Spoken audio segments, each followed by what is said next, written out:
Program počinje na vrijeme, iako ste vi još uvijek na kavi. Ladies and gentlemen, the program starts now, even though you're still eating breakfast and doing B2B.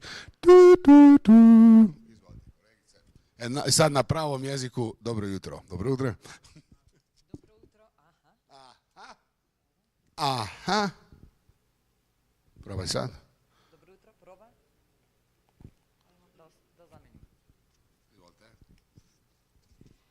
Еве сега може да се слушнеме. Задоволство ми е да ви посакам добар ден на сите и добре дојдовте на вториот ден од 10-то јубилејно издание на Adria Securitu Samit. Вчера имавме плоден ден, големо присуство. Веруваме дека во теки на денешниот ден салата ќе биде полна, затоа што не очекуваат многу интересни предавања и панел дискусии, нормално на тема безбедност и најновите достигнувања од светот на безбедност. А мислам дека во интерес на времето можеме веднаш, додека ги очекуваме присутните да стасат и да ги најавиме првите учесници и првата панел дискусија за овој вторден. We have a first keynote speech of the day. A lovely gentleman joining us from a beautiful country of Magyarország, as they say. It's actually Hungary or Mađarska za sve nas koji smo malo bliže. Kako vi kažete? Isto kažete Mađarska? Ungarija. Ungarija, logično, da, može i Ungarija. He will be talking about something very important that some people still do not believe that is important, and that is actually bulletproof cloud defense. Everybody puts it up, but nobody asks how to protect your data, because that is very important. He is a CDBO TC2. That's the coolest one I ever heard so far. Congratulations. And he has his 20 minutes of keynote speech. His name is... Значи, темата на првата панел дискусија е како да се направи непробојна одбрана на клауд, а како говорник и презентер на оваа сцена ќе го видиме Карои Шепши, менаџер за развој на бизнис од фирмата TC2. Please join us at the stage. Udvozolj, Karaj. Kasi, Sia, the floor is yours.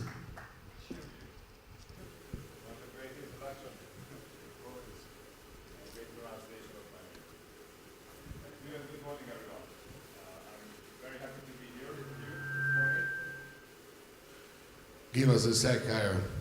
We need to turn you on. And the music from the studio. Yeah. Ria, Hungaria. Ria, Hungaria. Good morning, everyone.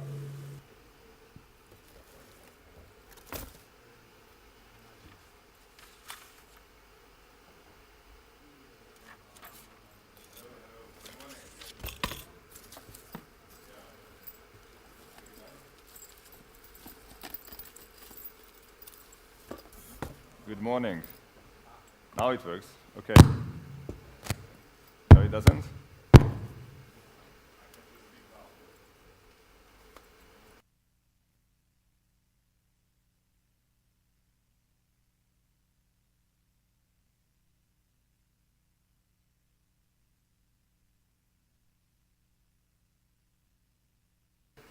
You have it?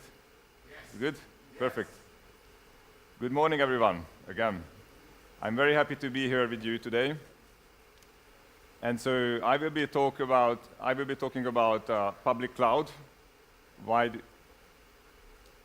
Yeah, thank you. Yes, yeah, that's important. Put this one out. Yeah. This one like this. Yeah. We're gonna call it this one. Okay. Start off a beautiful friendship, as you Yes. said. And now you look So nice. Yeah. Okay. Thank you. So today we will be talking about public cloud.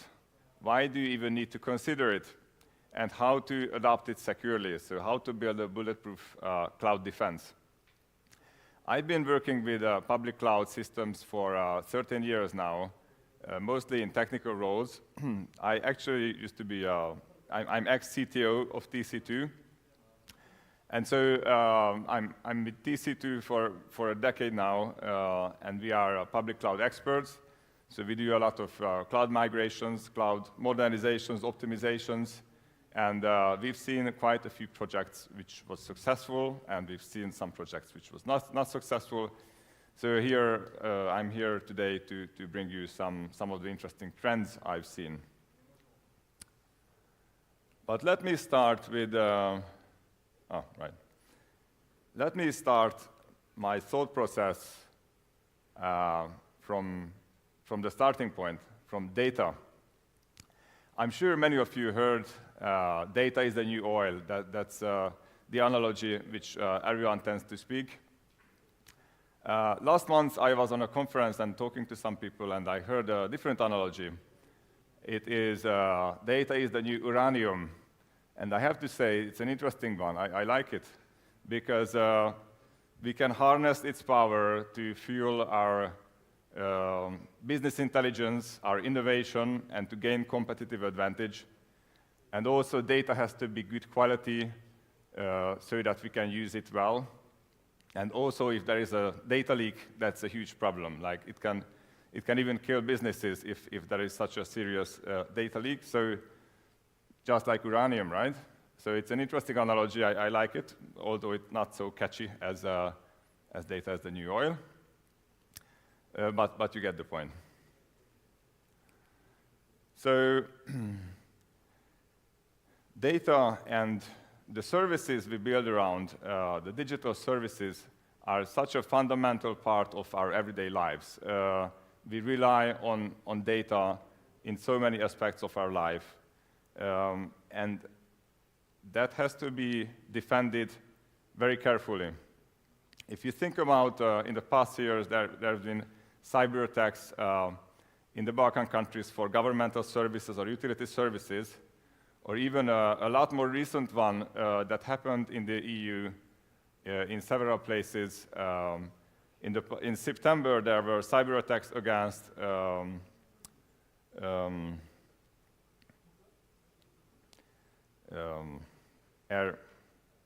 not airplanes, airports. Thank you. I was looking for the word. Airports. And so that caused severe delays. It was in London, in Dublin, in Brussels, and in Berlin. So in 4 different cities, very close to each other. And so it's interesting to see that these cyber attacks were targeting a third-party provider who is providing a centralized service for these companies, for these places to do check-ins for the passengers. And so, so the attackers just found the weakest place to attack. And so, in short, for the flights, they had to return to a manual check-in process with a paper and pen.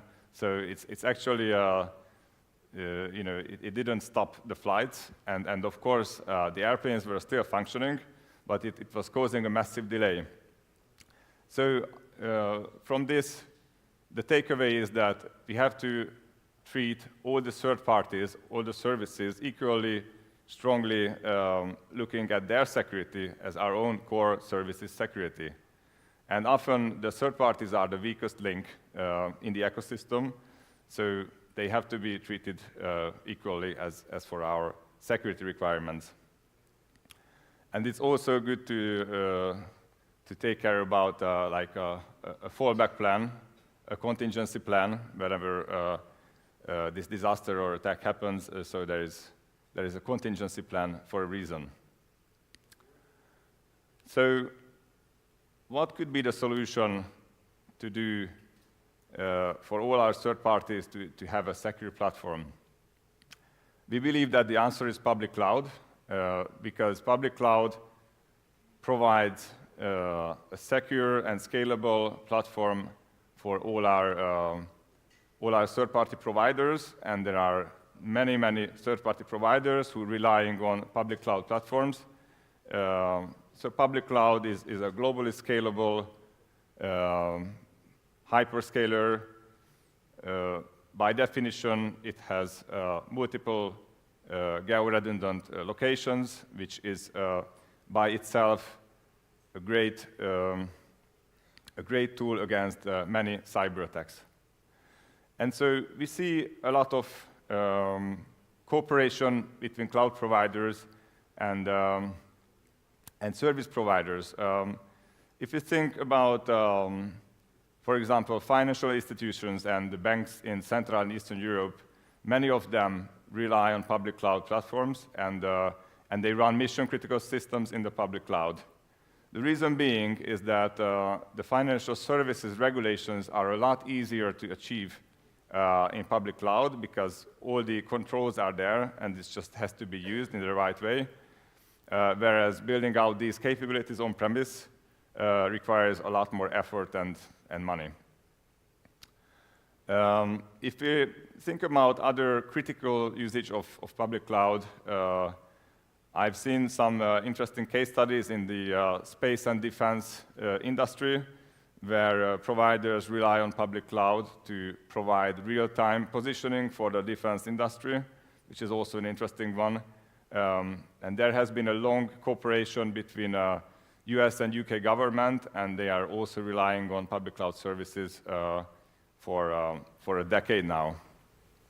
And it's also good to know that AWS is heavily investing on further making this cooperation smooth. So AWS is providing EU sovereign cloud this year in November, which means it will not be a US entity, but entirely a EU-based legal entity with all Europeans working in it. So this is the answer to the recent political friction, to say. So if that's something anyone is bothered about, there is an answer for that as well. So, as we say,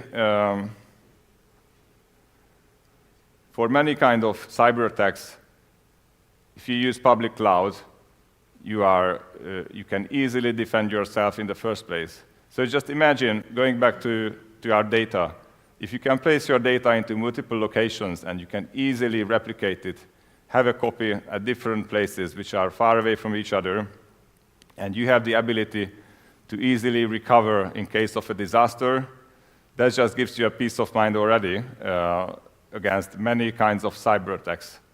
And this is such a fundamental feature of public cloud, but it's often being overseen. And compared to on-premise, where you have to build your data centers yourself far away from each other, that's like a huge advantage to consider.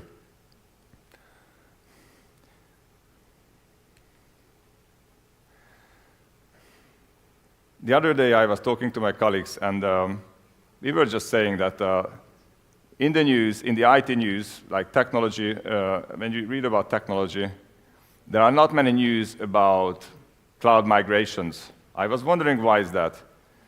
And I think it's because cloud migration has become so normal, and it's become such a commodity.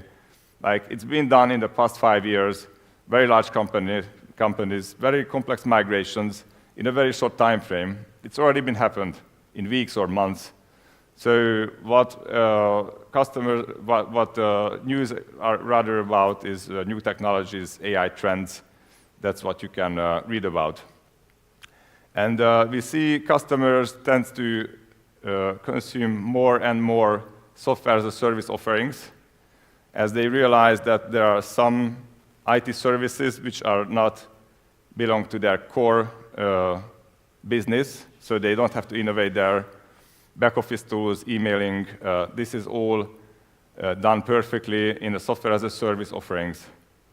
Although it's good to know that software as a service vendors are often rely on public cloud because it's pricing model, so it's pay as you go, it's infinite scalability, so it's perfect for them to meet the demand in an efficient way. And another topic where you will always meet public cloud is AI services.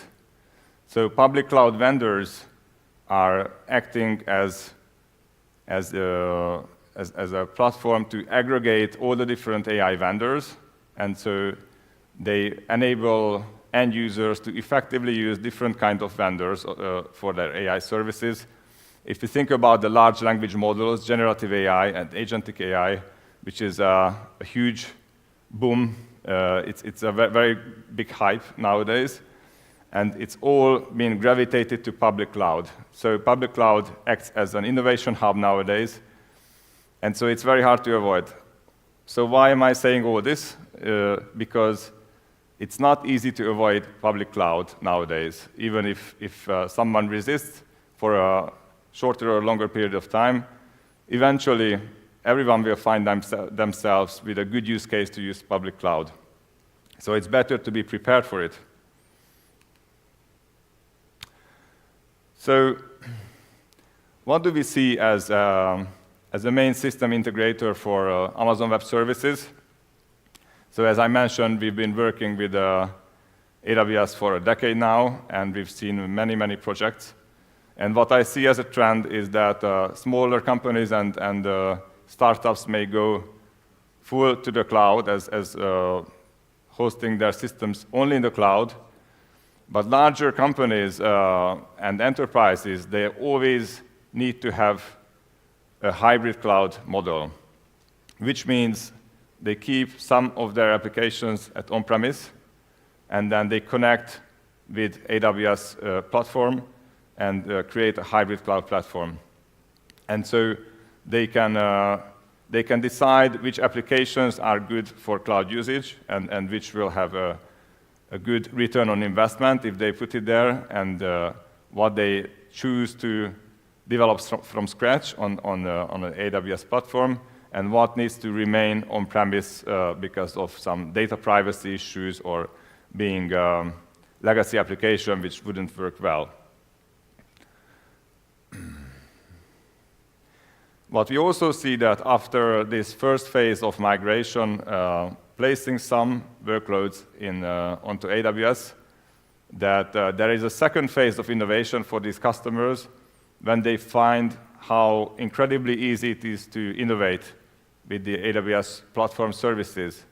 So if you want to use predictive analytics, use large language models, or you do some agentic AI proof of concepts or experiments, you can do it in the matter of weeks in a few $100 spent on it, and then you can see if it's good or not. If you prove that it doesn't work, that's also a good outcome. So to get to my main topic, how do we build a bulletproof cloud defense?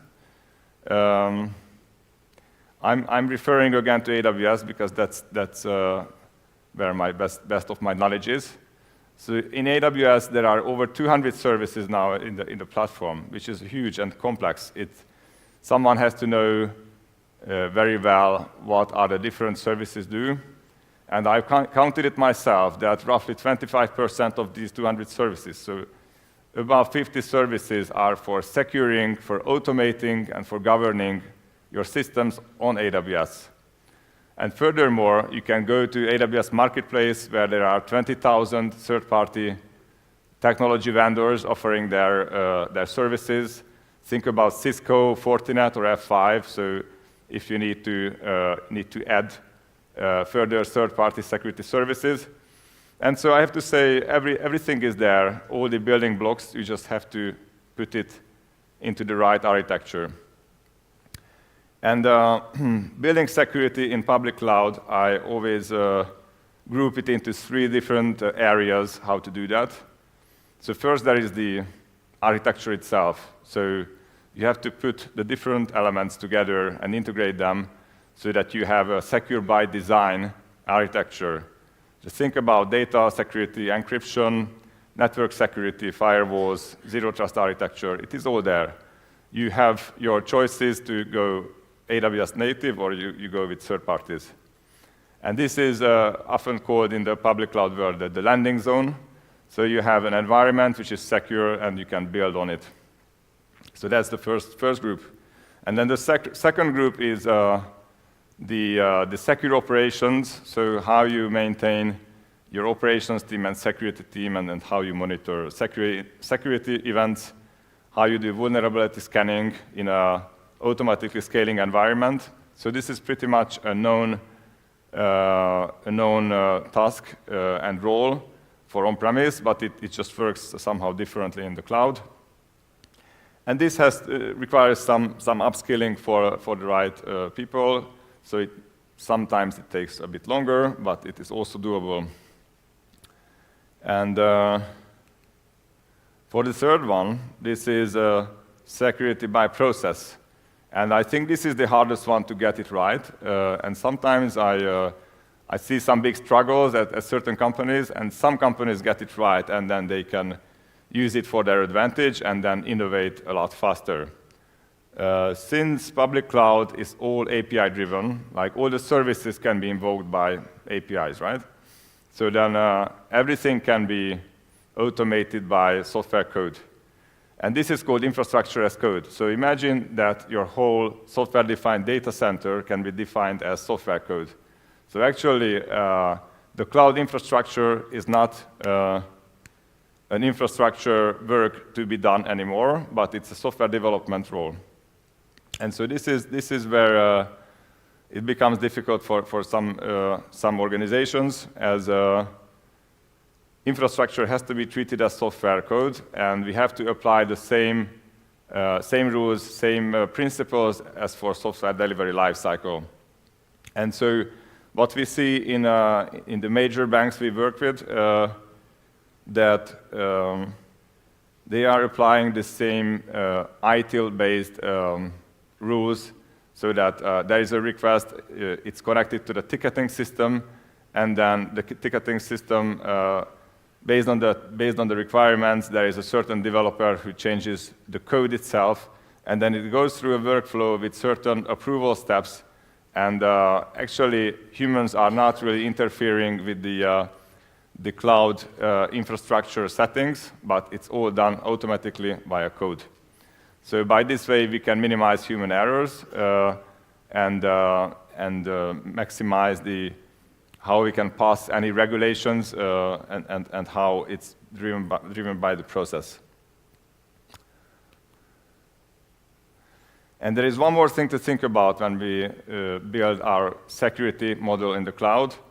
We have to think about AI, because using AI itself, we have to be taking care of where our data goes out and how we govern these AI models.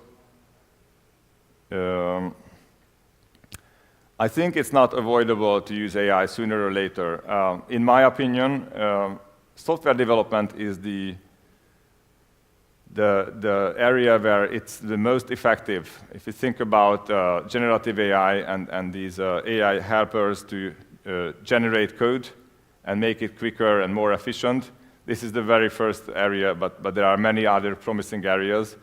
So we have to know what happens with our code behind the scenes.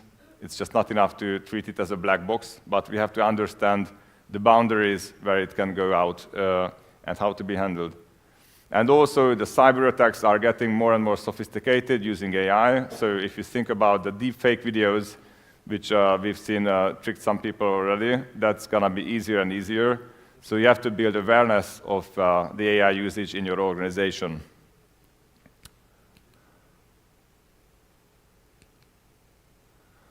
So as a wrap-up, and if I want to tell just one message or one thought of all my speech, is that public cloud has all the innovations what you can get nowadays. And since it is public cloud, it is accessible for everyone.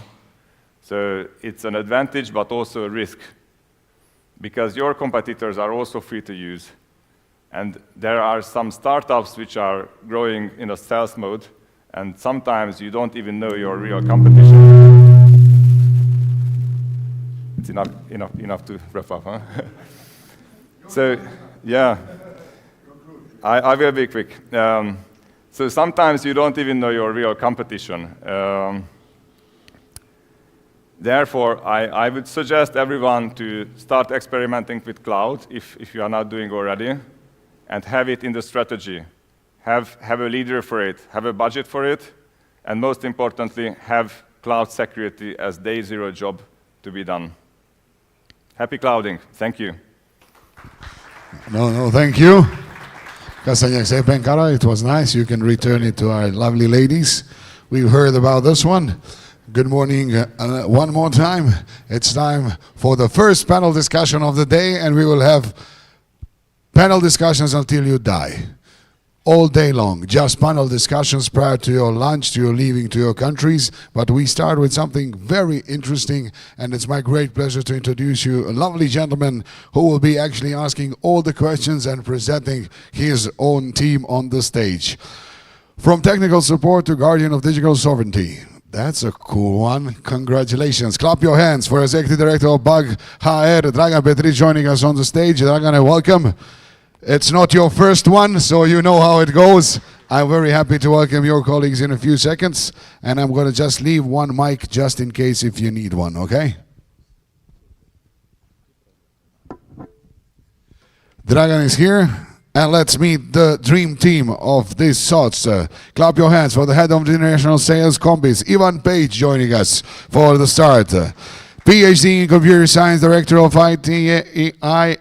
Ladies and gentlemen, N.Macedonia also with us today. We have Blaže Bogev, Blue Team Lead, Cybersecurity Engineer, Cyber Protection and Privacy Security, CPP. That's a long one, Blaže. And we have Isak Mrkajic, Head of Information Protection and Cyber Defense, Ministry of Defense of Montenegro. Oho, pa dobro došli. To volimo kad su i službene osobe s nama. Dobro, ništa, smjestite se. We start soon. Fill up the places. Dragan, when you're ready, you can hit it. Thank you very much for the introduction. No, wait for the mic. Everyone, on behalf of my panelists and myself, it's always a pleasure to be part of the stage program here at the summit, Adria Securitu Samit. So congratulations to the organizers. Everything looks fun. Okay. Should we start again? Yes. Thank you for the introduction. Thank you for repairing my mic. You're a good tech guy. I know. Yeah. So once again, good morning, everybody. On behalf of my panelists and myself, it's always a pleasure to be here at Adria Securitu Summit. It's my third time. I hope it's not your first time, guys, here. Congratulations to the organizers. Amazing event here. Today, we're going to talk about SOCs, so Security Operations Center, as a central part of organization in charge of security monitoring in real time. SOCs have actually evolved from tech support units to, as the title of our panel says, guardians of digital sovereignty. And today, my guests will be talking about this topic in their own perspective. So let me introduce them. Once again, Ivan Page, sitting right next to me, Head of International Sales Kombis coming from Croatia. Welcome. Anel Tanovic, FD in Computer Science and Director of ATIA, coming from Sarajevo, Bosnia and Herzegovina. Next, Blaže Bogev, am I pronouncing it right? Yes? Blaže Bogev. He's here as a representative of home country, coming from Macedonia. Blue Team, Lead and Security Engineer, Cyber Protection and Privacy Services. Huge title. Yeah. And at the other side, other end of the panel, Isak Mrkajic, Head of Information Protection and Cyber Defense, Ministry of Defense of Montenegro, coming from Nikšić, Montenegro. Yes. Yeah? Cool. Let's start with this order. So, Ivan, how does Kombis structure its SOC in tiers, use of SOAR, CM, shift patterns to maintain 24/7 coverage for its customers? Mm-hmm. I will need microphone. Yes, you need mic. Yeah. Do you hear me? It works? Yes, it does. Perfect. So in a Kombis, how to explain our structure of the Security Operations Center is the best through the three key elements of it. So when we are speaking about Security Operations Center, we are speaking about the technology, we are speaking about the people and the processes. In the technology segment, the two key important things are the tools like CM and SOAR, which help us to collect, manage, and monitor large amounts of data in a real time. And that is something what helps with offload people, analysts, and speeding up the response time for our experts. Also, here is very important to mention that we, as a part of Deutsche Telekom Group, are integrated with 10 security operations center across the Europes, and that makes us like part of very, very serious cybersecurity ecosystems. The second element, people, I always say like tools are the engine of the security operations center, and people are brain and the heart of it. So it is really critical element of our system. We have around 50 security experts in our team. More than 20 are fully dedicated on security operations center. They are framed into 3 shifts in order to provide 24/7 availability to our customers. We are rotating them through the shifts in order to keep the freshness of the people and improving the efficiency of them. And also we scale them into three important tiers. So tier 1, people are divided into 3 tiers from tier 1 to the tier 3. With clear metrics of responsibilities in order to react on certain events in a certain time. Also, here is important to mention that beside these people, we have like virtual team in Combis. That is something what really differentiated us among the other cyber provider, is that all experts from 4 domains, cloud, database, and so on, are there to support in case of some incident. So that is something what really differentiate us. And the last one are the processes, so well-defined, clear-defined, and reshape the processes, help these two elements to collaborate. And to put it in the context of the market, at this moment we are managing more than 120 customers in the SOC centers, not just in Croatia, but also in the region and Europe. Just to make it clear to the audience, Combis was a standalone company. You are now part of Croatian Telecom, which is part of huge Deutsche Telekom group, and we are fully integrated in Yeah. Cool. Yeah, we are one big family. Yeah, family. As always, as every company. Anel, from your experience, what are the main causes of escalation in SOCs that should be fixed early on? Thank you. From my experience, the main causes of incident escalations in security operating centers are mostly connected to the undefined procedure of solving security incidents. Then poor documentation which is placed inside some company, and finally because of the not defined levels of communications inside one company. So from my point of view, the solution should be the establishment of some compliance frameworks and standards which are connected to the cybersecurity, especially NIS2, DORA, ISO 27001, in which, as the result, the company will get a clear and defined policies and procedures. And the result of this will be the establishment of the security framework, how incidents should be categorized, how incidents should be prioritized, and finally how the incidents will be resolved, which is the most valuable point for every security operating center. Maybe just a few words about your company. You're coming, we said, from Sarajevo. You have clients. The company is AT Ltd from Sarajevo, so we are providing cybersecurity services, penetration testing, source code analysis, darknet search, and phishing attacks or phishing awareness. How many experts work in your company? In my company, there are 42 experts. In the area of the cybersecurity, there are 12 cybersecurity experts. Everybody sitting in Sarajevo. Everybody are sitting in Bosnia and Herzegovina. Okay. So because we have also the office in Mostar. Yeah. Blaže, from blue team perspective, what are the most common weaknesses you see in SOC defensive strategy, and how can organizations close those gaps?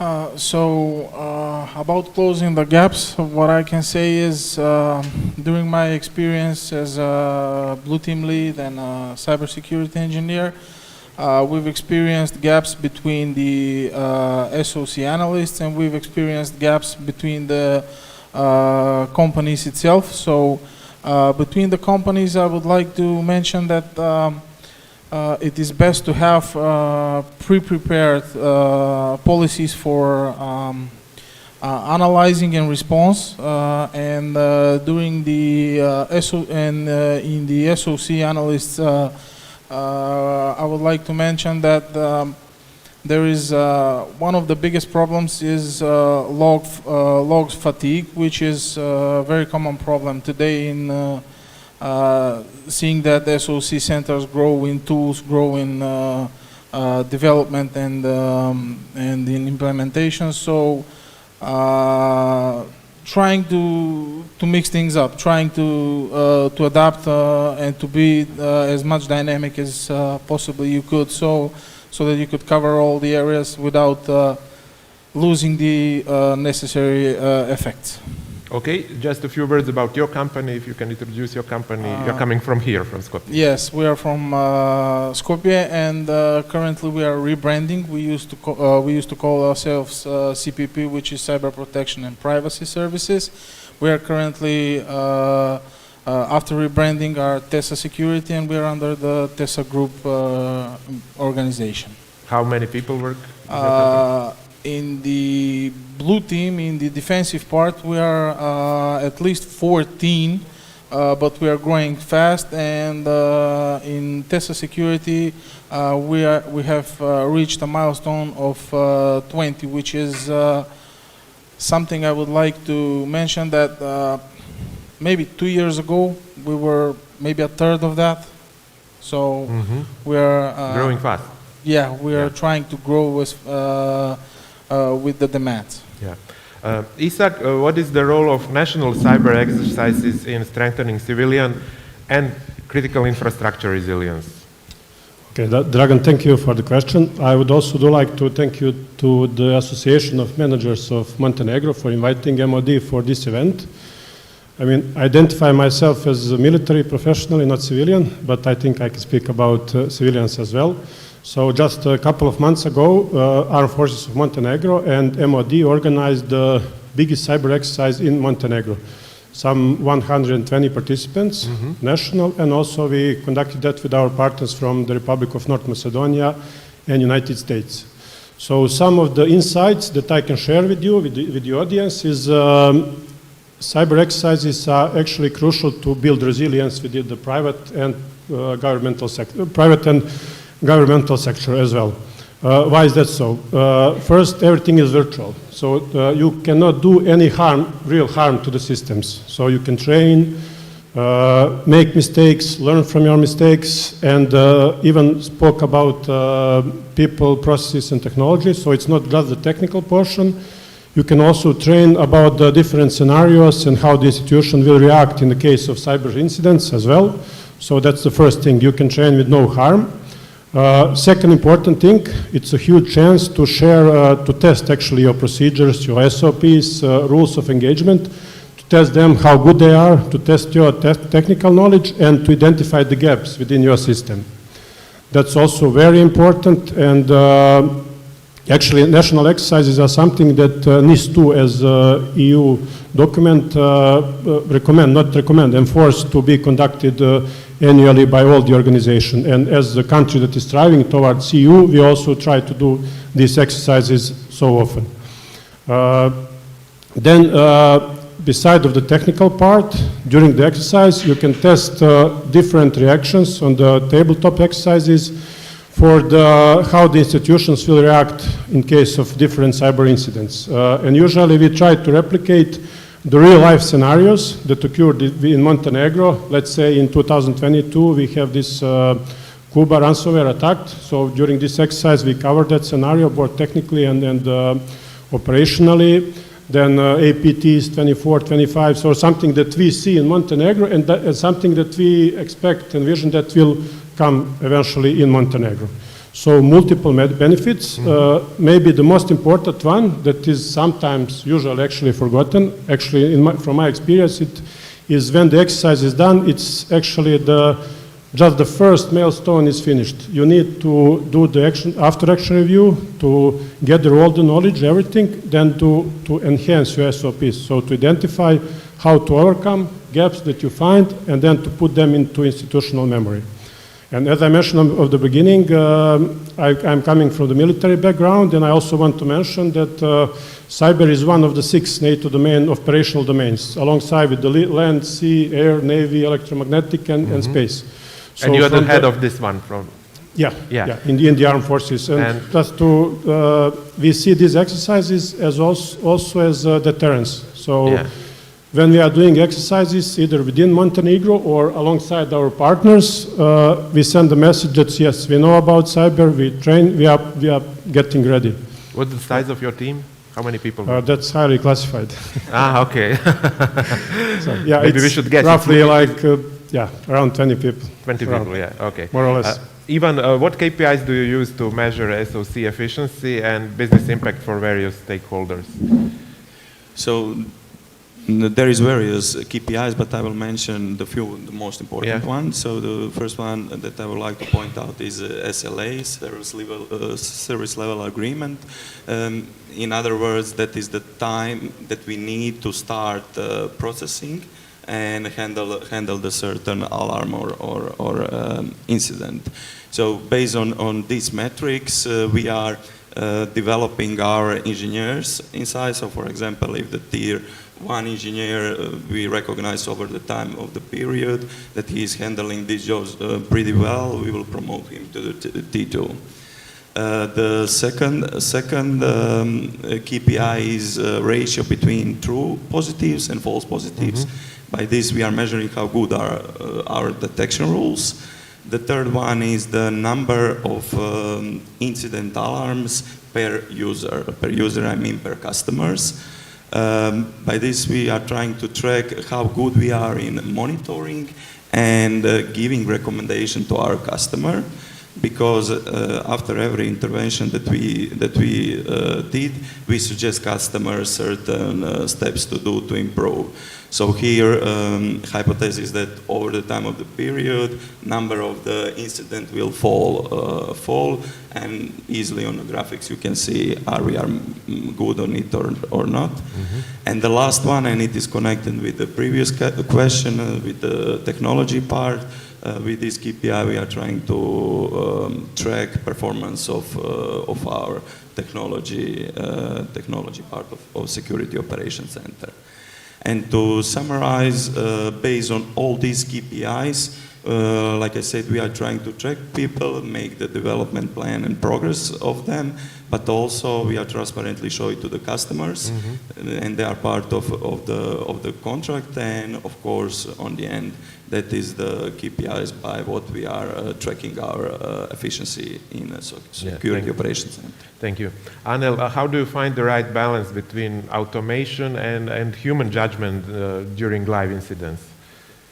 So automation tools and automation systems are important, and because they can help to detect some security incidents, especially the automation tools and systems like security information and event management system, then security orchestration and automation, then extended detection and response, etc., etc. But automation tools and automation systems cannot replace the humans. Humans are the most important, because at the end of each security breach or security incident, the humans will make the final decision. But it is very important that each company gives the right knowledge to its employees, because this is very, very important. because at the end the humans will just use automation tools and automation systems, but at the end they will make the final decision how to solve the security incident. And the human will be responsible. Yeah, and the human will be, of course, the responsible. But Yeah. it's very important to have the right employees who knows how to use all these systems and the tools, and finally to solve the incident and report to the management that something is finally solved. Yeah. Blaže, your background spans both networking and system engineering. How does this multidisciplinary expertise help when building resilient SOC defense against modern threats? So I have two opposing thoughts on that. First is with my previous background as a network engineer and administrator, system administrator, it kind of guided me towards cybersecurity in a sort of a, for me, natural way. Whereas nowadays I have a living proof, guys that are in the audience, that are you can actually enter into cybersecurity without having previous or a lot of experience into the previous assets in the previous IT departments. So building resilience is with experience is helpful, but I have a living proof that it's not so much nowadays. We see the growth of technologies, we see growth of AI, we see growth of a lot of tools that are helping. We see changes into generational thinking and generational understanding. So people, for me at least, younger than me, I've noticed that they can adapt quite faster than how I adapted while I was their age. So it helps them, if you have experience into the IT departments, previous IT, as I mentioned, previous in the IT industry, it helps you understand it better, but it doesn't mean that it's something that's a must-have. It's a good thing, but you can manage without it. Yeah. Isak, how do you coordinate information sharing between civilian SOCs during national incidents?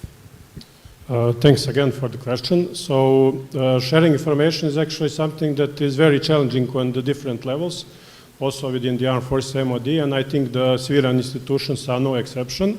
Luckily, in the December of 2024, we adopted the new law, information security, that actually clearly defines the role of each entity. So we have the Ministry of Internal Affairs, which is responsible for the governmental sector, public sector, and then we have the agency that is kind of responsible, not kind, but that is responsible for the private sector.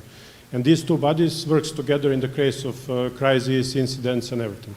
So with that law, we have clearly defined who is reporting to who should report to who, and that's kind of important. Something else that I saw during my experience is the trust is a big thing. So actually exercises on the national level are something that where we build trust, that we actually meet each other, and you know, it's not just the name of the email list or something. So we know the people that are working with us on the different organizations, and we need to understand that we are leaning toward the same goal. So to defend the national infrastructure, whatever is within. Some other thoughts that are important are ways of the communication. So we are using different tools, MISP be one of them, to exchange the CTIs and information about the threats, about the incidents that occur. Some of them in the standardized format, some of them are like written. Also, we need to establish, we have the channel of communications, so we can quickly communicate with each other in the case of need. And that's something that is actually very important, to have this coordination among SOCs, to understand who is in charge, who to call when it's in need, and to constantly exchange the information. Last thing I would like to mention is the that this must be in the timely manner. So when something occurs, we have very low time to react, so it's important to have this sharing with everybody. Okay, this is what's happening, but not like in days or hours, but in the minutes, if possible. And that goes with the practice, with the exercising, and with the exercises, and with the constant communication amongst each other. Thank you. Thank you. Ivan, how do you scale threat hunting and incident response for customers with limited budgets?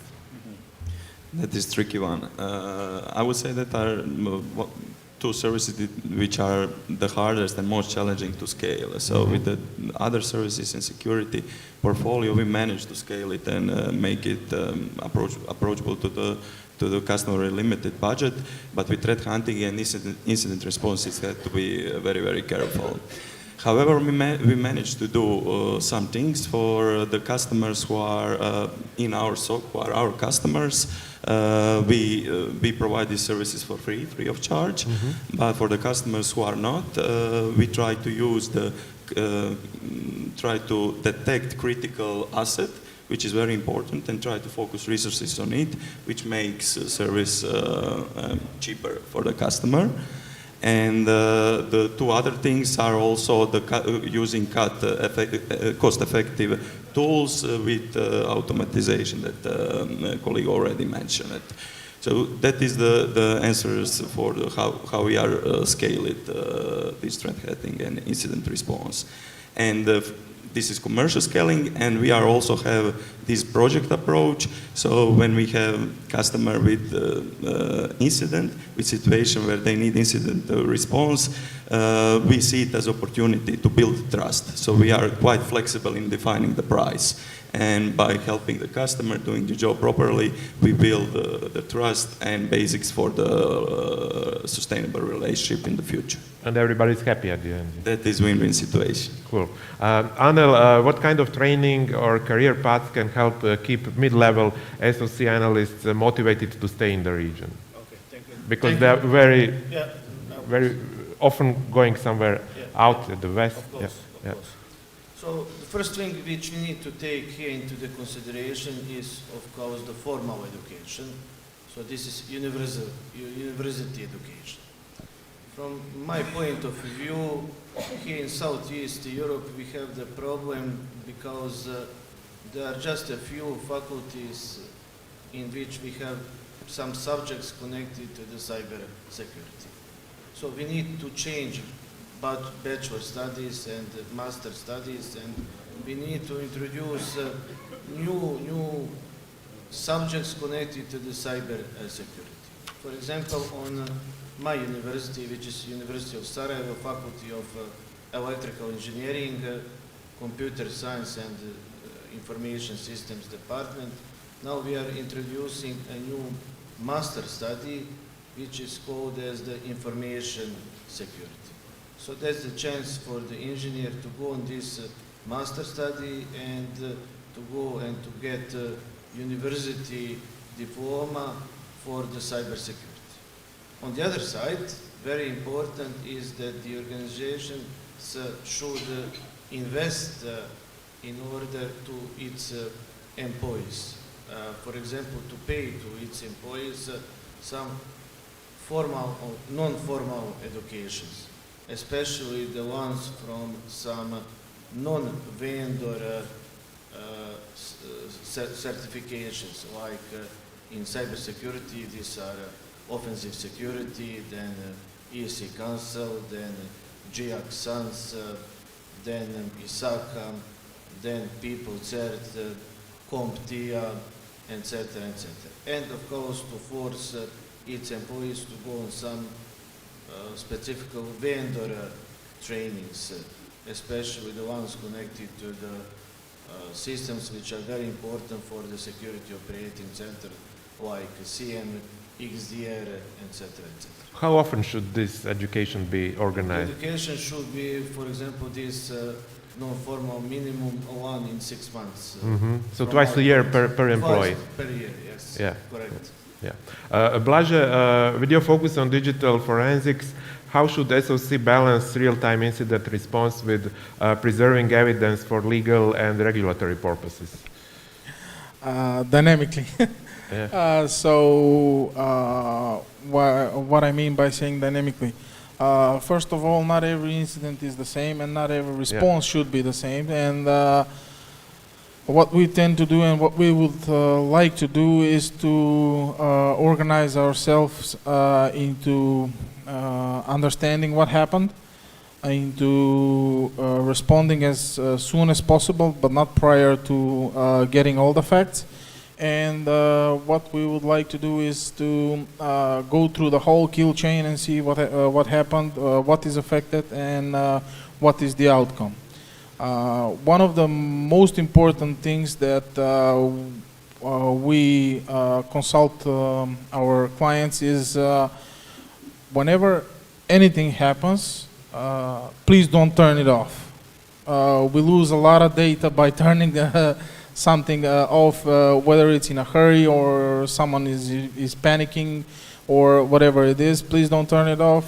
At best, just get the cable, the networking cable out, and we'll sort out the rest and we'll discuss it. Why is this the first advice? Why shouldn't they turn off computer? So during analysis and also for the digital forensics part, you lose a lot of data that is stored in the memory, which is the RAM, random access memory, which is lost whenever the memory loses power. So a lot of the tools and techniques that are used to attack something are stored in one segment or in the other way. However it is, sometimes, a lot of the times it's stored in the memory. So by turning it off, you're basically disabling us into responding faster and better, and even helping the attacker side. So we try to we tend to see to manage every incident, whether is it small or big, whether is it something that's popped up on a XDR platform, on a EDR platform that's already responded, or should be a human in the loop, or a totally manual investigation and forensics. So depends on the scenario, but we are training ourselves, and we are training our staff, and we are even training the clients to respond as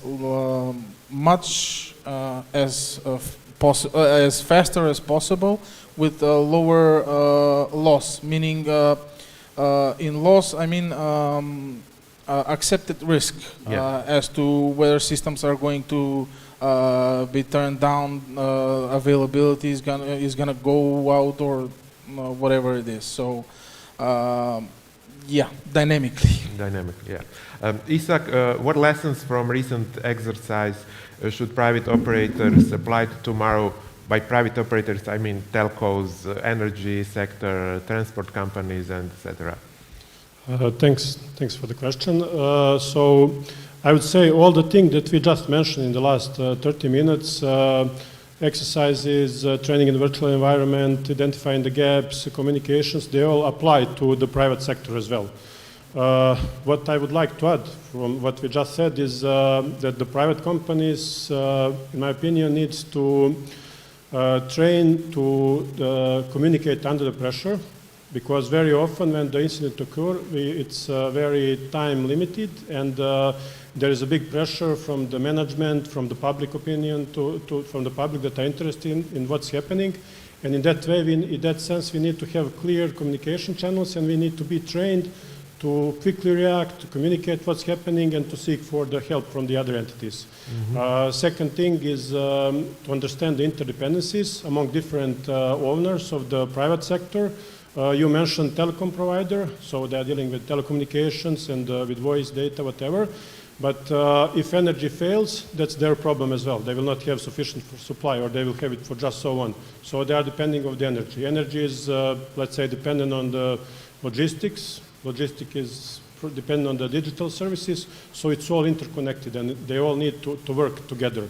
And the last thing I would like to mention is that sometimes the chain of authority is too high. So the cyber leads, SOC CERT team leads need to be empowered to make decision without too much asking of the superior, so can I do this, should I do this?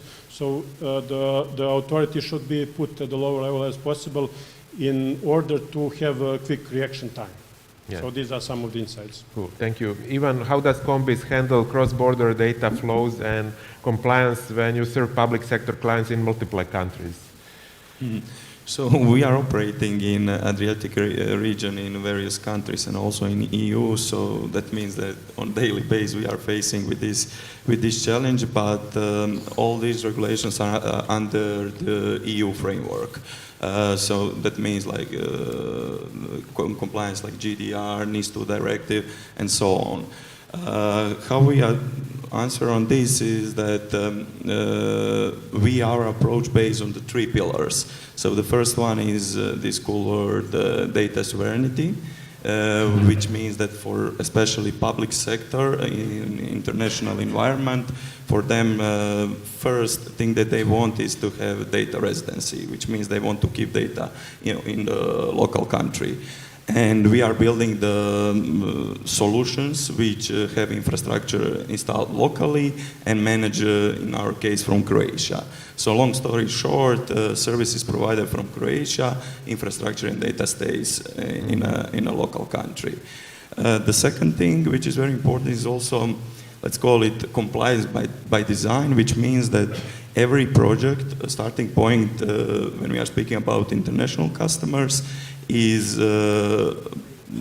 meeting of the GRC team and our compliance team. So they are designing the solution, including technical experts who then co-create the final solution for the customer. And the third thing, all this is rely on a trusted infrastructure. So these 3 elements help us to approach international market in a let's say good way. Yeah. Anel, how can SOC prepare differently for national level incidents compared to enterprise level ones?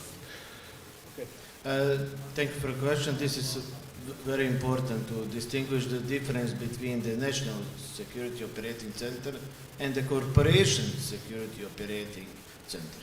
So we need to also to take into the consideration that for the Corporation Security Operating Center, the most important value is to provide the business continuity because of the different service level agreements to its customers.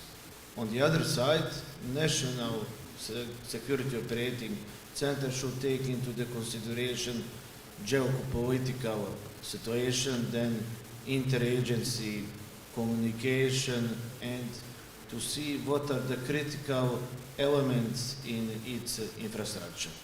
Because if you see some country, then National Security Operating Center should take all critical services and all critical infrastructure, which is important for them. So again, it's very important to prepare policies and procedures according to the different security frameworks and standards, but the most important value here is to provide and to finish risk assessment, then to prepare the business continuity plans, and finally to prepare the disaster recovery plans.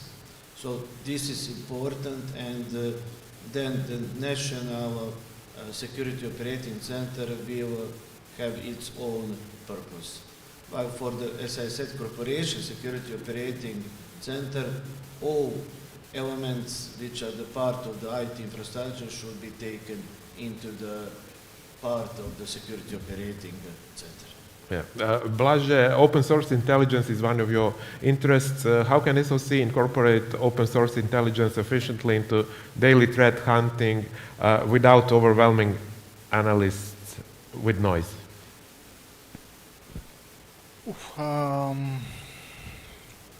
So OSINT or open source intelligence is, let's say, a pretty nice set of tools that can either make or break your security operations center. Start with designing then logs, then outcomes.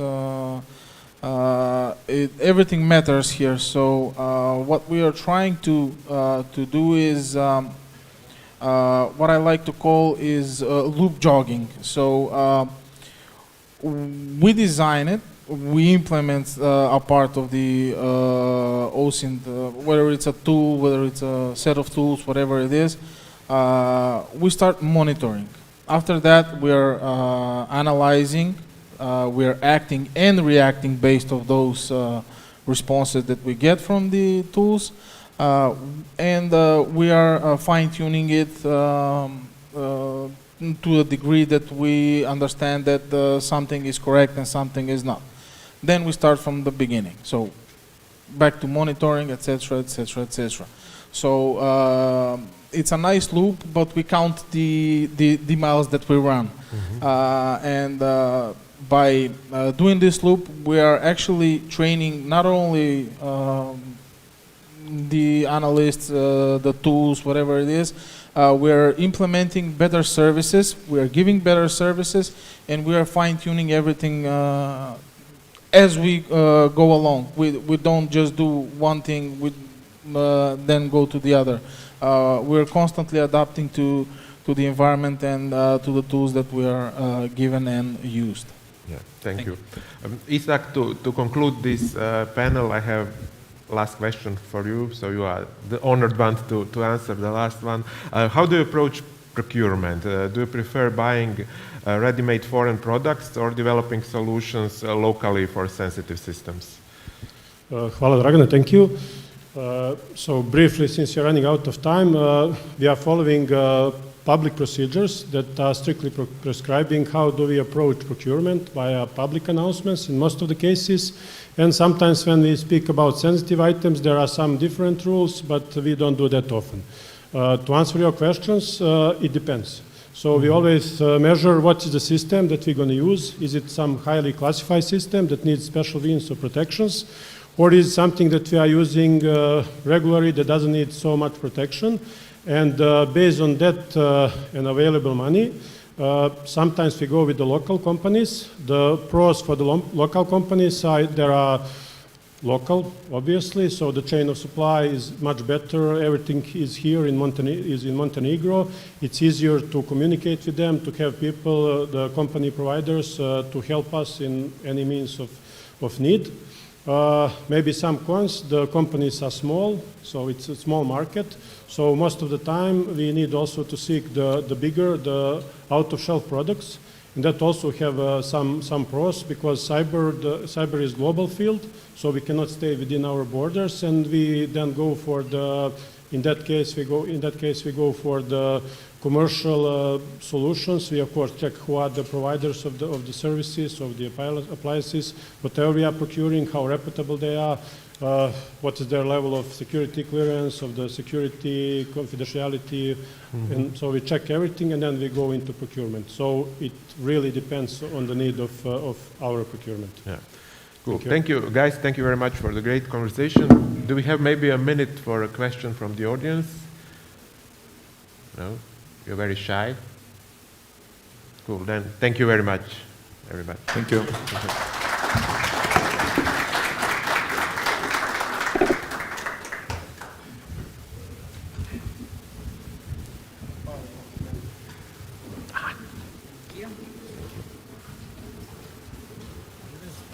Oh, thank you.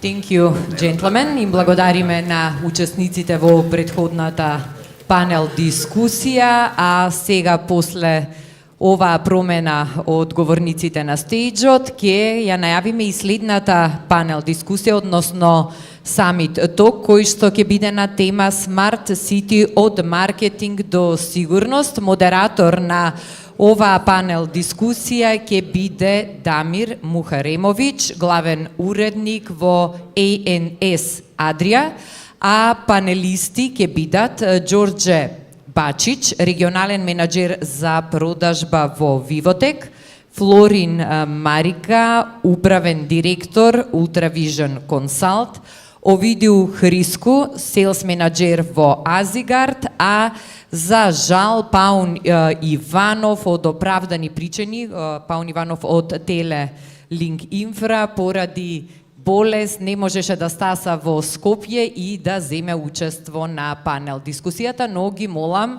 site ostanati koji što se tuka da povelat na stage i da je prosledime slednata panel diskusija Smart City from Marketing Buzzword to Securing the Vision of the Future.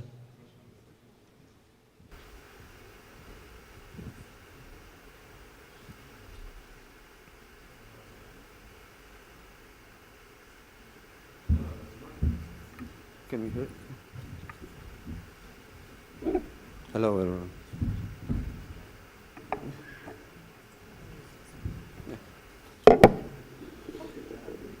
Hello? Okay, that's good. Thank you for coming. Good morning to everyone. I would like to welcome you to the panel dedicated to smart cities. We have tried to focus it on the topic of moving from marketing buzzword to securing the vision of the future. Today with us are three of our distinguished guests. We've known for each other for a long time. I would like to welcome George Bacic from the company Vivatech, Florin Marica from Ultravision Consult, and from the company Azigard, Ovidiu Hrisku. Please take your seat.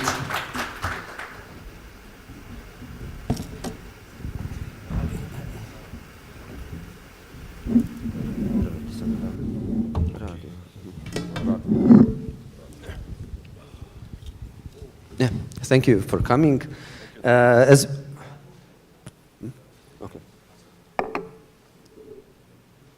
we all know, is it okay? Yeah, okay. As we all know, over the past decade, smart cities has been a central part of urban development strategies, of legacy documents, tech innovations. But what we are today trying to answer is how can technology, especially security technology, be used to increase efficiency and sustainability and security in smart city projects. Okay, so I will start with my friend George in asking how can AI cameras increase, or let's say increase the efficiency of transport and traffic in urban environments. Thank you, Damir. Thank you all. Today we are living here in really some new age. What is the example in my one first project in the city traffic was 15 years ago in the city Zagreb. I was then working on the technician, engineers. What we using then and what is possible today, it's totally different. Then we using, I don't know, analog camera with the encoders, with the VMS. We was pioneer in that. Today, this year, we would celebrate 25 years when we was then pioneer in the IP cameras and the IP in the solution. And now, in this moment, we are working at the something what we think will be future of the security market. Everything it's progress very fast, and the technology developing very fast.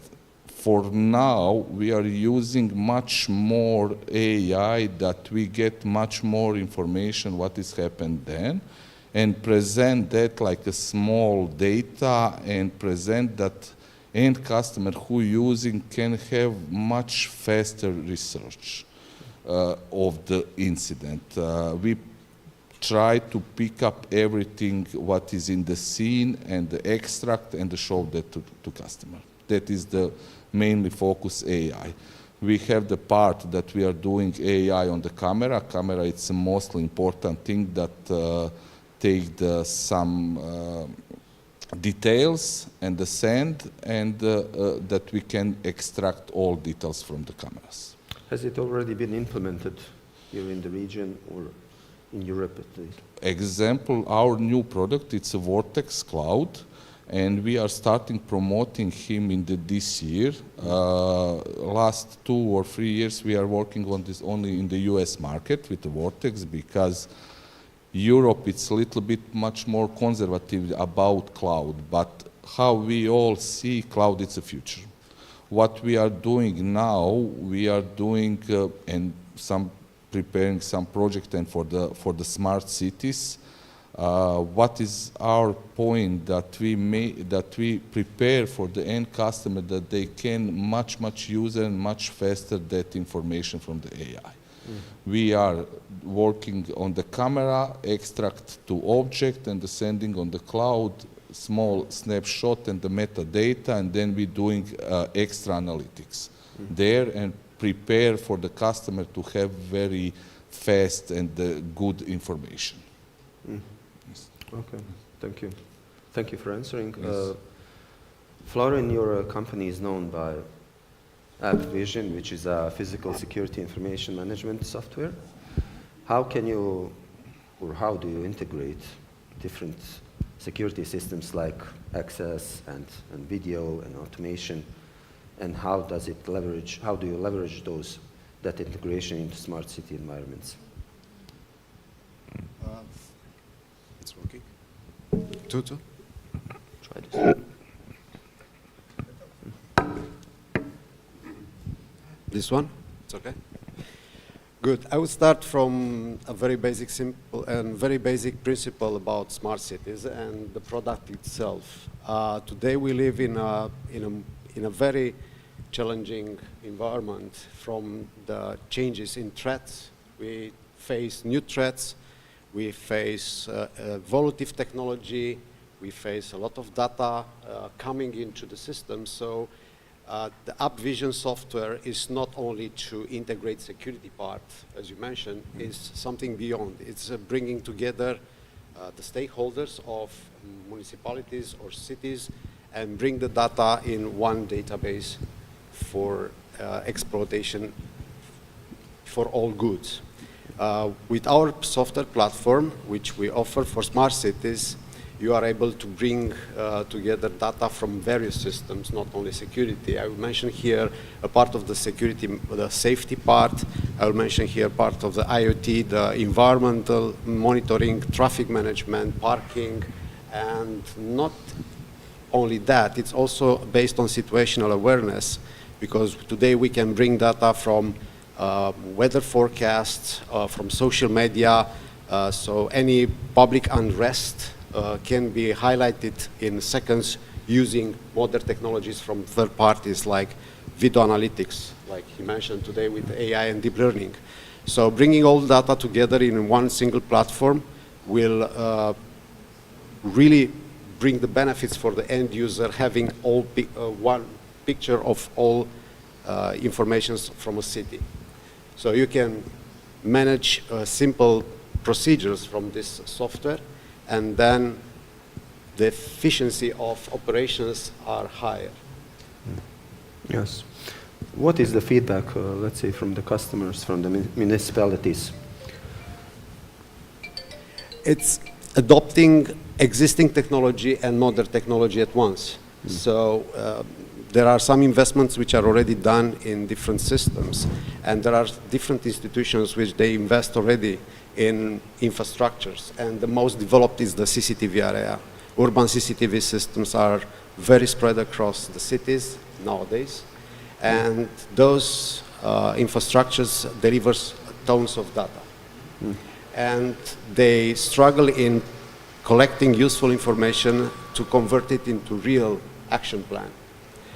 Then you need to adapt to modern technologies and to face the today challenges. I'm just telling you that yesterday and the other day we had the red code in weather in Bucharest for rain. Such cases you need to adapt fast to your infrastructure and to take immediately appropriate actions to do that. So that when you have traffic management information, when you have flooding or weather forecast, then you can rapidly take actions in a smart city environment. Thank you for the video. How can scalability in video analytics benefit smart cities? Thank you for the question, Damir. So, of course, scalability it's one critical point, one very, very important point, probably in every type of system, even if we talk about smart cities or industrial site and so on. Of course, in smart cities, we can understand like maybe there is a lack of budget for the moment to extend it to all the areas of the city, or maybe the city will grow larger in time and you need to adapt, you need to be scalable. Yes. But I will propose you to speak about it a little bit different. How about the technology scalability?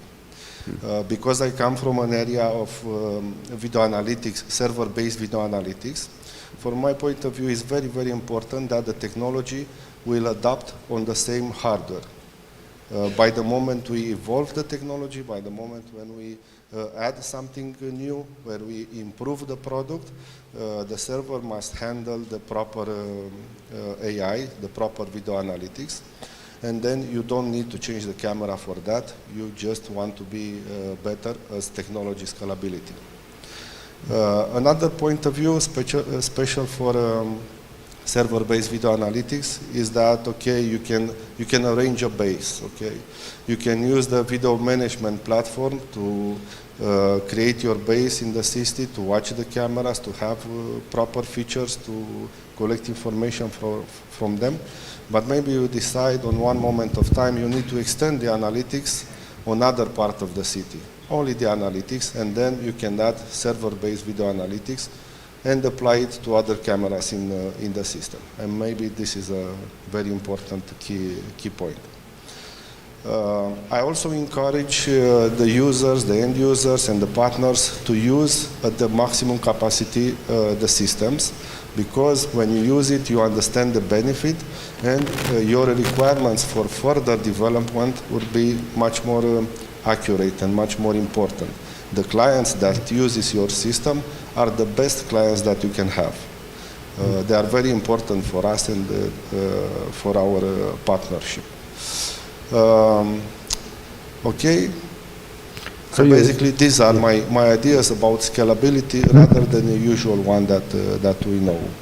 So basically their feedback from the customers is important for you to try to make that scalability integrated into your software. The feedback is very, very important. Yes. And again, the client that uses it at the maximum capacity, the system, is the best client you can have close to you as a technology company. Yes, yes, definitely. Thank you. George, what strategies can make the transition from a traditional video surveillance, okay, to make that transition to more efficient, to more smart connected systems, in order to make it more efficient and But transition is already started. That is mostly it's based on the cloud. And but what is the case of the transition? It's that AI analytic and metadata. Metadata, it's a small information what you're getting from the picture, and on the other side you need to recognize that metadata and to present in the some format how the customer can really fast get and search what he need.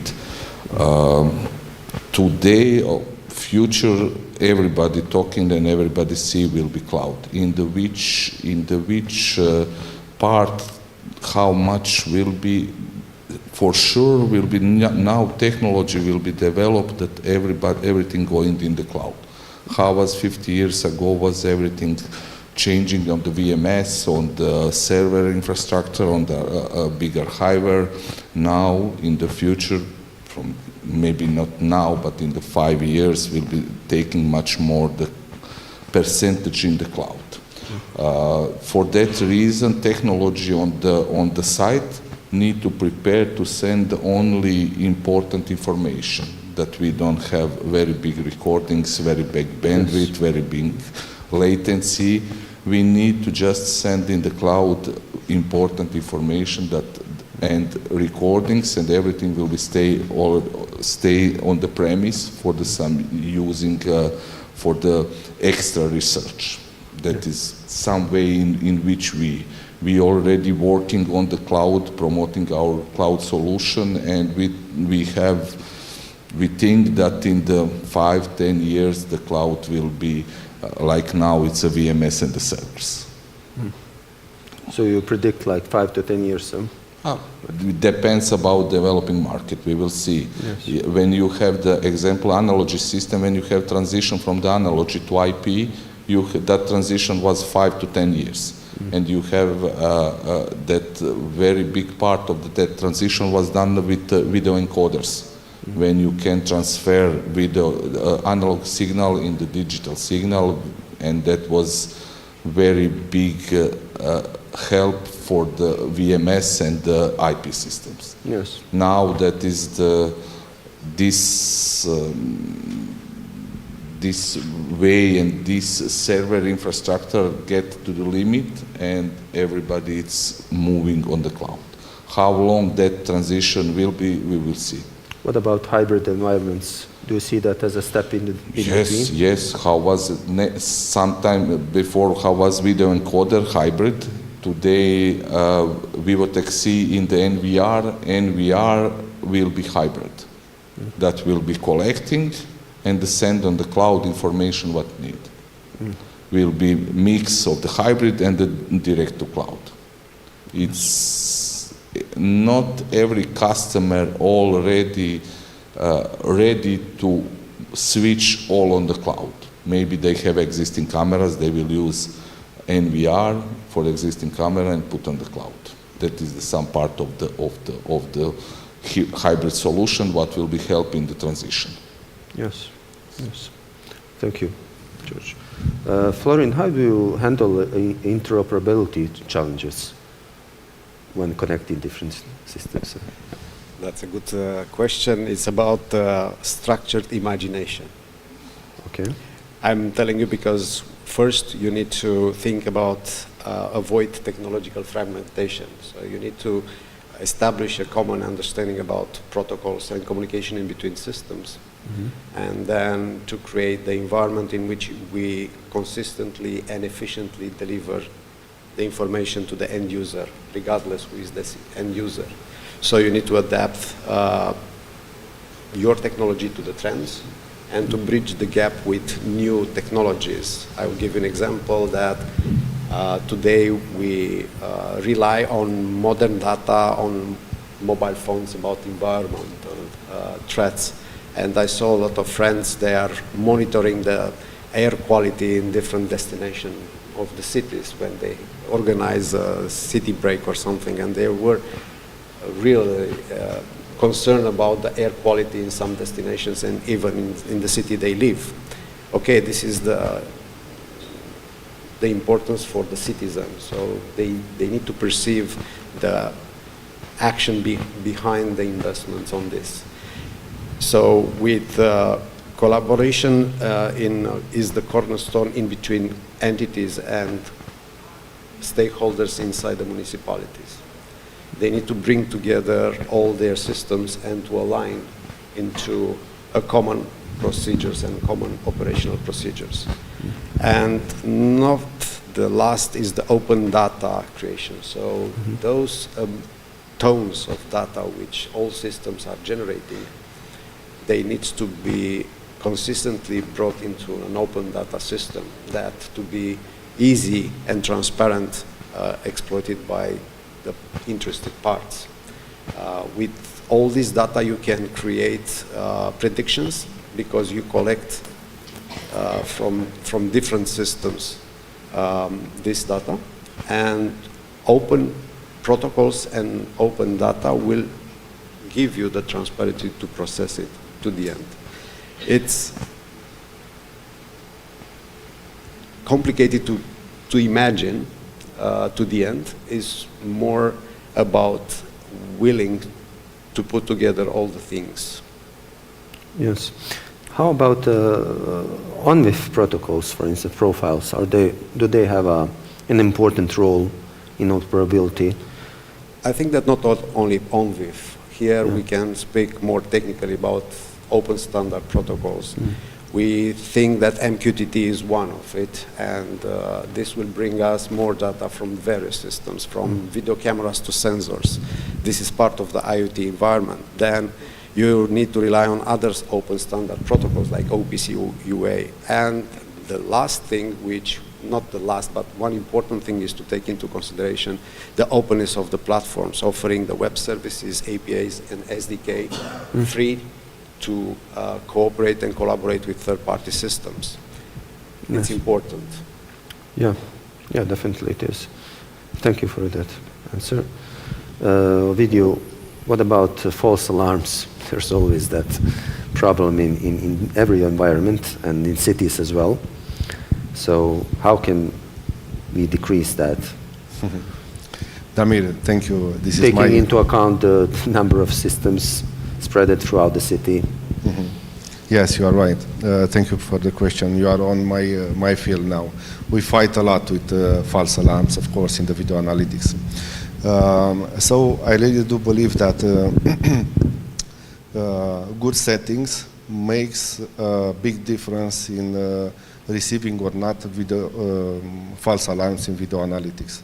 If you spend enough time from the settings, and sometimes maybe integrators are not so deeply involved into this part. So we have created a special department that helps a lot with the technical support. It's important for us to present in the market like close to zero false alarm system, and it's important for us that the system will work properly and we look over it. So the technical support side is one very important to clarify and ending the correct settings in the system. Another point, it is maybe the way you treat this kind of alerts. How fast you can treat them, how easy it's for you to filter them and to treat them. Also from this point of view, we have created a separate application that helps monitoring all the alarms so that dispatch centers will have an easy instrument to filter the alarms. Now the application goes deeply into the technical part to monitor the CPU level, to monitor the GPU level, to monitor all the components of the server analytics, so that maybe you can predict future problems of the equipment, and you can have all the graphic and the information structured very, very easily. And by also, predicting it, you decrease the level, among other things. It will help decrease, and it will help you have the instrument to go faster to see it and to check them, properly. So further developments will come exactly to help in this matter of the false alarms. I will stay on.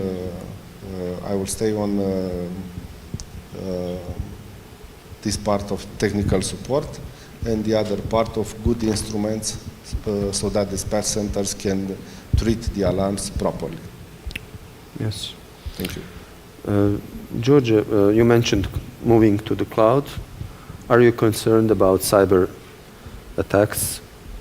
Because yes, it's more exposed than the on-premise systems? Yes, of sure.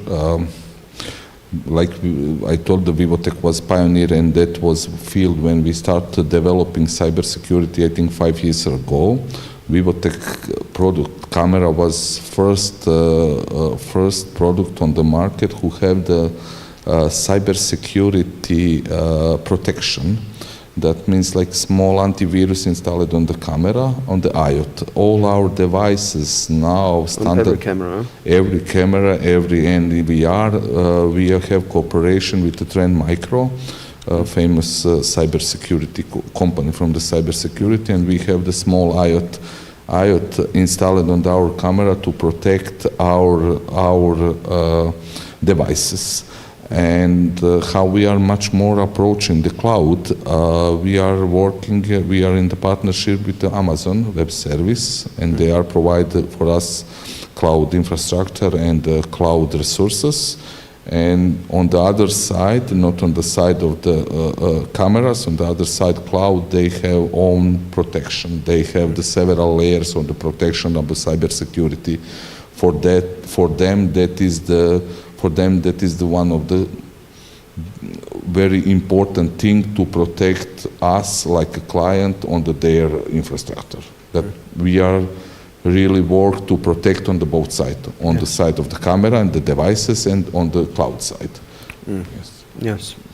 So you're actually in the front end in the front end of the yes, network, yes, in the network. What is happened in the internet, we don't have, and we have the example, cloud service have encryption connection with all devices.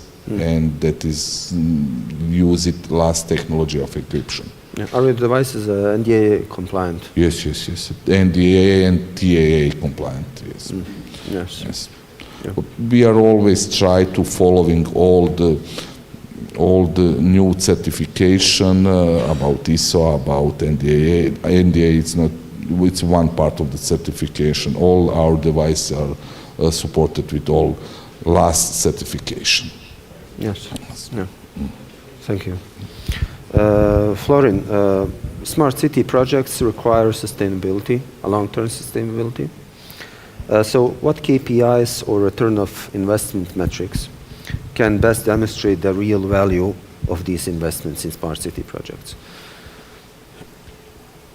Okay. Real open SIM platforms like UpVision generates real and safeguards investments of public authorities. Just think about bringing the existing infrastructure to modern operations, which is fast to operate. Then we have a simplified user experience, which allows end user to operate with different kind of human resources. And here we come with a human resource effectiveness. Nowadays we face challenges in finding the right people for the right systems and to train them to understand what is behind the system and to adapt to the operational procedure. With open platforms like UpVision, you can create the user interface as simple as needed to serve the scope of the operator.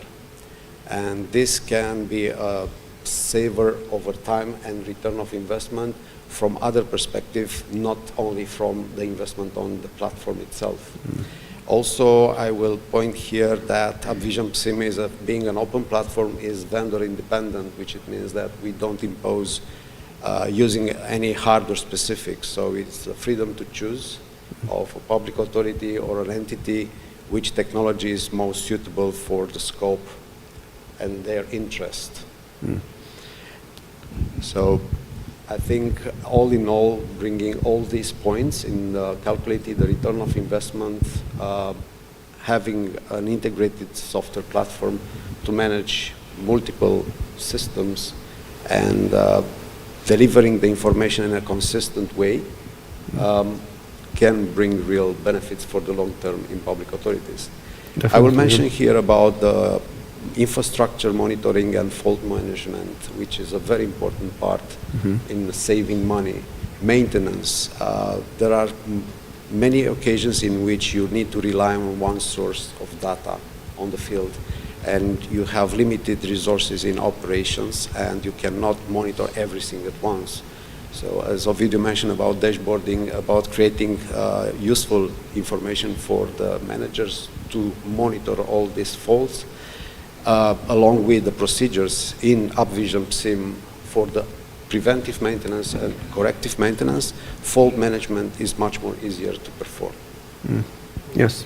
How do you educate the market about the benefits you just mentioned? Market education, it's part of our daily job. Yes. So we try to be consistent in the message, and we are promoting the open platform idea all the day. We go through examples because in our region and not only in most of the markets, the power of example is very important. So we show them use cases, we broaden their imagination with examples, and we really push for proof of concepts. Yes, like real life examples of what you already implemented in the field. Huh? And not only thing, we really partner with technology partners, which they have their own value proposition for every specific vertical, but in specifically to the smart city here, being an open platform, we have a common understanding with almost all manufacturers in the market. Therefore, we align with them in all our efforts to educate. We create events and we go proactively to these authorities to show them what is possible. Yes, yes. Thank you for clarifying that. Ovidiu, we mentioned the integration before, but what about cross-domain integration in terms of different verticals in a smart city? How do you handle that within your software? Okay, so of course we encourage a lot. For me, as an industry of video management system, what do I understand through the integration with other system? It's a proper video verification, considering the data that one client or one city has. I need to offer him this feature. And of course, we encourage this type of integrations. Because, as Florin mentioned, a strong described API might help into this kind of integration.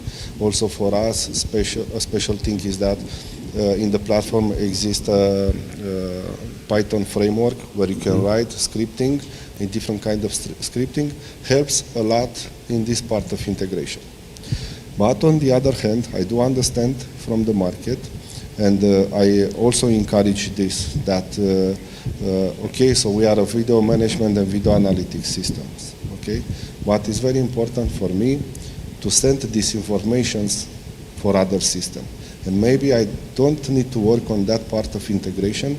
Maybe a partner, maybe another solution has the proper integration, and I can deliver informations there. So I can deliver information into Florin's SIM or into an BI of the clients. So every one of us will do the proper thing that it's educated and trained for. Okay? The client will benefit from each of our values and technologies in the end, and he will rely on the final result from his side. So from my point of view, adaptability is a key word. Okay, let's use the resources wisely. Let's give the final user the proper way so that he will understand and work with his system further on. Yes. And how do you see that added value for stakeholders in municipalities?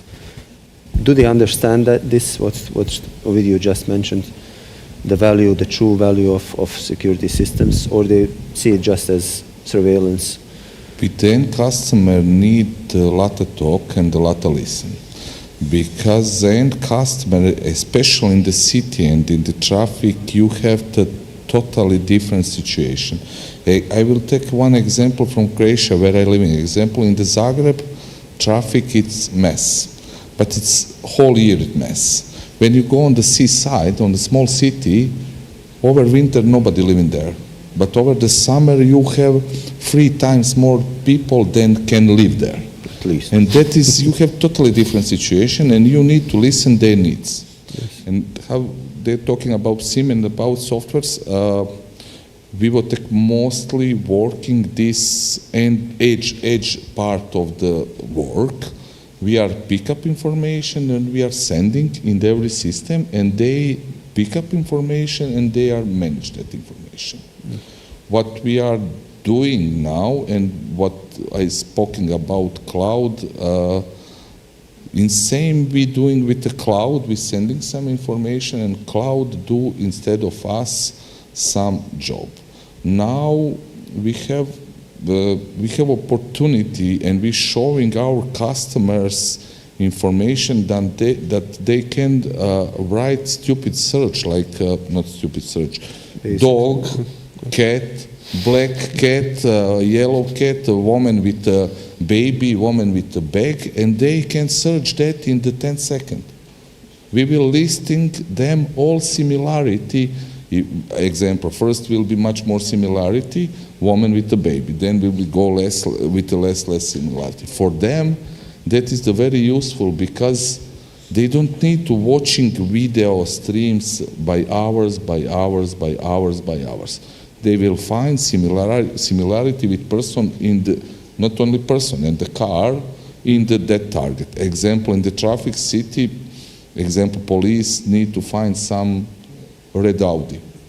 They write in the specific time, they will get all red Audi what was passed in the system. For that reason, that is transition, how I told you before.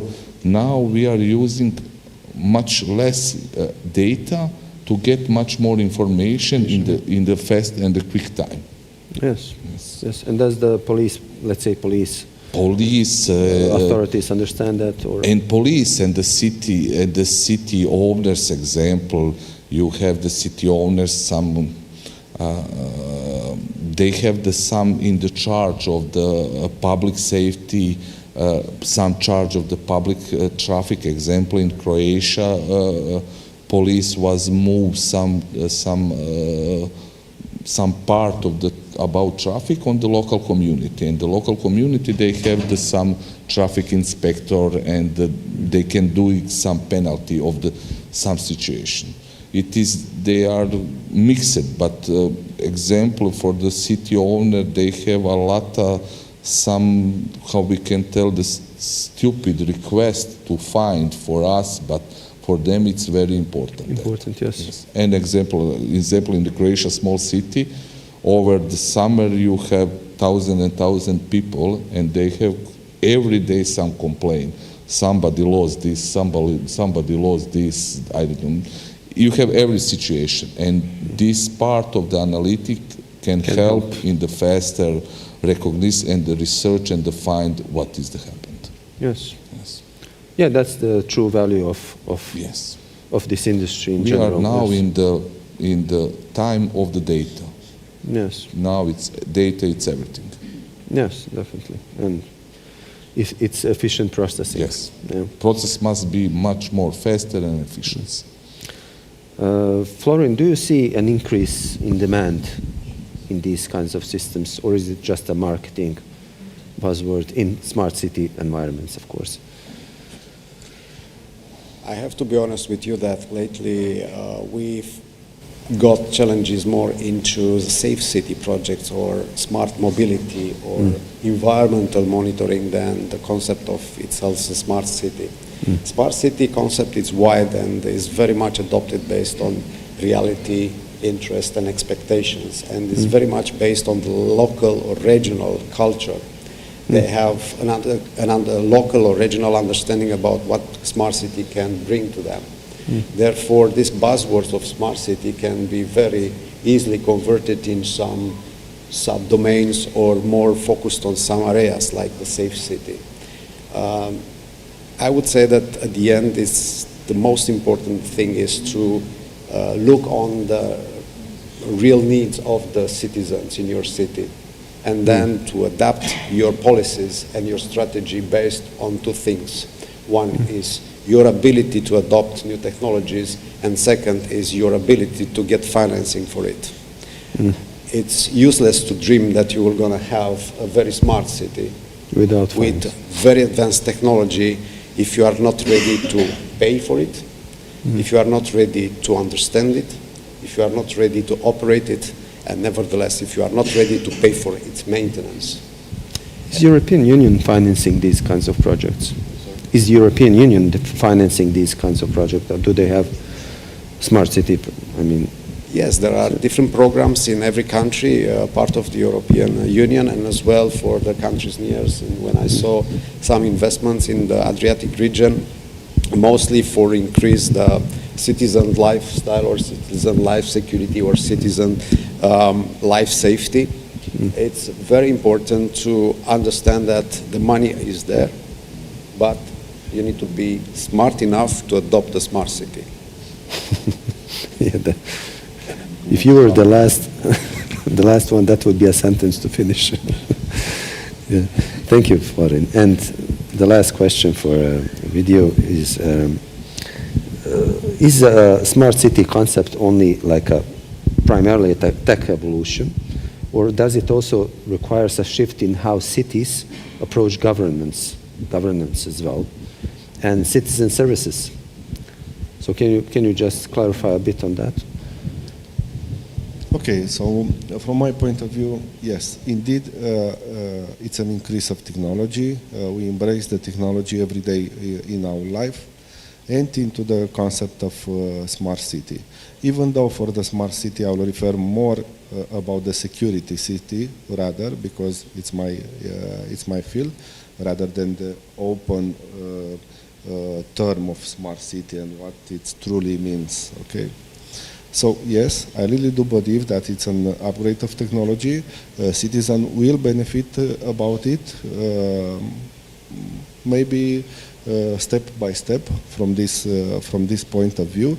But it's very important, again, the technology should be used, should represent something. Maybe I can propose some, I don't know, airplanes to the city, or I don't know what strange ideas, but it needs to fulfill the final purpose.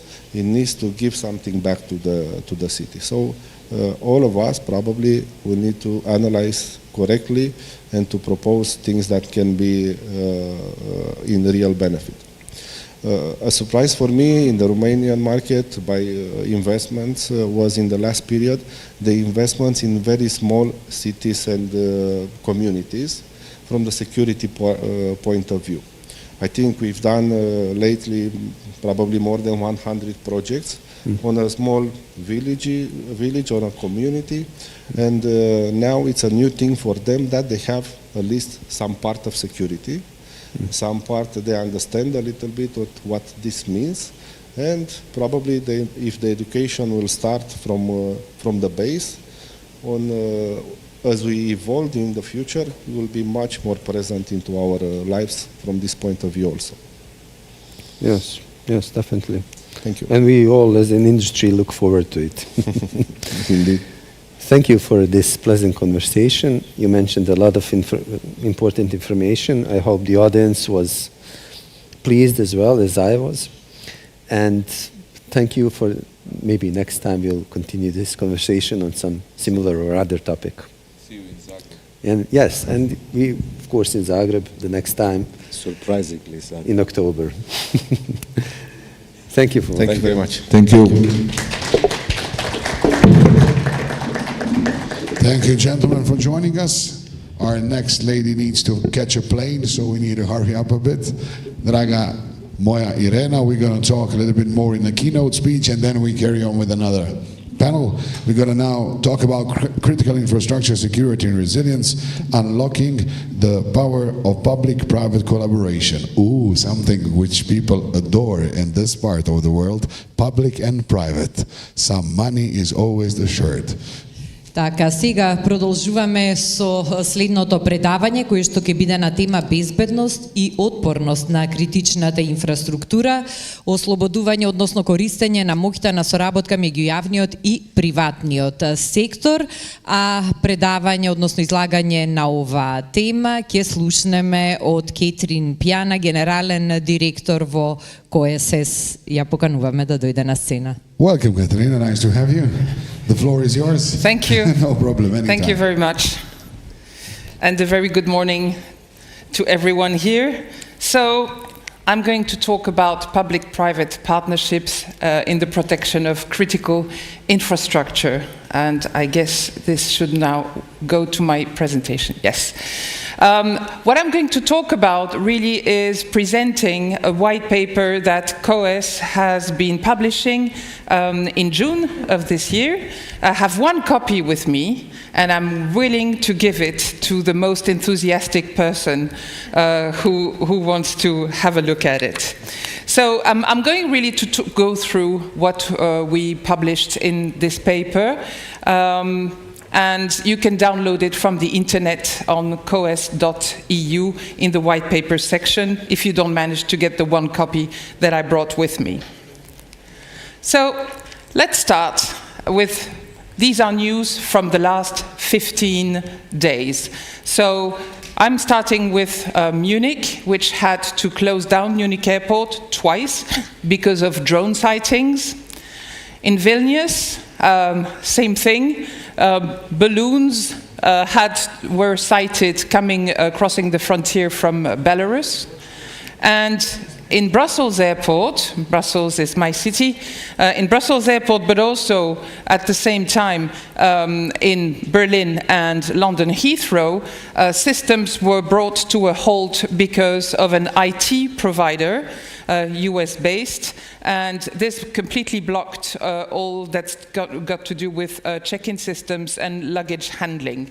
So these are 3 different incidents with 3 different threat vectors in 15 days. Threat vectors: physical, cyber, and hybrid. So if you think this comes from a policy paper from a think tank, indeed, it's reality, and that's the point. We believe that thinking, debating, writing policies, that time is now over. What we need to do is to act, to integrate, and to start preparing and be more resilient. So, talking about the threat, critical infrastructure has never been more vital or more vulnerable. From pipelines to power grids, from hospitals to satellites. Our societies depend on a tightly interwoven web of essential services, and these essential services are now put under heavy pressure. Geopolitical instability, sophisticated cyber attacks, insider threats, disinformation campaigns, AI surveillance, lone actors and nation-state proxies. These aren't separate categories, they are converging, and so must we. When making the case for collaboration, I like to use this image of the whole is bigger than the sum of the parts. If you see what I mean, that when putting together public forces and private security, what you end up with is much bigger than just adding these 2 categories. So, if we look at what the specific capacities are of the public forces, of course, it's authority and the use of force, and it should always remain so. But also the capacity and privilege to handle confidential information and intelligence. And again, this is a privilege that the authorities have, also because they enjoy, well, so far they enjoy the citizens' trust. And also this is being put under heavy pressure. And also because they are accountable and that there is scrutiny in our democracies. From the other side, we have the private sector. And the private sector, because it has to make money, has to make sure that it has operational expertise, that it has specialized knowledge, also using increasingly technology. And I think the expo we are at today really shows that we are increasingly also converging between people and technology, ultimately offering security solutions. And again, because they need to remain on the market and they need to remain competitive, they have a culture of efficiency and performance. So doing right, what can collaboration deliver? And actually, this is really, these are going to be, it's a list of elements that collaboration brings, which actually are a little bit like dominoes. When you have one, it automatically brings the next one. Complementarity, of course, of bringing these different capacities together. And when you have that, and you can also share some intelligence, and I'll come to this a little bit later, you also are also in a position to have early detection, even crime scripting or predictive policing if done right. This in turn makes sure that you have improved efficiency and resource allocation, and that all turns into flexible and scalable resilience. What's not to like? Yeah. So I want to go through some practices that I collected while preparing the white paper. The first one, I titled Bad Practice. That's really unfair because it's actually one element within very good practice. So I had the opportunity to visit a nuclear power plant. Now, nuclear power plants are in the scale of how secure locations are. They're like there, right? And in this particular one, the private security company that protects it and the commissioner, the police commissioner and police station work really, really well together and have done so for several decades. So we're talking about a really good public-private partnership, but when I was talking with the two people together, the private security company leader in that place, in that facility, and the commissioner, the police commissioner, he told me that if in the neighboring town an emergency vehicle was stolen, he was not allowed to tell his private security company counterpart. And I thought, wow, this is crazy. Now, of course, no private security guard is going to open the gate even if they see an emergency vehicle coming in a nuclear power plant. No way. But imagine this in another facility that's maybe less well protected. Also, we're not violating any secret of investigation. We're just giving information that will be in the papers a little bit later on anyway. So why is that not possible? I'm arguing that it should be possible. Okay, next example. This is from my home country, Belgium, 2016 terrorist attacks on Brussels airport. So there's an explosion, people run in all directions, nobody's really sure what's going on, and the public and the private security companies are informed in the same way at the same time. My argument is, okay, private security companies protect buildings in the center of Brussels, where later on another bomb exploded. Of course, we wouldn't have known that in advance, but private security companies protect the EU Commission building, the Council building, NATO headquarters. Would it not be good to have an emergency line between the authorities and the private security companies protecting these buildings just to heighten their vigilance, to know that something's going on, we don't know quite what, and we don't need to know quite what, but it might take the shape of a bomb. So let your people know who are everywhere in Brussels that's something that they need to be more vigilant. Next practice, this one is a good one. So we're in ports, and you're very well aware in European ports there's criminal activities, mainly in the form of drugs smuggling, but also weapons smuggling, probably human trafficking, all sorts of evils. And in order to perform their activities, the criminals are trying to get on board some of the people who work in the ports, including private security people.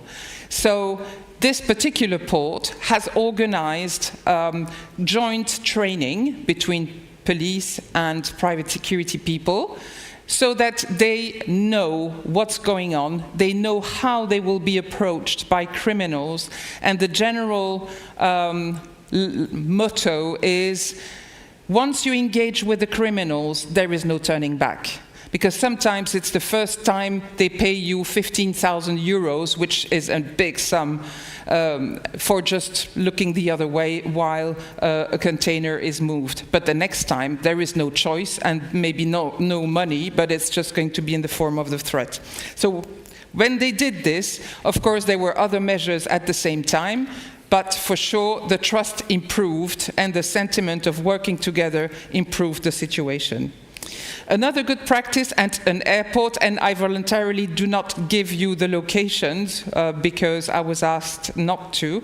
In this particular airport, it's a very high-level robbery that led people to work together. And side note, very often it is after something dramatic happens that all of a sudden everybody decides they need to work together. Never in anticipation, always after something's happened. Just a note. Okay, anyway, in this airport they decided to come around the table. Initially it's because of a criminal action, but they've also decided that they were going to work in order to counter any kind of threat, risk, terrorist or otherwise. So they come together, different authorities, and it's government, it's counterterrorism authorities, it's the airport stakeholders, the airlines, private security, everybody is around the table and they have different levels of discussions. Some of them very high level, informing about the threats, and some going down more operational and actionable. So another good practice which has made sure that everybody is on board with a security culture mindset. Next, this is very close to my heart. I've worked on the insider threat for the last 8 years, and I'm still very surprised to see how little is really done towards it, especially when we see the shocking monetary impact of the insider threat. This comes from a report from an organization called Ponemon, which actually surveys critical infrastructure around the world every year or 2 years. And these are figures I haven't made up, they're real figures. My first shock was like, what? 67% of companies actually get repeatedly attacked. So after the first time, they still haven't figured it out. They have to go through a second attack before they do something. Anyway, the other shocking fact is that insider incidents are, in their majority, 74%, involuntary. They are negligent or accidental, and only 26% are actually malicious.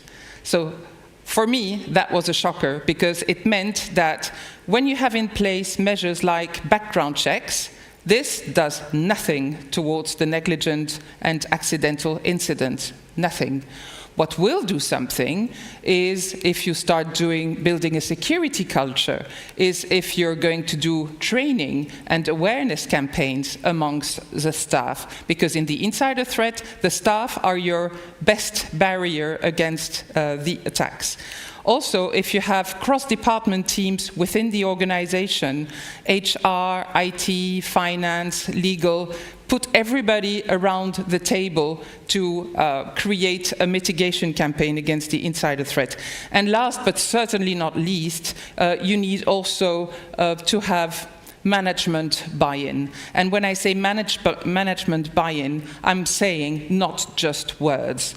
Management needs to demonstrate that they are on board of the insider threat policy. So the other thing that I've observed when I was looking at best practices was that PPPs are very patchy. And when I say patchy, I mean there might be local within a country, or they might exist in one country but not in the other country. So what we're looking at is a very diverse situation across Europe. And what we really need is something that's much less random, something that's much more solid. And that's what our white paper suggests. It provides recommendations for lawmakers, for law enforcement agencies, for private security companies, for all the stakeholders.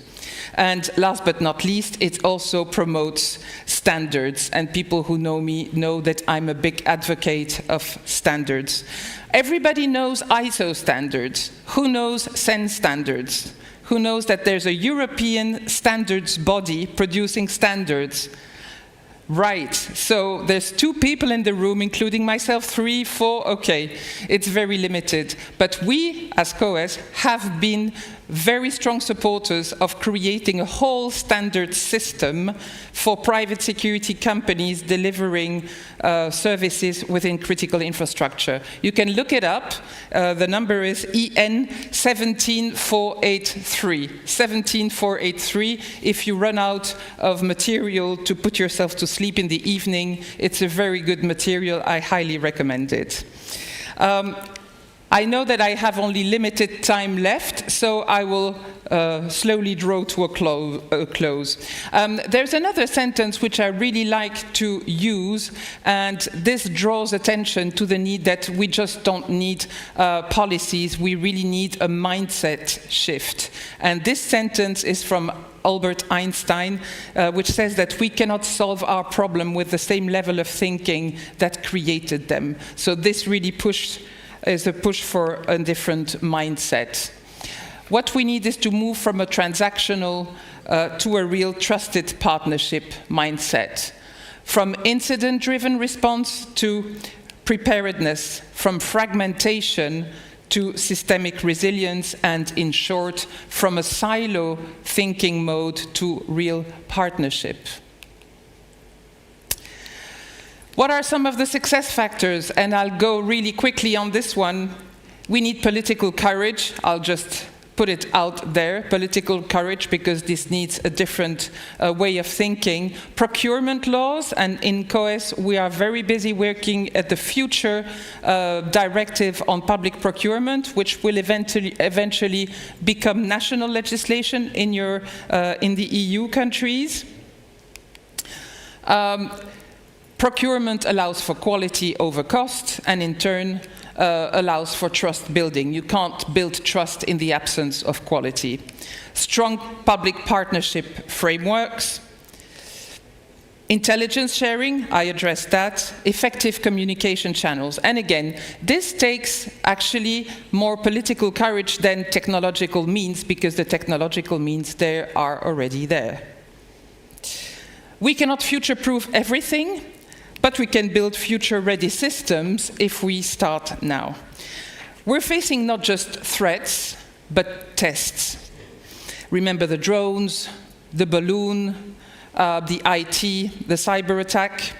We are being tested on a daily basis on our ability to react, to respond, to be prepared, also to have the appetite to respond. Public-private collaboration is not a soft option, it's a strategic imperative. It is how we will protect what matters most, not just infrastructure, but trust. Let me close with this. In every crisis, there is a moment when systems bend, and people decide whether they will break or hold. Let's ensure our systems hold. Let's build trust before it is tested. Let's shape resilience before we need it. Thank you very much.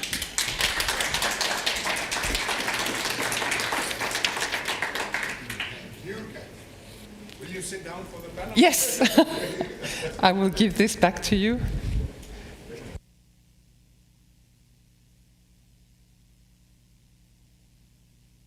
Well, that's how you do it, because you have to catch the plane. So please, everybody who will be now on the panel, remember that our dear Catherine has to catch a plane back home. So we would now call you to join us for the Summit talk in the name that actually is in English, Protecting Critical Infrastructure with Smart Integration and Identity Control. And we have some other guests joining us as well.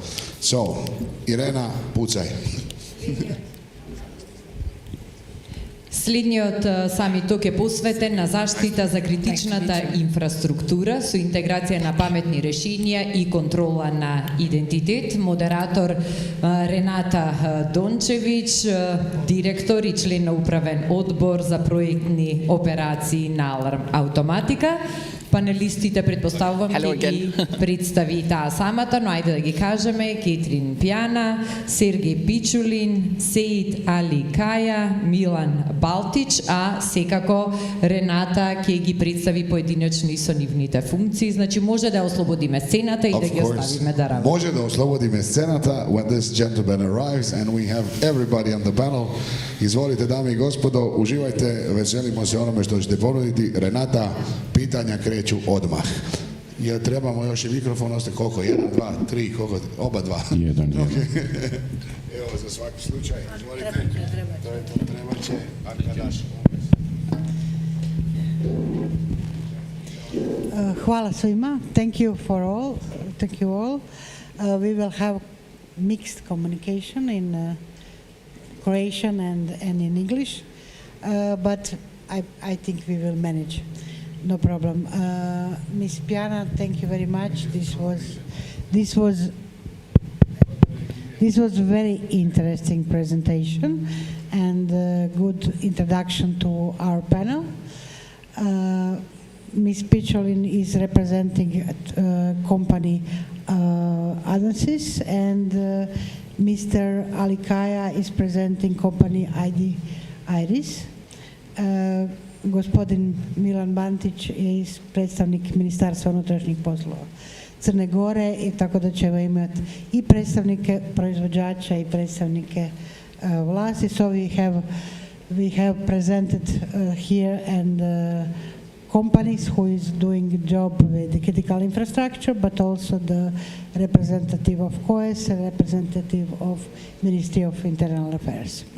So for the start, Ms. Pjana, you said few things about the critical infrastructure and the laws which is needed to be bring to all European countries. Do you know what is the situation today in European countries, if all countries has already laws regarding critical infrastructure, or still is not finished? So I had a look before I came on stage, and because there is a website where you can check that, which countries have notified the Commission that they have implemented the CER directive in their own legislation. So this morning we're talking about 16 out of 27. 16 out of 20, no, it's 18 out of 27, sorry. So it's not at all complete, and some of the really big countries still haven't notified their legislation to the European Commission. So the deadline was 17 October 2024. We're almost celebrating 1 year anniversary of the date when the CER directive should have been transposed in national law. So that's where we are at. And also, I think it's worth noting that the countries have to inform the Commission before end of June 26 which critical infrastructures are considered critical infrastructures. I can say that in Croatia we had a law, but we're still waiting for this list. So the deadline is the mid of next year to have it, yeah? Yes. The one thing that we're still working on in Brussels is to help the Commission draft guidelines for the member states on organizational measures, security measures, and technology measures that they can implement in order to improve the resilience and protection of the critical infrastructure. So we're still working on it. Thank you. Mr. Baltić, gospodine Baltić, kakva je situacija sa regulativom za kritičnu infrastrukturu u Crnoj Gori? Na samom početku dozvolite mi da u Ministarstvu unutrašnjih poslova Crne Gore, Asocijacije menadžera bezbjednosti Crne Gore i u svoje lično ime se zahvalim organizatoru na pozivu i prilici da učestvujem u današnjem panelu. Što se tiče zakonske regulative, mi smo 2019. odnosno krajem 2019. usvojili zakon o određivanju i zaštiti kritične infrastrukture koji je stupio na snagu već u prvom mjesecu 2020. godine. 2021. godine smo usvojili uredbu o sektorskim kriterijima za određivanje kritične infrastrukture i tom smo uredbom, znači, mi precizirali koja ministarstva, druge državne institucije, pravna lica u Crnoj Gori koja posluju potpadaju pod kritičnu infrastrukturu.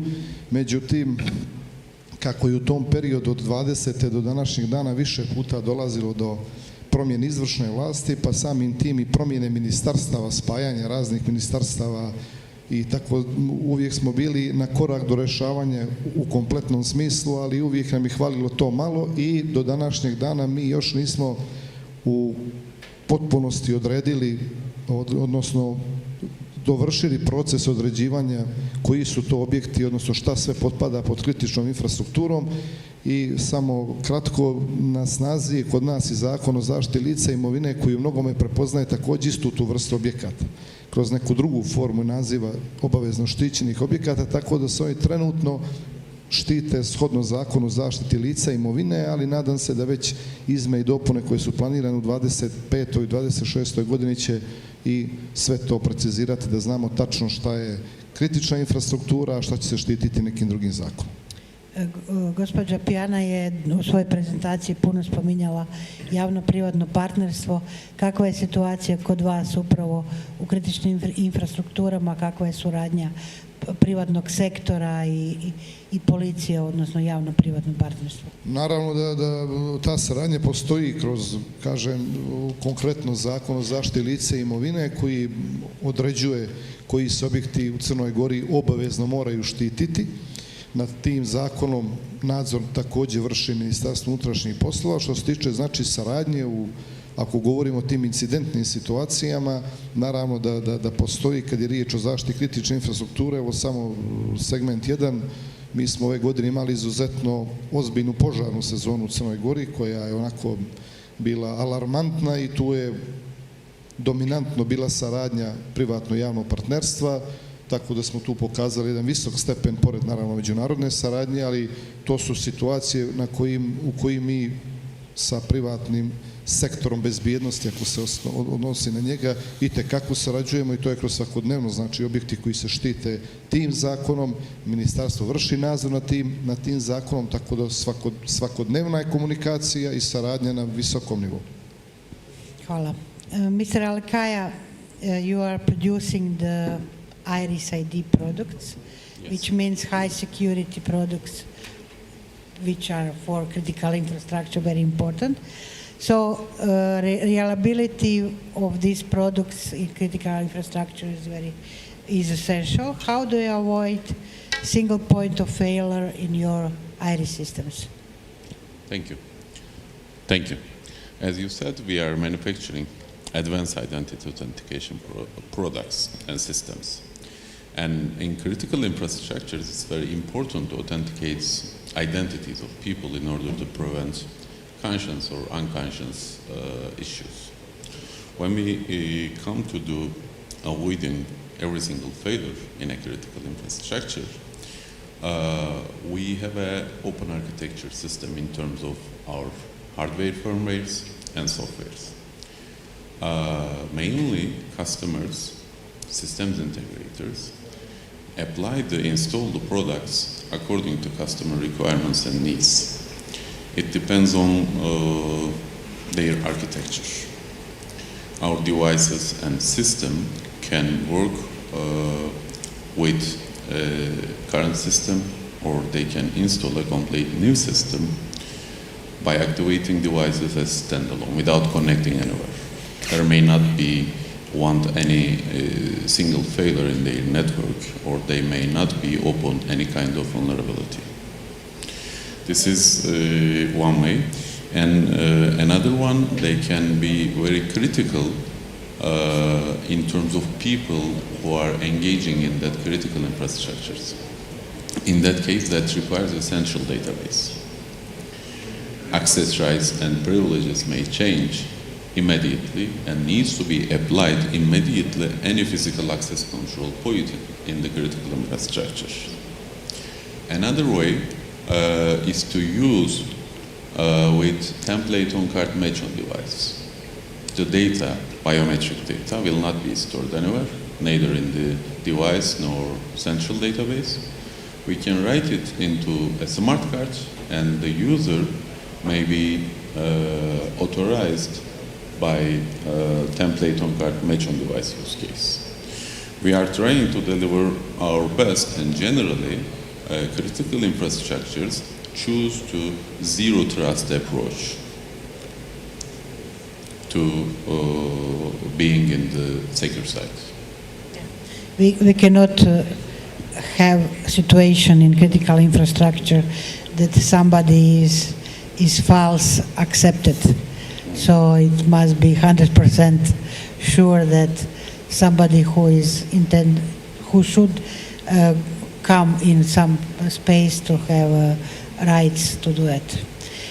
But you mentioned that you have everything on the card, so basically GDPR problem is not present because the data are not stored in some database but privately on the card, which is I think also very important to have compliance with the GDPR. Of course. Yeah. As you know, the GDPR released around 2018, as far as I remember, maybe 1 year later or after. But we have been providing this template on card match on device solution more than 15 years, which is a kind of requirement. Again, addressing the GDPR regulation, not to store sensitive data or does not require consent of the user concerning about their privacy. Actually, the GDPR says that the sensitive data which you are planning to use will not affect the user private life, does not let any kind of people, any parties to track them in their daily life, public life, or provide them some positive or negative discrimination in their daily life.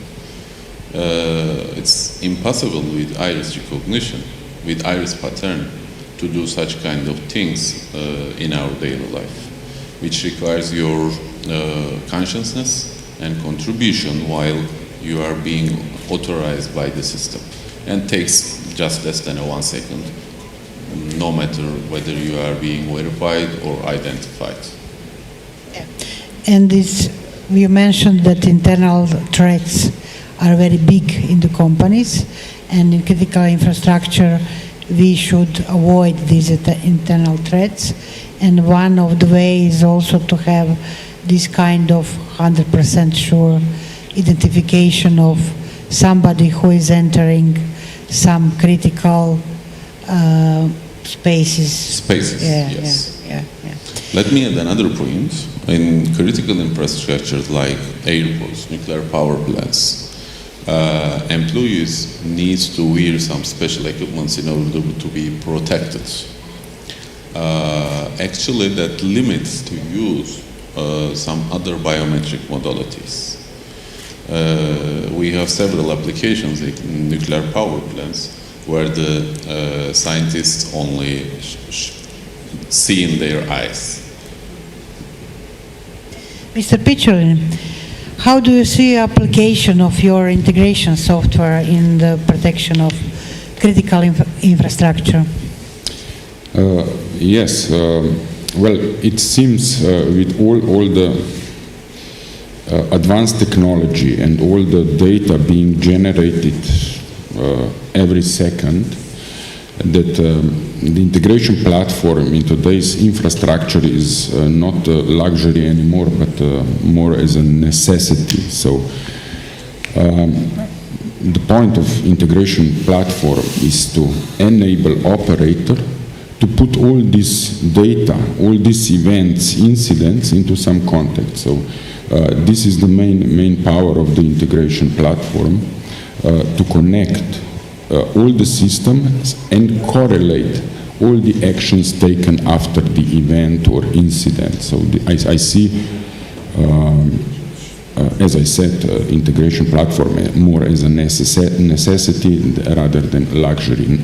Nowadays, with all the sources of data, different data from your system, and at the end of the day, the integration of the public authorities with the communication and combining all this data within some context, and enable operators and teams on the ground for a faster reaction, basically in a real-time reaction. Actually, your software is helping to operators to have incident procedure very fast implemented. Exactly. It is, we call this SOP or standard operating procedures. On the other side, we can do absolutely custom-made procedures for the operators, so they are not losing any time on any incident or event. We can create a procedure for the operator to follow without searching the tons of paper how to do it, but already on the platform itself, operator gets this protocol of work to say what he needs to do, who needs to inform, and everything is done from the platform. And this is speeding up the reaction time on a 10th level in sometimes. Ms. Piana, you study many critical infrastructure projects. I suppose that you also see this kind of implementation with integration software who are helping the people on site to do what they need to do in case of incident. I haven't so much gone into the response element, but yes, it's also an important feature how the technology are integrated into the systems. I want to make a point though on something that I didn't discuss during the presentation, is the gap between physical security and cybersecurity. And that's something that we also wrote a white paper about. And for example, the CER directive and the NIS2 directive, they are separate directives. And we think that this gives a little bit of, a gap, and gap means vulnerability. So that's one feature I think that needs to be addressed within critical infrastructure to make sure that the physical security bit speaks to the cybersecurity bit as well, and that it's all approached in a holistic way. Mr. Pichorin, how do you have some measure or some certificate, or how you are compliant with NIS2? Yes, I can say we are compliant by the design. Sometimes I can be a little bit arrogant, and it seems that the NIS2 directive was written for the integration platforms. As this main 5 principles of NIS2 directive, we are following all. I will not go through all of them, not to make it boring, but yes, and this is also one aspect from my esteemed colleague, the gap between cybersecurity. We see this here huge potential. To enable integration, any kind of IT security model, any kind of CM model with our integration platform. So maybe in this case we can discuss, this is the hot topic at the moment, to correlate IT security teams and security teams on the ground to do different correlated approach to different incidents. But as I said, also the point of reporting, business continuity, this is all by design already within the platform. Gospodin Baltić, kad pričamo upravo o tome, fizička sigurnost, tehnička zaštita i IT sigurnost, kako je to kod vas regulirano u zakonu, odnosno na koji način se povezuje sva ta sigurnost, obzirom da su različiti dionici koji sudjeluju u IT sigurnosti, ovi koji rade tehničku zaštitu i fizičku zaštitu? Što se tiče samog dijela fizičko-tehničke zaštite, on je znači propisan kroz Zakon o zaštiti lica i imovine i on je u Crnoj Gori već 20 godina regulisan oblast zakonom i tu imamo znači 7 objekata koji štite državni bezbednosni organi i 80% štite upravo privatne sigurnosne kuće kojih je na tržištu Crne Gore, možda će nevjerojatno zvučiti podatak, ali preko 100 pravnih lica koje obavljaju djelatnost što fizički, što tehnički, što fizičko-tehnički. Uglavnom, već dugo regulisana oblast, dok se zaštita informacijskih tehnologija koje o tome riječ, oni su propisani drugim zakonskim rješenjima i nadležnost su drugih ministarstava u Crnoj Gori. Da, ono što je problem, da često tehnička zaštita ulazi u ovaj dio, trebala bi ulaziti u ovaj dio IT sigurnosti, a nije međusobno regulirani. I commented that often technical security is a part of IT infrastructure and it should be connected somehow with the IT security, not only the security, technical part of security. Pa da, ali što se tiče našeg zakonskog rješenja, tačno je propisana što podzakonskim aktima kad je riječ o tehničkoj zaštiti. I ona se tu odnosi na, znate, već ustaljene sisteme tehničke zaštite, monitoring sistema i tu je sve jasno po pitanju procedura. Mr. Alikaya, we mentioned the integration software, but you also have the equipment which should be integrated with other system. Can you explain how you can integrate with other access control systems? It's quite easy, but before coming that point, which is discussing that connection between integration between cyber and physical security, you cannot expect someone to log in a system physically not present there. This is very critical and very important. Credentials may be shared or may be hacked by someone else. That brings the importance of the integration. Iris recognition system, Iris ID systems, provides you both integration methodologies. We have several interfaces with current building management system. You can connect with supported interface to your cyber system in order to double check whether that person physically is there, or to manage their access control size or privileges by using, for physical access control, the simplest thing, weekend. If you want something more secure, you may use OSTP. If you want to go application level, you can use our SDKs or REST API library in order to make that integration. If there is a shared computer which is being used by different profiles who may have different identity and access management privileges, you can also integrate iris recognition into computer in order to log in or approve any kind of system. We provide all the possible available integration methodologies, both for physical access control and logical access control to the computers. Yeah, this is very important for high security data, to have additional access control check on computer itself.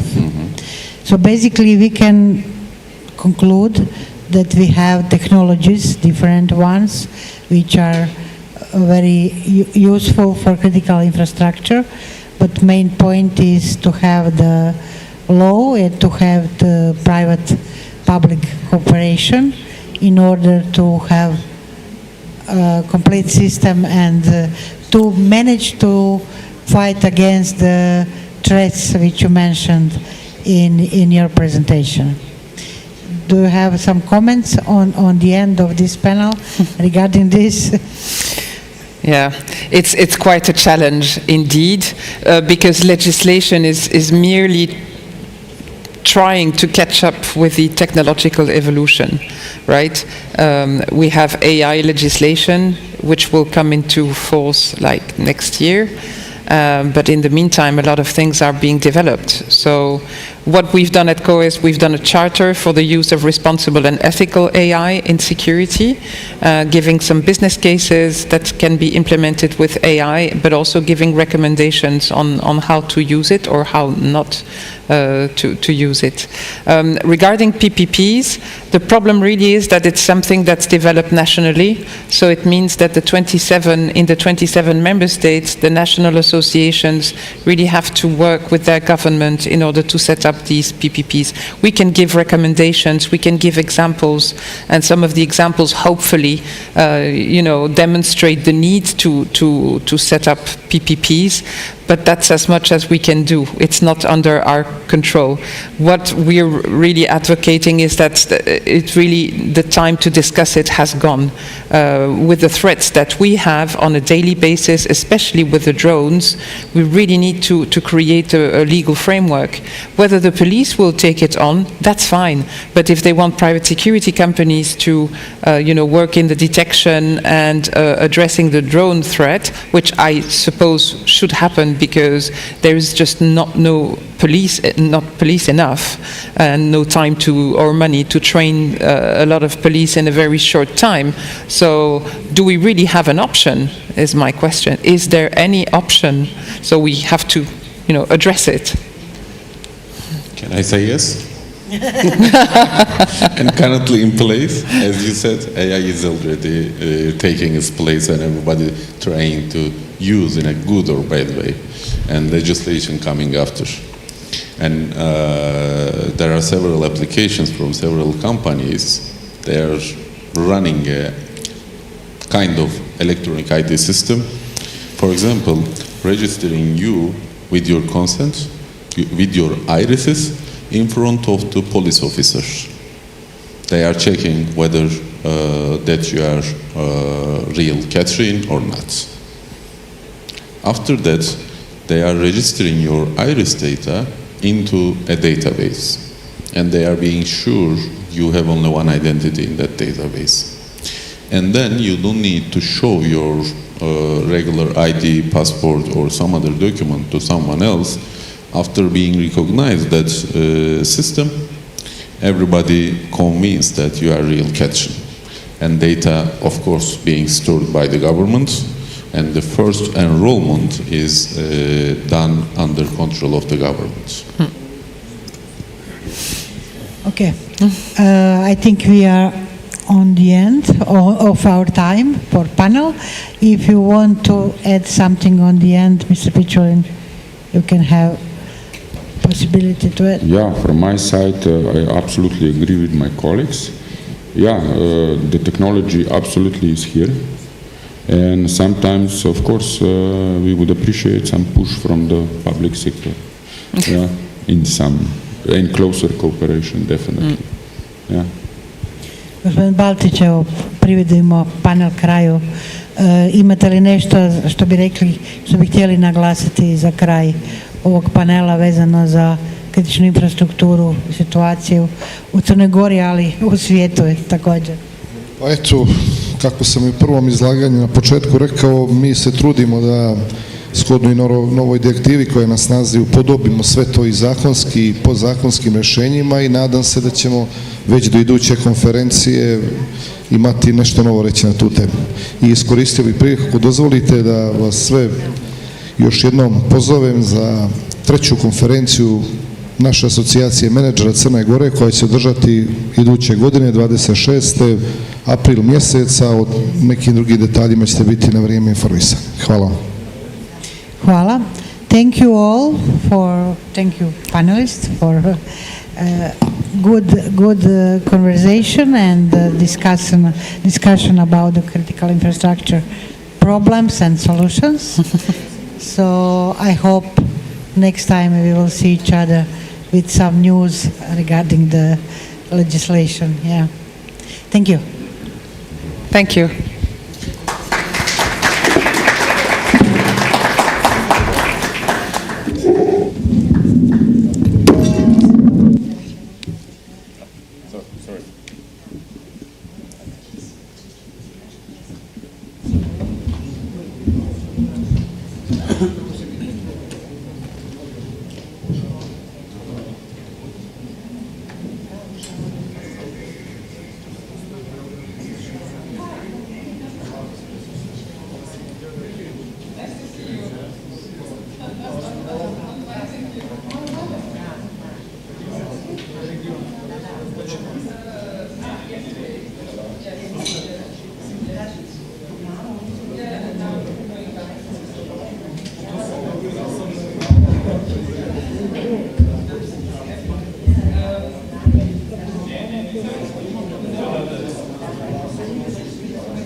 Им благодариме на претходните учесници во панел дискусијата и на модераторката и сега веќе е време да продолжиме со следната панел. That means that we carry on with the program. Another panel in front of us, ladies and gentlemen. After the talks about protecting critical infrastructure, it's time for EDU institutions, safety solutions and technology, as it says, for another summit talk in front of us in a few seconds. A lot of ladies and gentlemen will answer some interesting questions about that topic, and we have one female moderator as well today. So let's hear who they are in real language of Macedonia.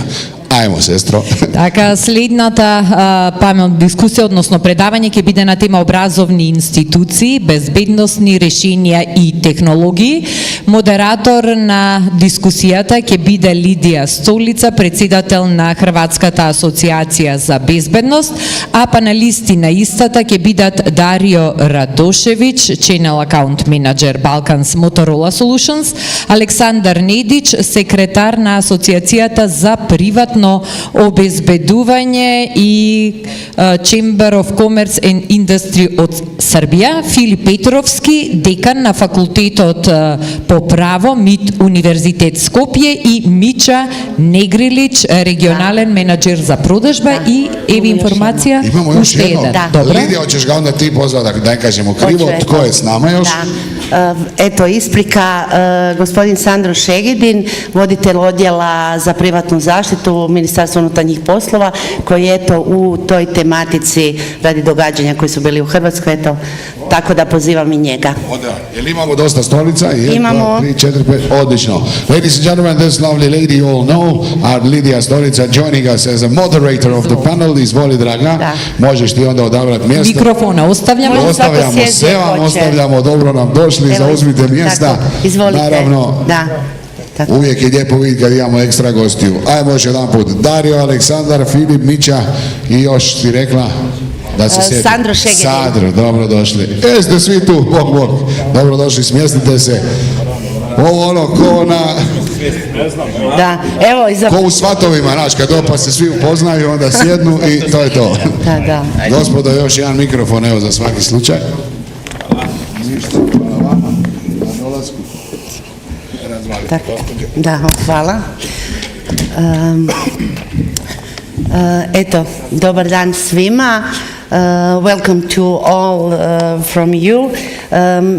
Mi ćemo zapravo pola hrvatsko-srpski, engleski, tako da, evo, vjerujem da će se svi razumjeti. Tema je vrlo zanimljiva. Evo, prvo da zahvalim i organizatoru na ovoj temi, koja je, mislim, aktualna u zadnje vrijeme. Ja ću se malo ovako pomaknuti, koja je vrlo aktualna u zadnje vrijeme. Evo, što se tiče same tko prati, ko se bavi sigurnošću, znači bilo je i u Beogradu i u Zagrebu je bila situacija, a i kroz medije se prati da i u Europi, da ne kažem i u svijetu, je nasilje u školama zapravo vrlo, vrlo često. I danas je to tema. Zahvaljujem svima koji su u panelu. Vjerujem da ćemo čuti što se tiče samog dijela oko događanja, oko rješenja, zakonske regulative, tehnička rješenja. Ako neko ima pitanja, slobodno pitanje postavite i tema je zapravo vrlo zanimljiva i vjerujem da će u aktualnom vremenu, u jednom dužem periodu biti sve aktualnije i aktualnije i da se moramo svi koji smo u ovom sektoru zapravo time pozabaviti, pošto vjerujem da većina nas, da su i mame i tate i bake i dede i da nam je sigurnost naše djece na prvom mjestu. Evo, krenula bi prvo sa Dario Radošević, sa Dario tobom. Vi kao tvrtka, rješenja, tehnička rješenja, Govorimo uvijek da škole, ja sad uvijek govorim iz primjera Hrvatske, a znam iz komunikacije sa Aleksandrom, da je nama svima u interesu naravno zaštititi škole, govorim da li je to tjelesna, tehnička, ali ne od škole raditi utvrdu. Ne dizat zidove, ne sad nekakve kontrole ulaza, interlocking kabine, jer znamo škola je nešto lijepo, u školi se djeca vesele, ali opet moraju biti sigurno i zapravo zaštititi tu našu djecu na način da to nije agresivno, da nije vidljivo. Evo, Dario, vjerujem imate iskustva, pa da čujemo šta ima inovacije, nešto što ste već instalirali, znači nešto što je već možda u drugim zemljama, pa evo, izvolite. Hvala. Ok, lijep pozdrav i od mene. Jako aktualna tema u Hrvatskoj, Srbiji. Ja ću dati jedno iskustvo isto, pošto moj sin je baš krenuo u prvi razred, ali u Sloveniji. I slažem se sa time. Mi danas njega ujutro pustimo pred školom, dočekaju ga i nitko ne ulazi u školu. Neko iskustvo koje ja nisam imao kad sam ja bio dijete. Šta Motorola Solutions ima na tom području zaštite institucija kao što su škole i vrtići? Ideja Motorola i Motorola dolazi nekako iz radio svijeta, sve ove ostale kompanije su bile kupnje u zadnjih 5-6 godina. Ideja Motorola je taj solving for safer, stvaranje nekog ekosistema koji će nuditi sigurnost, tehničku sigurnost. O tome govorimo, ono što se meni recimo u Hrvatskoj nije svidjelo, nakon ove događaje sve škole su postale pune zaštitara i onda nakon toga smo imali puno problema sa tim zaštitarima, ih nema ili bilo je različitih situacija. Tehnička sigurnost može pružiti višu razinu sigurnosti, a opet se može prilagoditi potrebama te institucije. I ono što mi nudimo je taj ekosistem, a to je kontrola pristupa, video nadzor i kritična komunikacija, znači radiokomunikacija. To je portfolio koji nudi Motorola. Opet, specifično za našu regiju jako teško je dobiti nekoga ko ponudi cijeli sistem za cijelu državu. Svaka škola, pogotovo u Sloveniji, ima neki svoj budžet, dogovara se sama za to i jako je važno ponuditi neku otvorenost. Znači, mi se možda nekad imamo video nadzor ili kontrolu pristupa ili imamo pametne senzore koji se onda povezuju u postojeće sisteme. To je nekako ono što Motorola nudi. Ovdje bih za kraj spomenuo naravno video nadzor, kontrola pristupa, to je neki standard. Ono što mi kao nešto inovativno donosimo ovdje je to je halo senzore. Halo senzor u Sloveniji jako već raširen i nudi taj dio privatnosti na način da ništa ne snima. Znači to je IoT senzor koji obrađuje podatke koje prikuplja na samom uređaju. Vi dobivate onda samo alarme, da li netko puši u školi, da li se događa neka agresija, neko viče jako, da li je preko više x ljudi u WC-u trenutno. To su neke stvari koje naš halo senzor može odraditi. Opet ima otvorena sta, ima više od 80 integracija koje se mogu iskoristiti, a najčešće škole koriste našu cloud aplikaciju, to znači da ravnatelj, učitelji mogu dobiti neki tip push-up notificationa i biti obavješteni da se neko trenutno tuče u vrtiću, u WC-u. Evo, to je nekako ukratko ono što Motorola Solutions na tom dijelu tehničke zaštite nudi za edu institucije. Da. Evo, hvala. Baš prije nego ste odgovorili u ovom dijelu sam baš htjela pitati, zapravo je ono pitanje o povezivanje tog sustava, znači sa hitnim službama, sa, policijskim upravama. Evo, dali ste, što je vrlo važno, da zapravo gdje je to povezano, kako je to povezano i koja je brza reakcija. I evo jedno pitanje što uvijek nas služenje takvim sustavom je nama dosta važno, govorim, jer ipak u školama rade ljudi koji su profesori, domari, tete čistačice i tako, da zapravo ti svi sustavi koji nek su dobri i sigurni, znači kvalitetni i sigurni, da je zapravo s njima jednostavno baratati i da ih je jednostavno obučiti na korištenje. Da, ako govorimo o našoj regiji, takvih nekih instalacija, kada je to sve povezano sa policijom, recimo, toga nema, ne. Zaštitarska služba koristi neku komunikaciju, radiokomunikaciju, dobivaju alarme, to da, ali da je to nekako na višoj instanciji povezano, to trenutno nemamo. Možemo pričati, pošto smo američka korporacija, kako je to riješeno u Americi i oni naravno imaju integracije na 911 center, znači prepoznamo vozilo koje je na nekoj blacklisti, prepoznamo osobu koja nosi hladno oružje i automatski se alarmira i policija, ali kod nas mislim da naše škole opet ne ulaze u neki takav segment, iako smo imali neke slučaje, opet bi rekao da su to iznimke tu. Otvorenost, da, moramo biti povezani sa različitim sistemima, moramo biti jednostavni za korištenje i ono što vidimo do sada, nova tehnologija je jako user friendly, sve imamo na telefonu, brzo nam dolaze obavijesti, a sam sistem također ne moramo puno namještati, zato jer analitika uči sama i tako reći sama se nauči situacije i obavještava nas kada je nešto izvanredno. Pripremajući se za ovaj panel, danas ujutro bio jedan članak u Indeksu, organizacija u Hrvatskoj. Ne vjerujte sve Indeksu. Pa dobro, ali je bila znači, državna institucija i dali su neke podatke, pušenje, alkohol i droge u osnovnim školama, znači mladi, 14 godina. Ono što bih rekao je, mi moramo raditi kod nas na prevenciji. Na prevenciji, jeli? Ako djeca jedan primjer u Sloveniji, jeli? Mi smo imali preko 80 alarma u jednom tjednu za pušenje u osnovnoj školi. Jeli?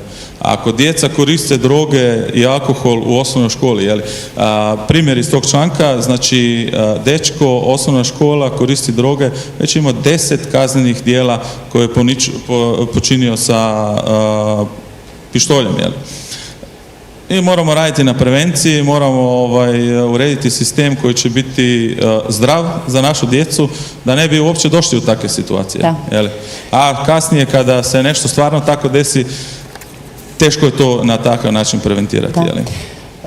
Pa evo, gospodin Sandro, ja smo dosta sudjelovali u tim nekim radnim skupinama i Aleksandar, što ja uvijek kažem, može biti tehnika najbolja, može biti 10 zaštitara koji iz filmova, što bi ja rekla, naravno da uvijek da je maloljetna delikvencija sve veća i veća, da prag zapravo je vrlo mali kad oni krenu, ali kažem, tu je zapravo jedan trokut, škola je ta ustanova koja je obrazovna, ali govorim, to je opet i kvart, znači gdje dijete živi i prvo i osnovno roditelji i od kuće. I to je nešto što zapravo svi na tome radimo, a naravno je tehnika nešto što nam samo pomaže da ranije to, eto, hvala puno. Gospodin Negrilić, evo i vama što se tiče tvrtka kao Suprema rješenja, imali smo prilike jučer pričati pa ste mi primjeri iz Francuske i Španjolske, evo podijelite to s nama, što kažem uvijek, svi mi, tehnika je ono što nam pomaže i vidimo da smo svakim danom zapravo korištenje tehnike nam krati, zapravo uštedi vrijeme i dosta nam pomaže. Tako da, evo molim vas, gospodin Mičać je na engleskom je rekao što se tiče dijela, pa... Da, radi. Mogu ja biti na srpskom, ali da, za tehničke neke stvari lakše mi je na engleskom. Today Suprema provides access control solutions, okay, and mainly with biometrics. So biometrics with fingerprints, with face recognition. Problem today with school is that we are facing more and more security issues. Okay, 20 years ago there weren't so many problems. Okay, today we have shootings. We have external people coming in the school, as Dario said, to sell drugs or cigarettes or whatever. So you said we don't need to. Schools don't have to be locked, but at one time you need to prevent those problems to happen. And best way to do it is to restrict access to those schools, to the people who are authorized to enter. So on our side, We can provide all technologies to prevent those unauthorized access, but we mainly focus on biometrics because today a card can be given, can be stolen, okay, can be hacked, can be copied, and anyone can enter a school with some of these cards. Okay, we can then have some PIN codes, but even those codes, someone can see them, can hear them, and can then use them. One thing that nobody can steal from someone else is his fingerprint, okay, or his face. So this is why we developed face recognition systems and fingerprint systems. Okay. Today we know also that there is big issues about data protection, about all this, and we have GDPR regulations, we have in United States or in other countries equivalents. It's the same in all Bancal, even if it's not as restricted as in the Western countries. Okay. For that, we provide unique encryption of this fingerprint or face. We never use a picture, road data that could be re-engineered to reproduce an image or a fingerprint. Okay. We do that in regulation in compliance with GDPR, okay, to help this security. Okay. So children, nobody will have the data. That will be safely encrypted in a database, okay, with the strongest standards today. This prevents anyone from stealing these credentials from people and getting unauthorized in the school. Okay. That's one of the issues. Then with those systems, they are helping because they are fastest on recognition. They can, easily be encrypted. They can easily be enrolled, so that only the child, the student who has the right will access to the right premises. Okay. We have many examples. Yes. Unfortunately, I was talking about shootings. Okay. So in a few schools in the United States, because it's there where it happened a lot, but there is no safe country today. It can happen anywhere. So in one of these universities, we have integration with a shooter detection system.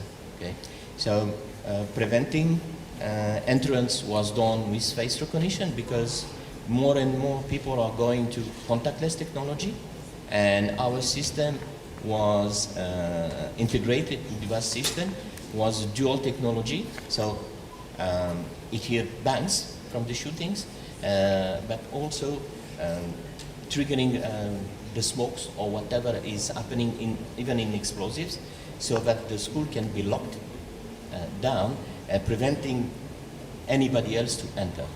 Mm-hmm. So that's the main point of what we do today, try to prevent this unauthorized entrance in school, universities, and... Thank you very much. Hvala gospodine Negrilić. Tehnika je, ali evo profesore Petrovski, evo vi ipak, što ja kažem, tu smo proizvođač, Ministarstvo unutarnjih poslova, Privredna komora Srbije, evo vi kao profesor i govorit ćete, znači nama tu, govorim sad za regiju, za Makedoniju, ali vjerujem da ste upućeni šta se desilo u Beogradu. Evo sa vašeg gledišta imam tu ta pitanja vaša koja jesu, ali vjerujem da ćete vi nama tako objasniti i reći. Rekli ste da ste izdali literaturu, tako da vrlo rado ćemo to poslušati i naravno dobri primjeri su nam uvijek važni, pogotovo nama u regiji. Izmjena iskustava je, što kažem, ključno nešto kako nešto napraviti bolje i zapravo naći bolje rješenje. Evo, izvolite profesore. Hvala mnogo. Da. Prvo, dobre dojdovte u Skopje. Се надевам Hvala vam. дека ви е убаво у Македонија. Колку што гледам на овој панел, само сум ја од другата страна. Ова се све компании кои што нудат услуги на универзитетите, на школите, безбедност и така натаму. Ја имам тези кои се на англиски, ќе ви ги испорачам, кои на некој начин се одговор од академската заедница што е тоа што е потребно да се исполни правниот и филозофскиот дел кој што е во однос на заштита на приватност и така натаму. Така што ако дозволите, јас ги имам тезите, а може и да ви ги пратам по имейл ако ги објавувате, затоа што познате случајот у Белград што беше со убиство на 12-13 основци, кој што имаше своја рефлексија на цел Балкан. Исто рефлексија и во Скопје, имаше во скопските школи неколку списоци за ликвидација во основни школи, што беше спречено од полицијата, но остави трага, така што ја имам еден свој одговор, една моја книга, како тинејџерите треба да живеат, кој што е помалку правна, повеќе филозофски одговор. Еве ги тезите за овој самит. Значи, education is not only the foundation of progress, it is the space where society transmits its values of trust, dignity, and freedom to the next generation. Therefore, when we speak of safety in schools, we are not speaking merely about walls and cameras. We are speaking about the protection of the very idea of human development. On the first point that you asked me to write about, from a legal and academic perspective, the introduction of surveillance systems in schools raises deep ethical and constitutional questions. Students are not merely data subjects. They are developing citizens whose sense of autonomy and dignity must be shaped in an atmosphere of respect. Under instruments such as the UN Convention of Rights of the Child and EU Charter of Fundamental Rights, children are entitled to privacy even within public institutions. This means that any surveillance technology must be proportionate, transparent, and accountable, not invasive. If a classroom becomes a place of constant observation, we risk replacing education with conditioning. That's why balancing safety with freedoms and data protection is a very important question. The legal challenge is to balance security imperatives with the protection of minors' freedoms. Modern data protection regimes, such as EU General Data Protection Regulation, require that data collection in schools be strictly limited to legitimate purposes, the prevention of harm, not normalization of control. We must insist on principles such as data minimization, collect only what is necessary, informed consent, ensure both parents and students understand what is being monitored, accountability, schools must know who has access to the data, for how long and for what reason. A law that forces the human at the center of security becomes a tool of fear, not protection. Next, lessons from international frameworks. It is very short, but I hope it's helpful. There are valuable lessons we can learn globally. Microphone.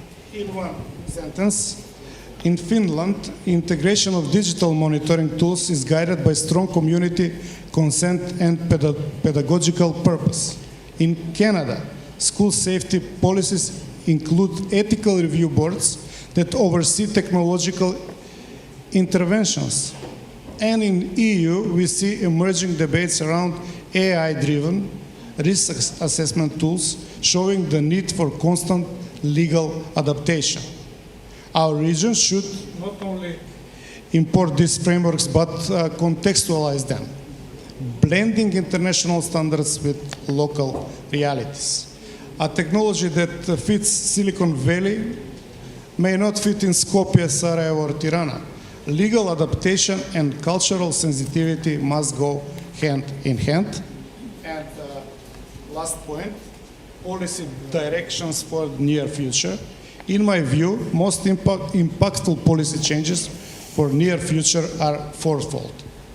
Legal modernization, adopt national guidelines aligning educational law with privacy law, defining clear limits for surveillance and data retention.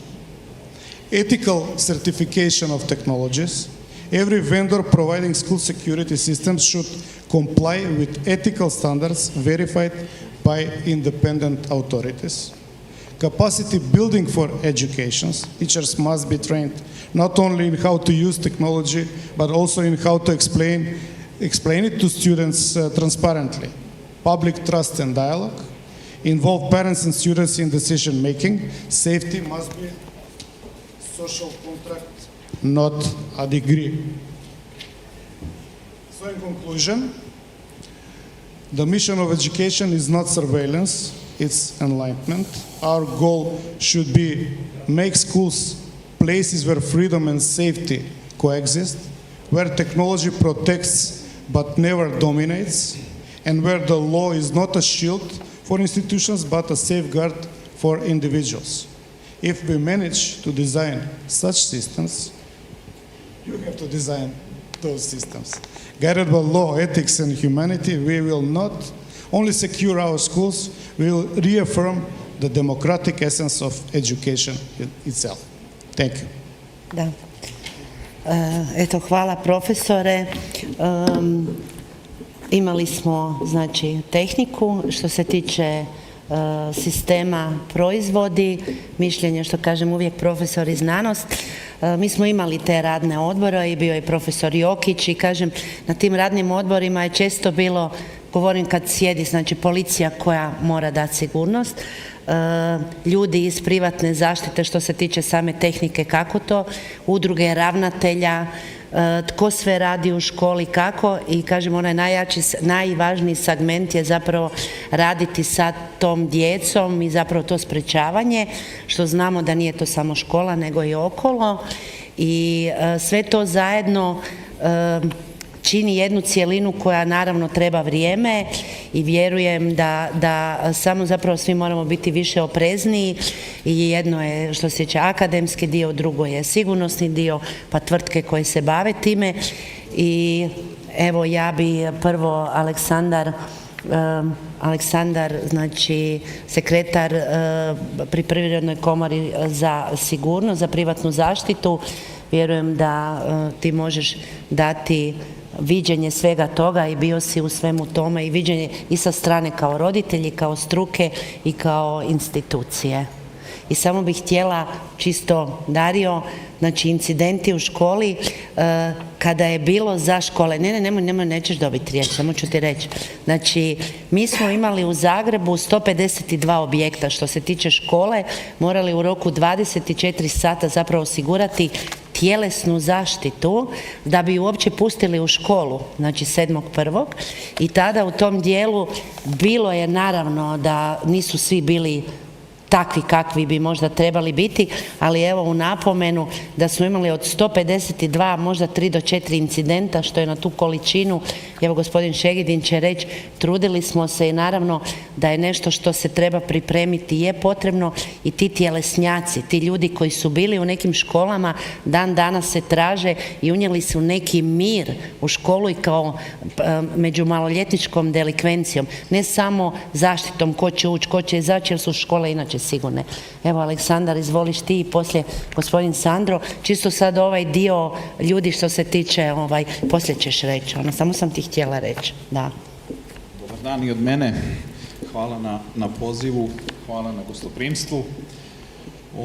Tako je, ovaj događaj koji se desio u Beogradu, nažalost se kažemo prvi takav koji je zadesio ovaj region i onda kao i svi, naravno da ćemo da tražimo rešenje kako to da se popravi i na koji način da se podigne, da kažemo prvo svest svih nas koji smo svi uključeni u obrazovanje, u edukaciju naše dece ili da kažemo nekog koga poznajemo.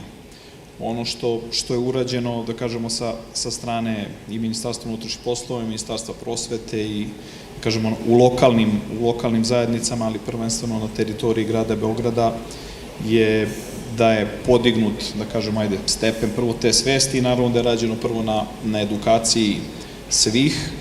Što se tiče privatne zaštite i da kažemo fizičke zaštite tih škola, to je uređeno na način da zavisi, da kažemo, od škole do škole. Nemamo prvenstveno neki zakon koji obavezuje škole, odnosno obrazovni sistem, da mora da bude obavezno obezbeđen. Znači, ne spada još uvek u tu kritičnu infrastrukturu. Ono što se traži da kažemo, na samom terenu, odnosno samim tim školama je da postoje, naravno, radnici fizičkog obezbeđenja, da svaka lokalna samouprava i policijska stanica, da kažem, u svakoj lokalnoj samoupravi ili u Beogradu, u svakoj opštini, znači postoji odeljenje koje se bavi obrazovnim sektorom i koje definiše po jednog školskog policajca za svaku, da kažemo, školu. Na teritoriji grada Beograda postoji 310 objekata osnovnih i srednjih škola i još preko 150 objekata, da kažemo, predškolskih ustanova, odnosno vrtića. Veliki broj objekata na teritoriji grada Beograda. Ono što je takođe veoma bitno je da svaki ovaj tehnički sistem zaštite ili bilo koje druge vrste, pošto su 95% u vlasništvu države, mora da prođe kroz, naravno, javnu nabavku, mora da prođe kroz razna odobrenja, mora da se to izbudžetira, tako da taj sistem koji se pokreće, znači je, da kažemo, malo i sporiji u odnosu na reakciju koja bi trebala da bude u datom trenutku i u datom segmentu, tako da moramo platimo i razne zakone, naravno, uključujući zakon o privatnom obezbeđenju, naravno, pošto se radi o maloletnim licima, o zakonu o zaštiti podataka i ličnosti, jer smo tu imali dosta primedbi i dosta neovlašćenih skidanja, znači, sa kamera i tako dalje korišćeno, puštano na društvene mreže, znači, tako treba definisati ko ima i na koji način pristup videonadzoru, odnosno njegovom skidanju, kontroli. Takođe, većina tih videonadzora je prvo priključena na firme iz privatne sektora bezbednosti, oni to motre, oni izlaze na intervencije i tako dalje. U protekle 2 godine grad Beograd je, da kažemo, to podigao na jedan viši nivo, na jedan viši stepenik, urađen je ozbiljan projekat, naravno u saradnji Privredna komora, Ministarstvo unutrašnjih poslova, Ministarstvo prosvete i Gradski sekretarijat za obrazovanje, napravljen je projekat i krenulo se, da kažemo, u izvođenje novih projekata, zaštite tehničke i, naravno, po potrebi fizičke zaštite u određenim školama. Ono što je do sad urađeno, da je formirana, znači, služba privatnog obezbeđenja na teritoriji grada Beograda, koji se isključivo i samo bavi obrazovnim sektorom, znači državnim i privatnim. Takođe, na teritoriji grada su počeli da se postavljaju, da kažemo, kontejneri za svaki deo grada u zavisnosti od veličine opštine.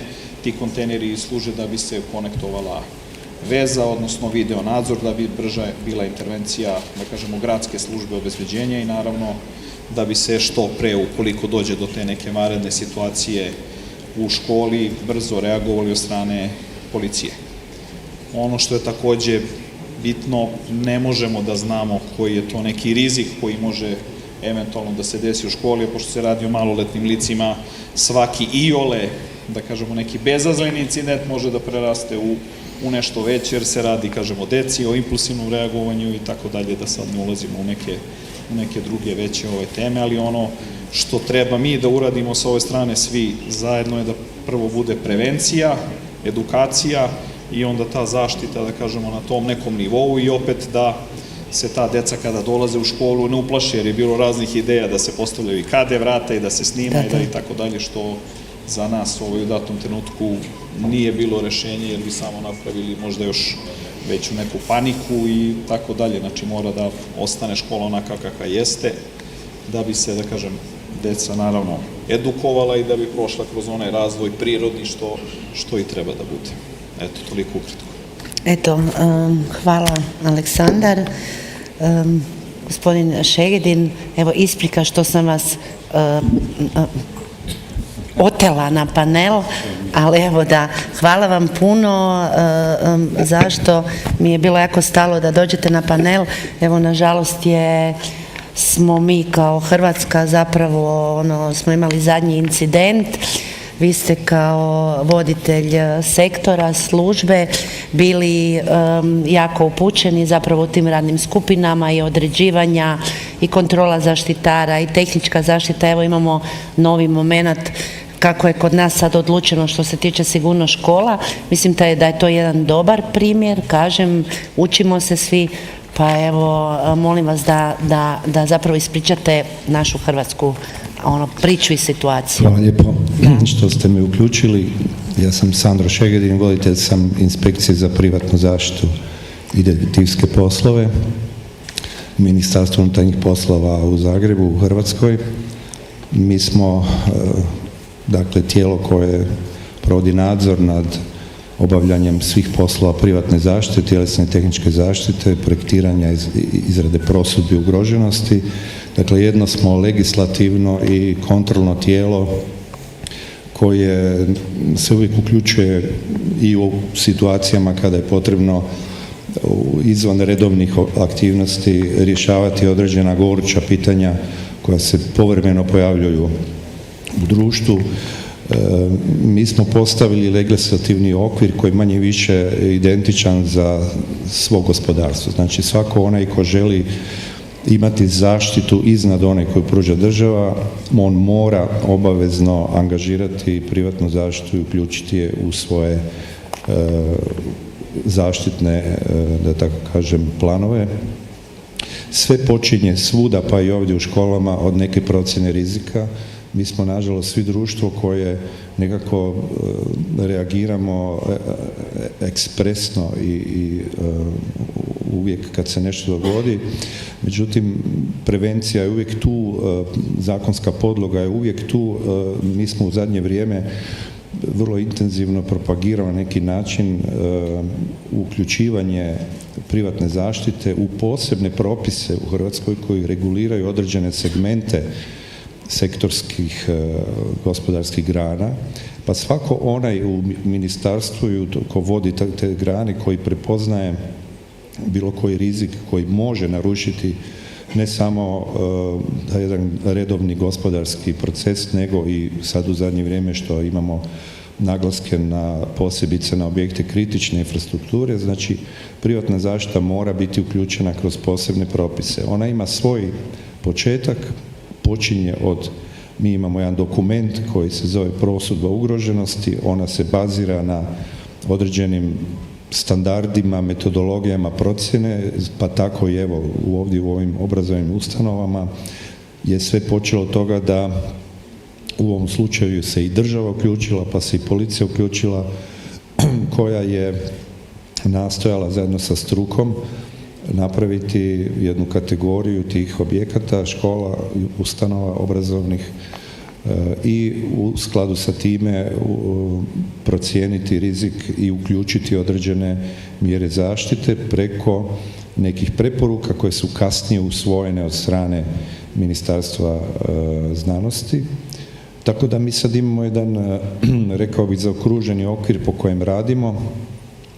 To je, nažalost, započelo tim incidentom u školi i moralo se hitno, naravno, poduzeti što bolju zaštitu, što kraće vrijeme. Tako su i angažirani prvotno i zaštitari koji su obavili dobar posao po meni.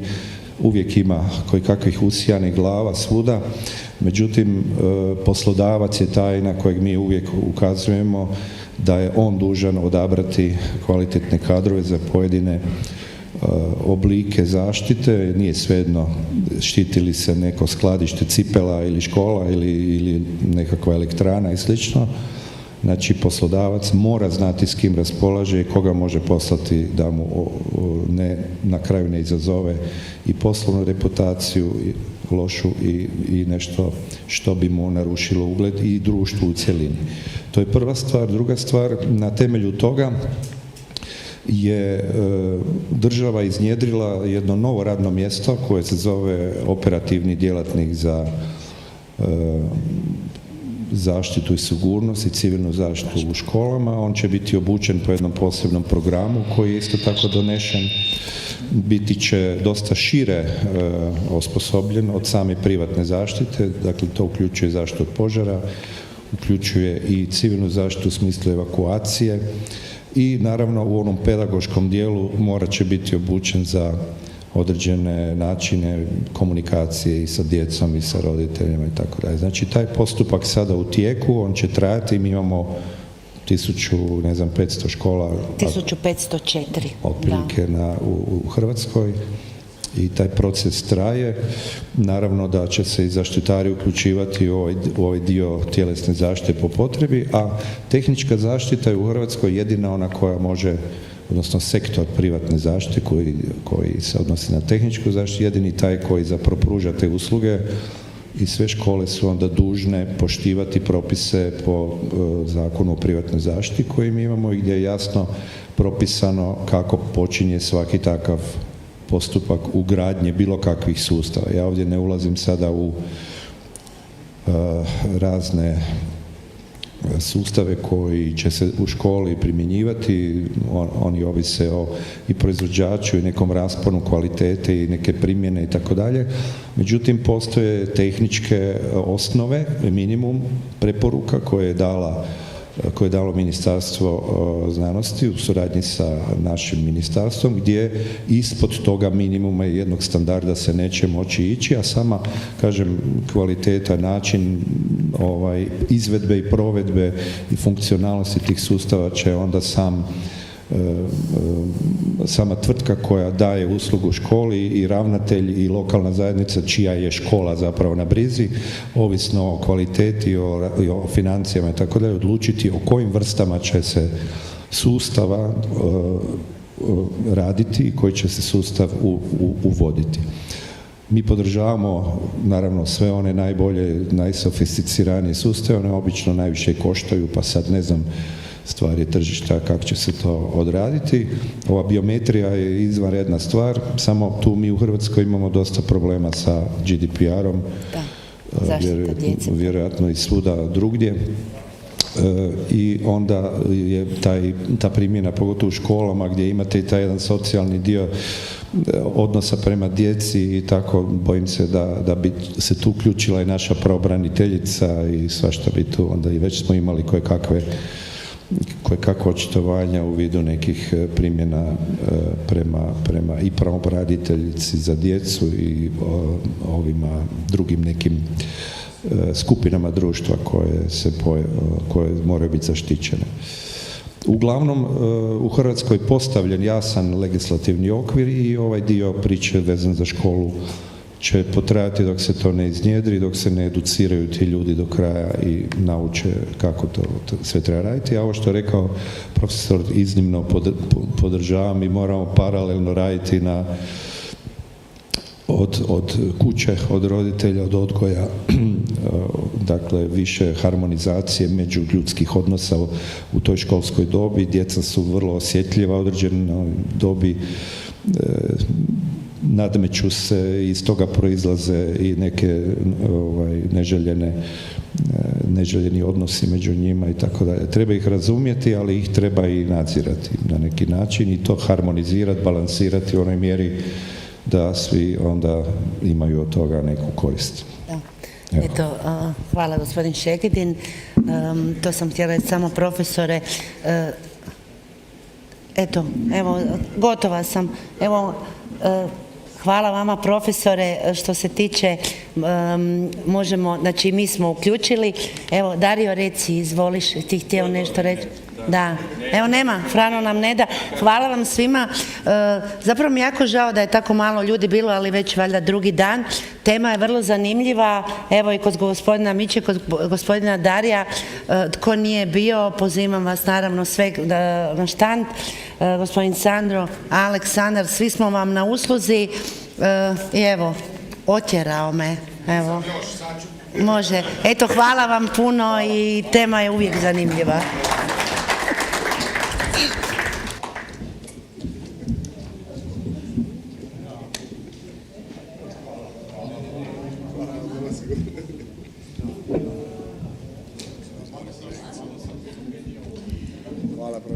Им благодариме на панелистите, секако на модераторката на оваа панел дискусија и продолжуваме со следните панел дискусии од овој втор ден на 10-то јубилејно издание на Adria Securitu Samit. Втор. А ви кажете втор као други, а да, као втор. I learned something a little bit. It's time for another panel discussion.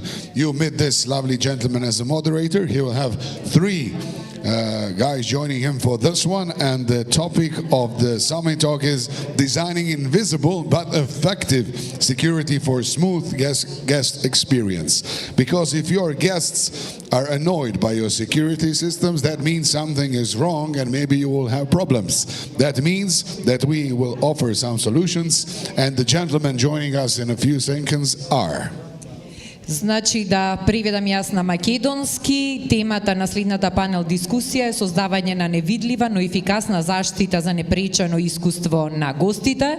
Модератор на оваа панел дискусија ќе биде Дамир Мухаремовиќ, главен уредник во ЕНС Адрија, а панелисти се Зоран Вучиновиќ, координатор на Комитетот за безбедност на туристички комплекси, Асоциација на секјурити менаџери на Црна Гора, Марко Козар, сениор бизнис адвајзер во АСА, Аблој, и Андреј Атанасовски, шеф на обезбедување на хотелот Александар Палас, домаќин на ова 10-то јубилејно издание на Adria Securitu Samitот. Znači, naš čuvar u hotelu također će nam se pridružiti. To glavni, jučer smo otkrili skrivenu kameru na 3. katu, odmah smo to riješili. Aha, to volim kad se aktivno radi. Gospodo, dobrodošli.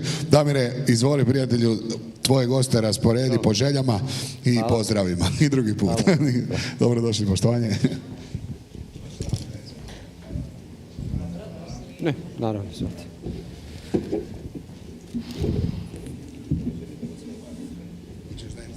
Da li je u redu? Evo jedan. Evo, još jedan neka bude.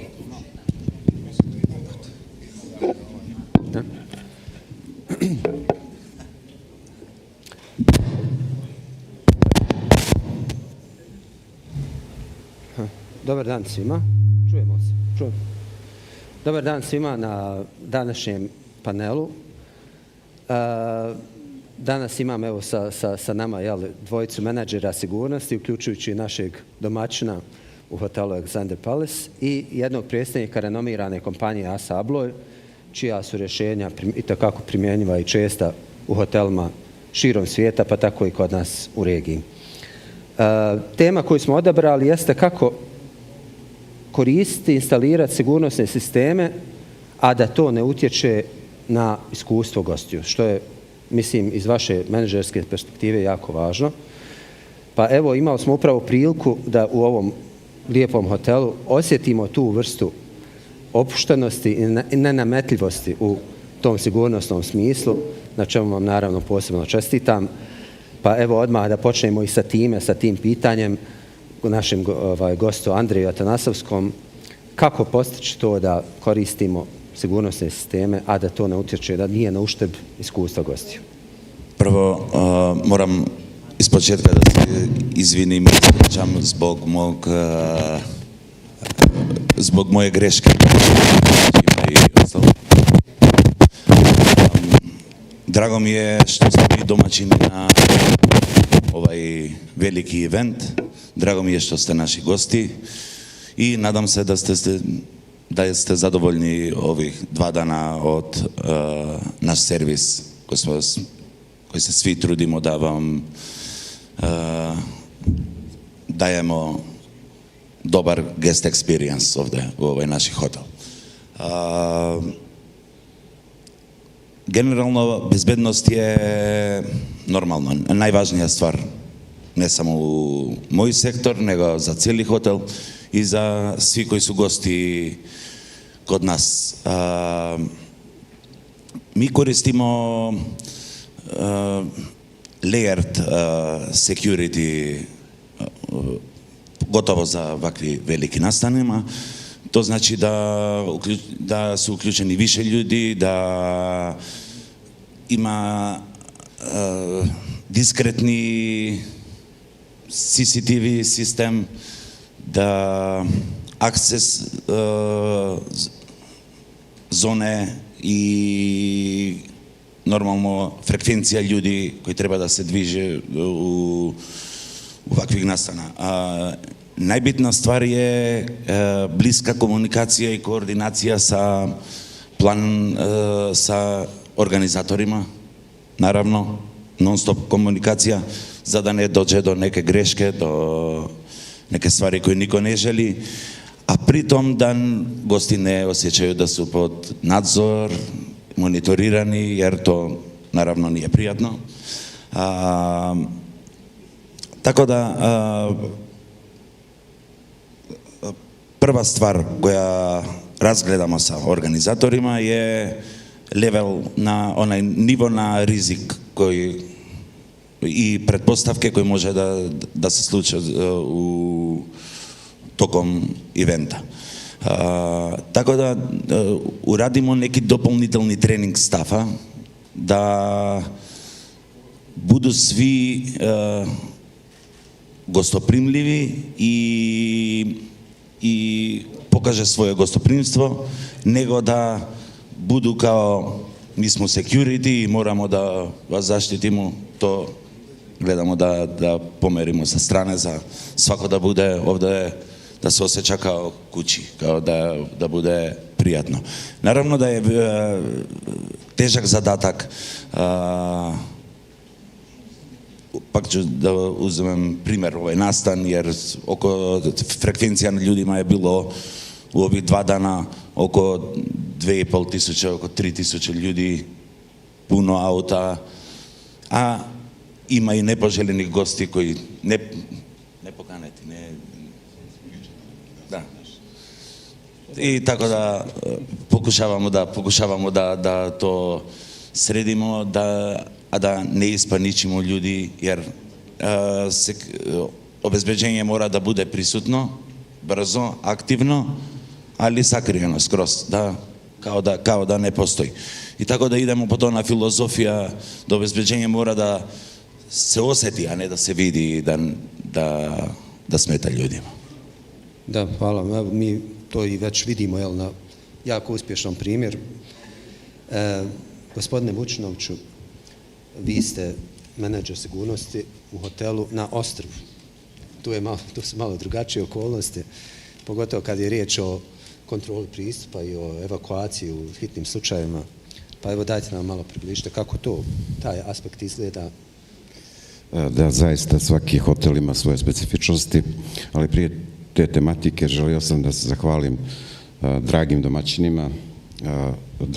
domaćinima iz Adria, koja je zaista organizovala fantastičan događaj koji tek sad razumijem koliko je to veliki događaj i koliko je značajan uopšte za regiju i za sve ljude koji se bave ovim djelatnošću bezbjednosti. Ja sam ispred asocijacije menadžera bezbjednosti Crne Gore ovdje i prvenstveno kao predstavnik asocijacije, a onda i kao glavni menadžer jednog veoma specifičnog hotela koji se nalazi na ostrvu, koji se nalazi na jednom specifičnom dijelu same granice između naše morske granice između Crne Gore i Hrvatske, na izdvojenom objektu sa specifičnim nekim okolnostima vremenskim, i u tim specifičnim okolnostima, kao što je kolega rekao, moraju da se razvijaju sve te procedure koje će tim gostima koji dođu. Mamula je hotel koji ima 32 apartmana i maksimalan broj 64 gosta, što pokazuje da je to jedan mali objekat, ali zaista ima specifičnu vrstu i gostiju i kategorije gosti koji dolaze kod nas. Što se tiče samog pristupa ostrva, on je moguć jedino sa mora, što znači da sva kontrola koja proizilazi iz toga je vezana za taj morski pristup i išli smo na jednu, da kažem, modernu soluciju kontrole pristupa. Integrisali smo prije svega moderne kamere. Ja sam u svom radu trudio se da idem možda i ispred vremena, tako da sam već prije skoro 5 godina integrisao pametni video nadzor sistema Vigilon i Bosch, koji je integrisan u sistemu prepoznavanja lika, neobičnih pokreta i još nekih stvari koje su zaista tada prije nekih 4-5 godina bila avangarda. Sad pričamo o nečem što je potpuno normalno i na našim prezentacijama ovdje koje ste vidjeli je taj sistem je već oživio i ima svoju praktičnu primjenu. Pametne kamere nisu nešto specijalno, a prije 5 godina je to zaista bilo. Što se tiče tog dijela pristupa, znači kontrolišemo tim tehničkim mjerama i prisustvom naših zaštitara koji su prisutni diskretno uvijek u dijelu koji na nijedan način neće ometati intimu tih gostiju. Imamo i taj video nadzor koji je specifičan i koji ima svoje mjesto u samom ostrvu. Moram da kažem da je evakuacija vrlo specifična. Pored činjenice da smo vezani za morski dio, na ostrvu se može u toku dana promijeniti nekoliko vremenskih, što kažu, uslova, pa može biti od nekakvog ljeta do zime i nemam pojma čega, tako da smo usredsređeni na taj organizaciju, odnosno sve te standardne operativne procedure koje će omogućiti našim gostima, posjetiocima, a i zaposlenima da bezbjedno napuste ostrvo.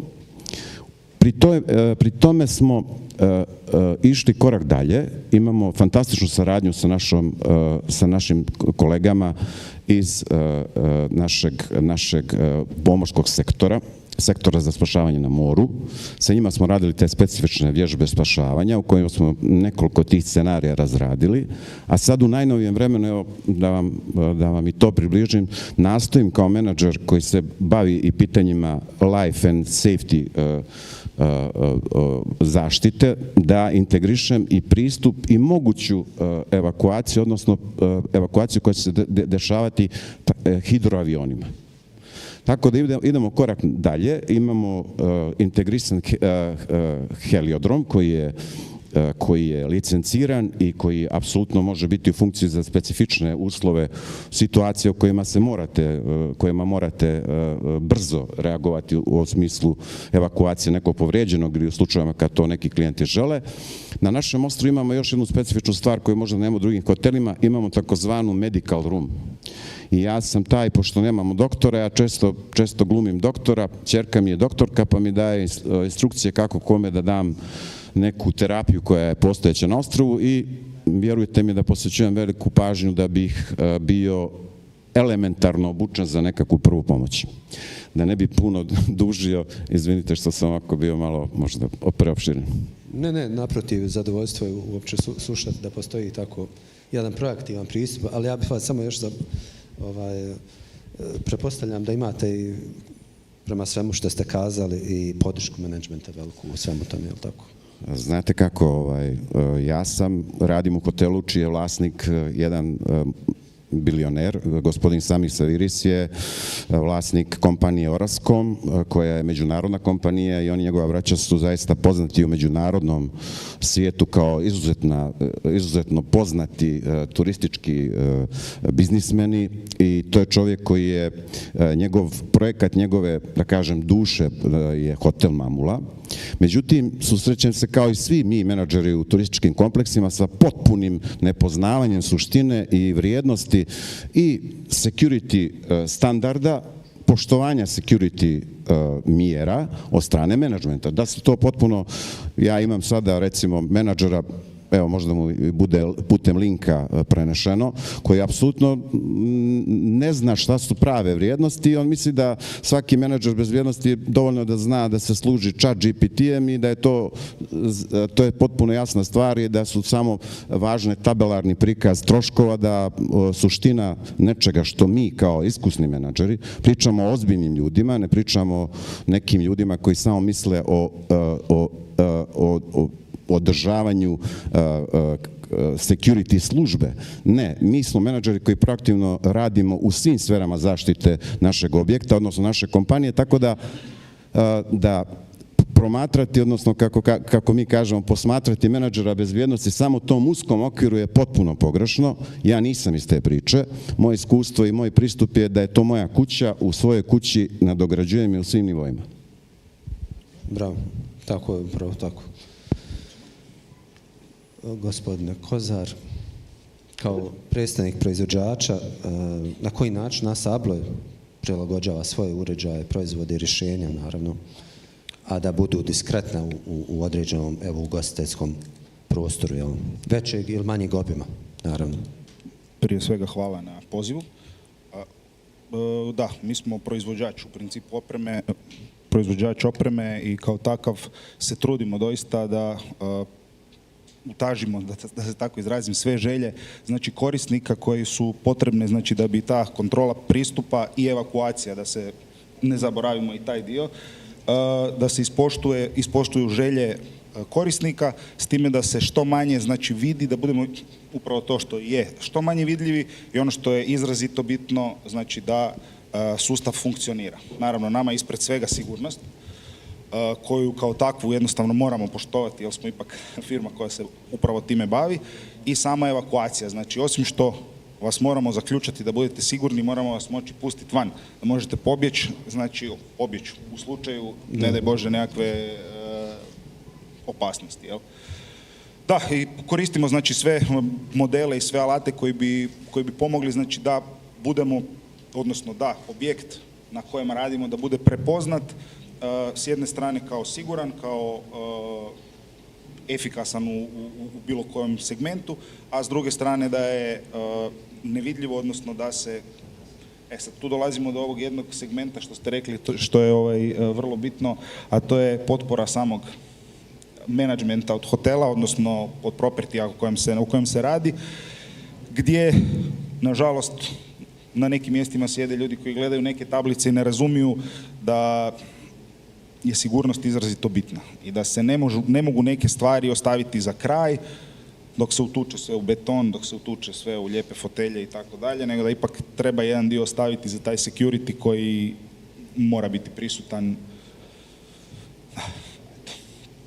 Da li vi, recimo, u saradnji sa menadžerima sigurnosti vršite edukacije menadžmenta hotela, između ostalih, naravno, da ih upravo uvjerite u tom smislu? Naravno, prije nego što uopće bilo koji sustav, odnosno sustav kad se pusti u rad, automatski se nakon toga vrši obuka samog korisnika, jel? Gdje korisnik onda uči, sad, ono što je potrebno, nekakva prededukacija zapravo, to je nešto što bi trebalo možda više koristiti, pogotovo u našoj ovom regiji gdje su svi najpametniji, da se tako izrazim, gdje bi se možda trebalo malo više koristiti to i raditi nekakve edukacije da se pokaže šta se može i šta se treba, jer ipak mi smo tu ti koji nešto znamo, ne? Jer ipak nam je to fah. Da, naravno. Hvala vam na Marko, na odgovor. Naravno. Izvinite, mi smo jedan od korisnika ASABLOJ sistema i zaista svaki pravi gost očekuje da u svakom trenutku može da uđe u sobu bez ikakve prepreke, da je njegova soba sigurna. Koristimo te pametne brave koje su programirane i pametne ključeve koje su programirane. To je jedna prednost koja daje svakom menadžeru potpunu kontrolu i samog pristupa, a i kontrolu samog rada, funkcionisanja. To je sistem koji je fantastičan, izuzetan je i u smislu produktivnosti, efikasnosti, sigurnosti, ASABLOJ je zaista, ne da sad reklamiram, nego to je najšire primjenjen sistem koji je zaista i u našem objektu, tako da to sam zaboravio u onoj najavi, ali da iskoristim. Izvinjavam se. Ne, to je... Hvala na ovim lijepim riječima. Ovo nije bilo namjerno. Da, ovo je stvarno lijepo za čuti i eto, zahvaljujemo i nadamo se i dalje ugodnoj i uspješnoj suradnji. Da, ovakva vrsta preporuke je najbolji marketing, moglo bi se reći, je li tako, Marko? Andrej, ugostiteljstvo je specifično po tome što sezonski prima veći broj radnika. Dakle, obično ljeti su ta vremena u godini kad se prime radnici koji nisu stalno zaposleni tu. Kako uspijevate vršiti njihovu provjeru prije nego što budu zaposleni? Da li taj dio nas zanima? Ako, znači, mogu da produžim na makedonski, ako vam ne priča svima? Slobodno, naravno. Mislim, vi ste domaćini ovdje svakako. Значи, сезонските вработувања се многу голем предизвик, многу голем челендж за нас, не само за нас, уствари за сите хотели кога ќе дојде онај пик туристички кој што се повторува, дали се тоа периоди, летен период или викенди или продолжени некои одмори. Најголем предизвик, најголем челендж тука е времето, краткото време, jer немаме доволно време да направиме full проверка, но сепак почнуваме од некој дигитален бекграунд чек, почнувајќи од социјални мрежи до благодарение на соработката со надлежните органи по дип бекграунд чек и секако референции од претходни работни места. Секако во тој пик се јавуваат многу кандидати, а ние треба да ги избереме оние најправилните.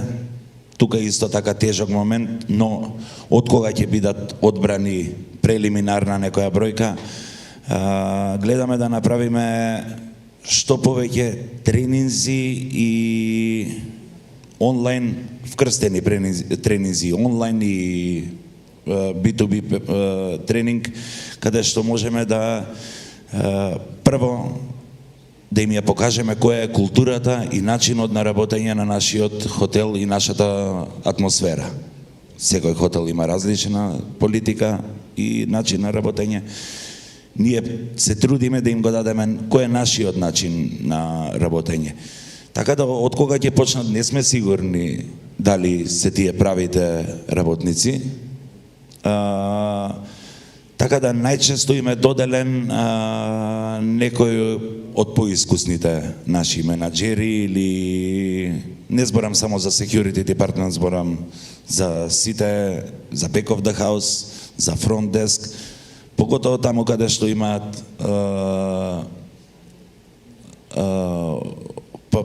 директна комуникација со гостинот, кој што ни е најважен субјект уствари во тој дел. Така да во првиот период секога се мониторирани од постарите, поискусните колеги кои што седел тука и за да може да можеме да бидеме сигурни дека нема да дојдеме до некој поплак и комплейнс од гостинот што никој не го пожелува тоа. Бидејќи имаме искуство долгогодишно, јас сум кратко во хотелов, јас сум година и пол менаџер овде, ама имаат добра дата база на податоци, сите позиции од back of the house до front desk имаат добра дата на податоци, кај што добри и искусни работници се покажале, нивните досиеа се на страна и секога се добре дојдени. Многу од нив се ден денес во нашиот голем тим уклучени. Така да времето е најголем челендж, ама успеваме да се бориме со него успешно. Da, mogli biste kazati da ste uspješno zapravo do sada vodili taj dio, jel tako, niste imali nekih, da, svaka čast. Da, hvala. Gospodine Vučinić, kako zaštititi hotel koji je historijski važan, ima neku historijsku vrijednost koja ima svoje specifičnosti u tom smislu? Ne znam koliko širi auditorijum poznaje istoriju mog hotela. Radi se o austrougarskoj fortifikacijskoj tvrđavi koja je fantastičan arhitektonski izveden objekat. Vezuju ga za neku kratku istorijsku epizodu kad je taj otok bio, odnosno ostrvo bilo koncentracioni logor italijanskog okupatora i čitava javnost je zaokružena time, a radi se zaista o fantastičnom jednom objektu koji je nevjerovatna kamena plastika sa nevjerovatnim prostorijama koji su tek kad dođete da vidite kako to izgleda, mogu da vam dočaram. Oni su tada i u tim ranom 19, odnosno kasnom 19. vijeku imali spa odelenja i svoj dio gdje je bio spa za oficire. Znači, sam otok koji je njegovo pravo ime Lastavica je izgradio austrougarski admiral Lazar Mamula. Bio je centralno fortifikacijska tvrđava koja je štitila ulaz u Boku Kotorsku. Kao takav je trostruko je zaštićen. Zaštićen je, znači, od strane Zavoda za kulturu i istorijske spomenike naše države, zaštićene kao istorijski spomenik zbog svega ovoga što vam sad kažem i zaštićene od strane arhitekte, restauratora koji je bio zadužen da našoj vladi prezentuje da će taj objekat koji je zakupljen od strane našeg gazde biti potpuno čuvan u situaciji kad tih 40 godina tog zakupa istekne.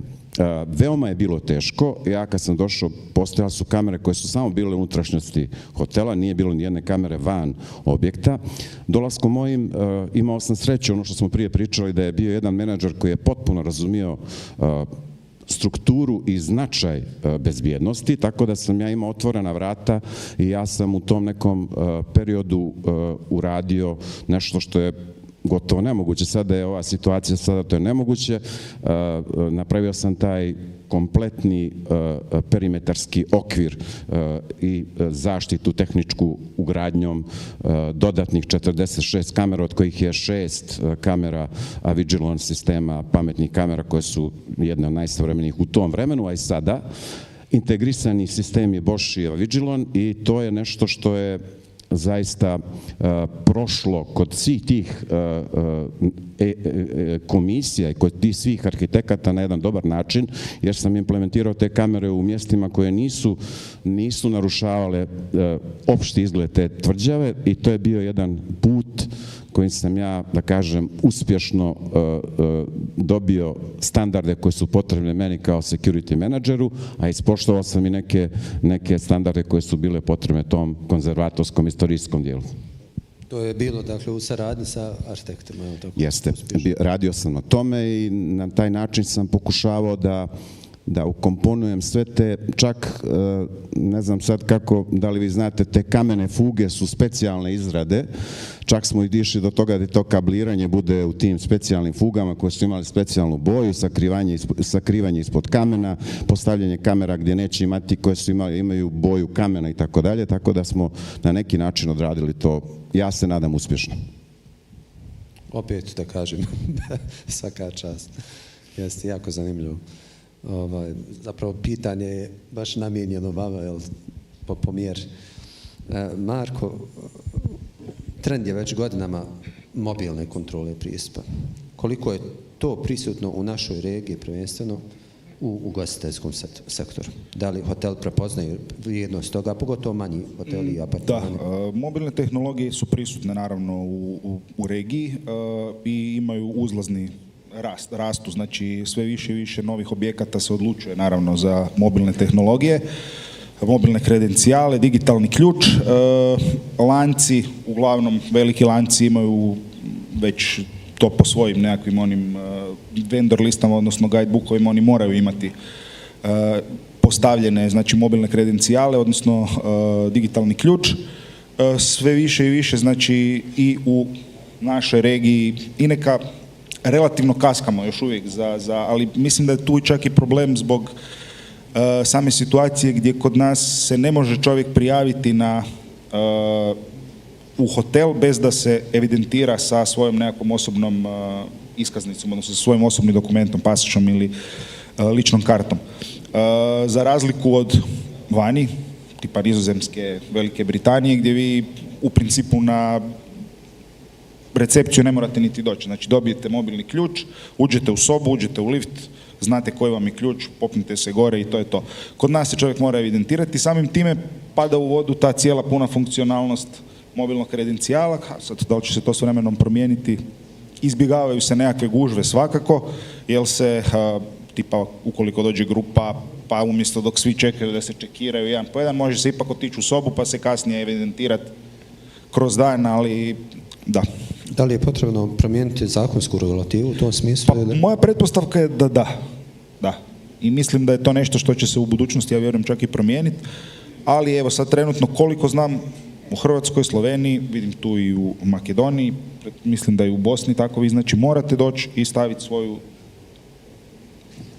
kartu, znači pasoš ili ličnu kartu da bi se evidentirali, da bi vidjeli da ste to doista vi. Gdje vas on onda skenira, kaže, aha, to ste vi, ajde, vozi.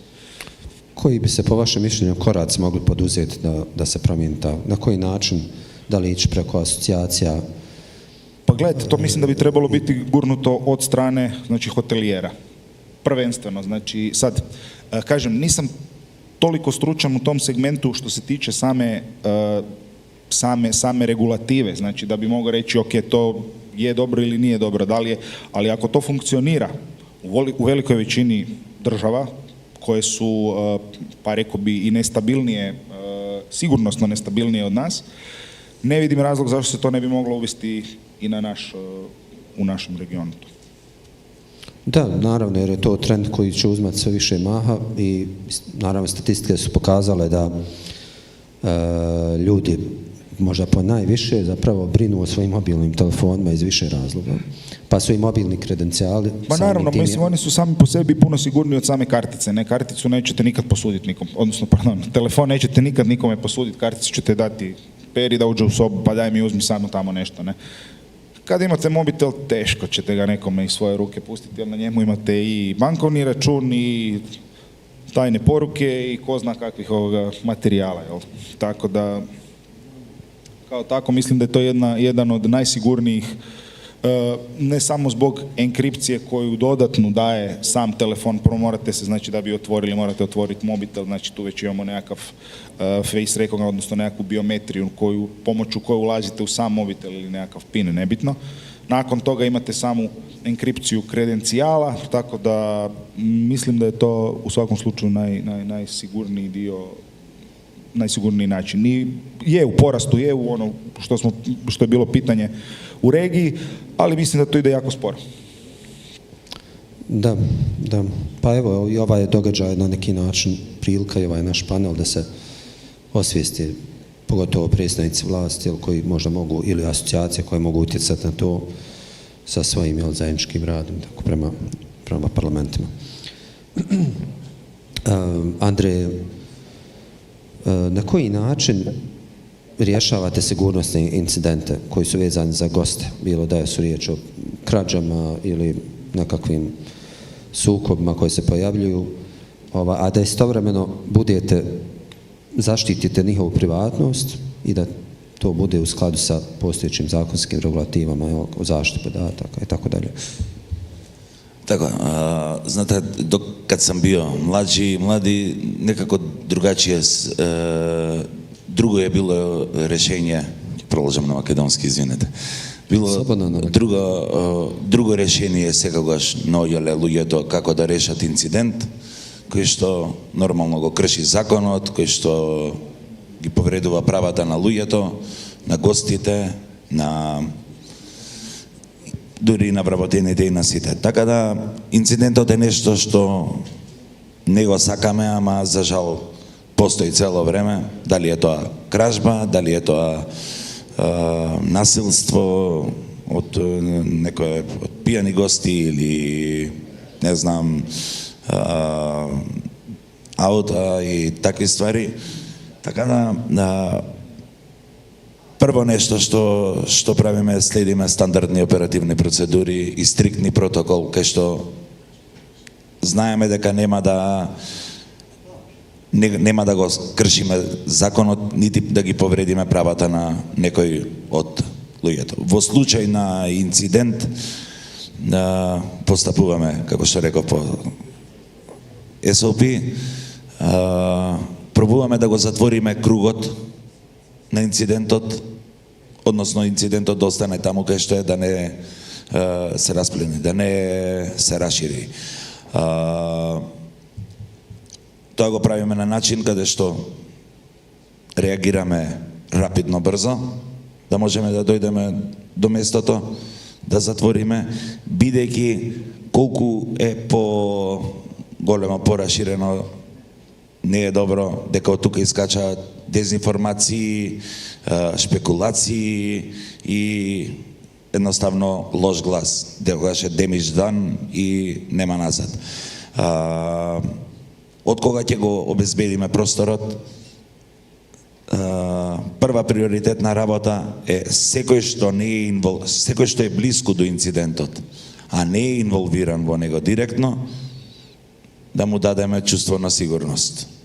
чувство на смиреност, чувство на сигурност, да ги осигураме дека не може да се зависи од типот на инцидент, нели? Ама ако треба се повикуваат нормално итните служби, полиција, брза помош, не дај Боже, противпожарни бригади и да. После следи оној еден втор дел на пост-инцидент, каде што се прибираат информациите од сите кои што сте вклучени во инцидентот, персоналните информации, без да нарушиме право на GDPR. И кое што е исто така многу важно, нели? Се собираат сите докази преку CCTV,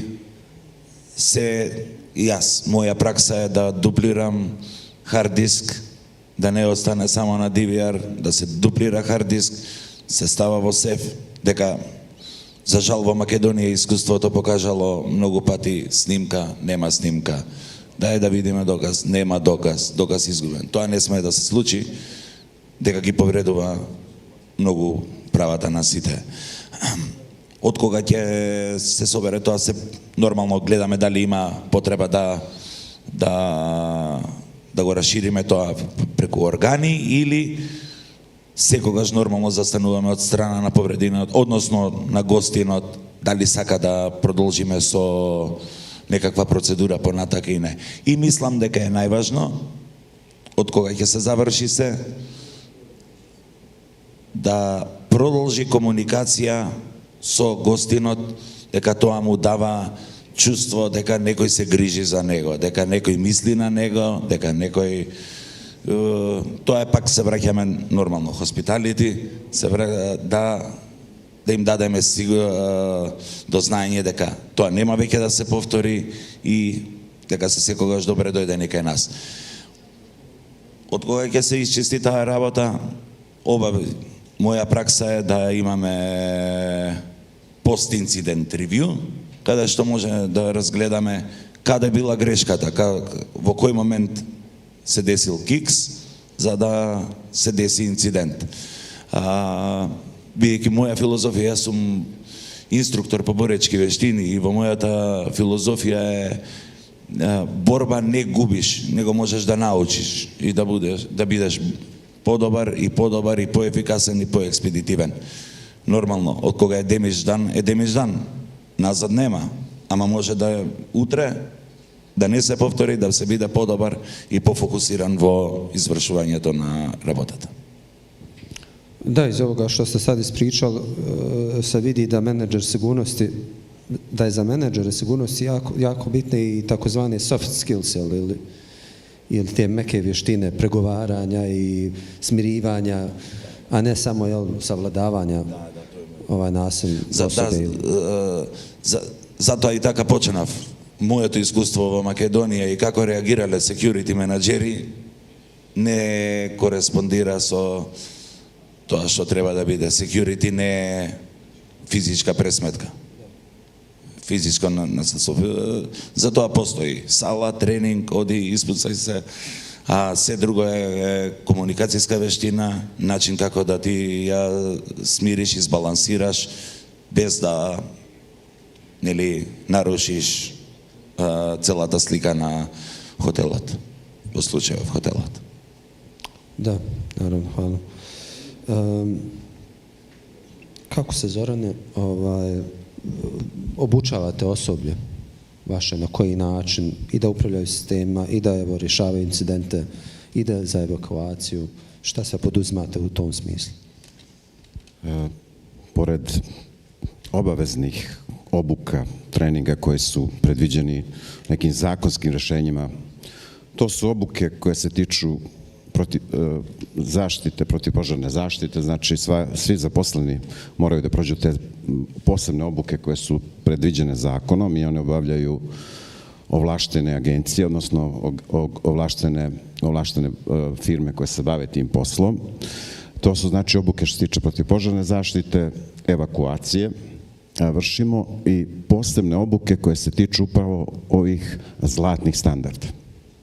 Zlatni standardi podrazumijevaju standardne operativne procedure u situacijama šta se može desiti. Svaki hotel je specifičan. U zatvorenim prostorima kao što je moj hotel, odnosno moje ostrvo, neki elementi koji mogu izazvati incident, a to su prije svega ljudske korelacije, ponekad mogu biti veoma značajne. Tu dosta vodimo računa o specifičnim i pojedinačnim obukama koje vrši menadžer bezbjednosti. On je taj koji treba i sa svojim kolegama menadžerima odradi tu neku obuku. Svaki taj zaposlenik je dio sistema. Morate u svakome od njih da prepoznate ne ni opasnost, nego morate u njima da prepoznate nešto što će valjati u tom sistemu. I zaista kažem, pored tih svih obuka koje su predviđene zakonom, koje su nam značajne, to je i prva pomoć i zaštita na radu, to su neke sistematski određene obuke, mi posvećujemo jedan dio tih obuka upravo toj korelaciji i obuci prije svega i mojih kolega koji su menadžeri sektora, pa možda i tih zaposlenika, jer se vrlo često, kao što kolega kaže, dešava i kod nas da su to zaposlenici iz drugih kontinenata, iz drugih potpuno i religijskih i nacionalnih sredina koji nemaju iste vrijednosne poglede na bilo što. Te ljude vi morate ukomponovati u sistem koji je definisan, dati im priliku da ispoštuju svoju nekakvu i religijsku i drugu neku pogled na taj posao koji rade, a opet da ga ukomponujete, inkorporirate u sistem koji će upravo štititi tu priču. Tako da je obuka nešto što pokušavamo da inoviramo, da stalno izmišljamo neke nove stvari koje će za te ljude animirati, dati im na značaju, da su oni dio sistema i u takvim nekim okolnostima možete očekivati saradnju, a nama, menadžerima bezbjednosti, je veoma značajno da će vam neko iz tog kolektiva reći šta je opasnost, ko može da ukrade neku stvar, ko može da bude problematičan u odnosima i da radimo proaktivno. Svaki incident je završena stvar, proaktivnost i ovo što se tiče obuke je nešto što je mnogo značajnije od svih drugih stvari. Da, svakako to je jako bitno.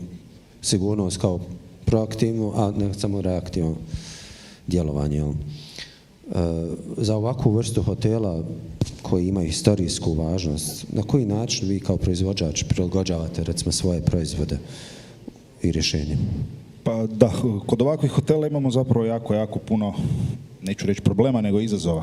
Jer pokušavamo biti nevidljivi, a opet s druge strane moramo na nekim mjestima biti vrlo vidljivi. Mislim, taj dio se ne tiče toliko zaključavanja samih soba gdje se može odabrati raznih dizajna koji su samih sustava za zaključavanje, koji su vrlo diskretni, koji kao takvi se, ajmo reći, ni ne vide u cjelokupnom, gube se zapravo u cjelokupnom dizajnu samog hotela.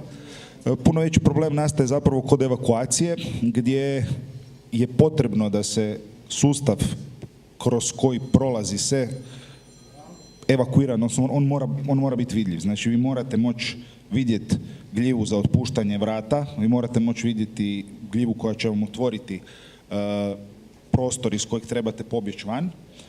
Tu dolazimo do problema sa arhitektima najviše, investitorima, jer isto kao i vatrodojava, ne? Zašto javljač požara mora biti crvene boje? A moraš ga vidjeti, mora biti vidljiv.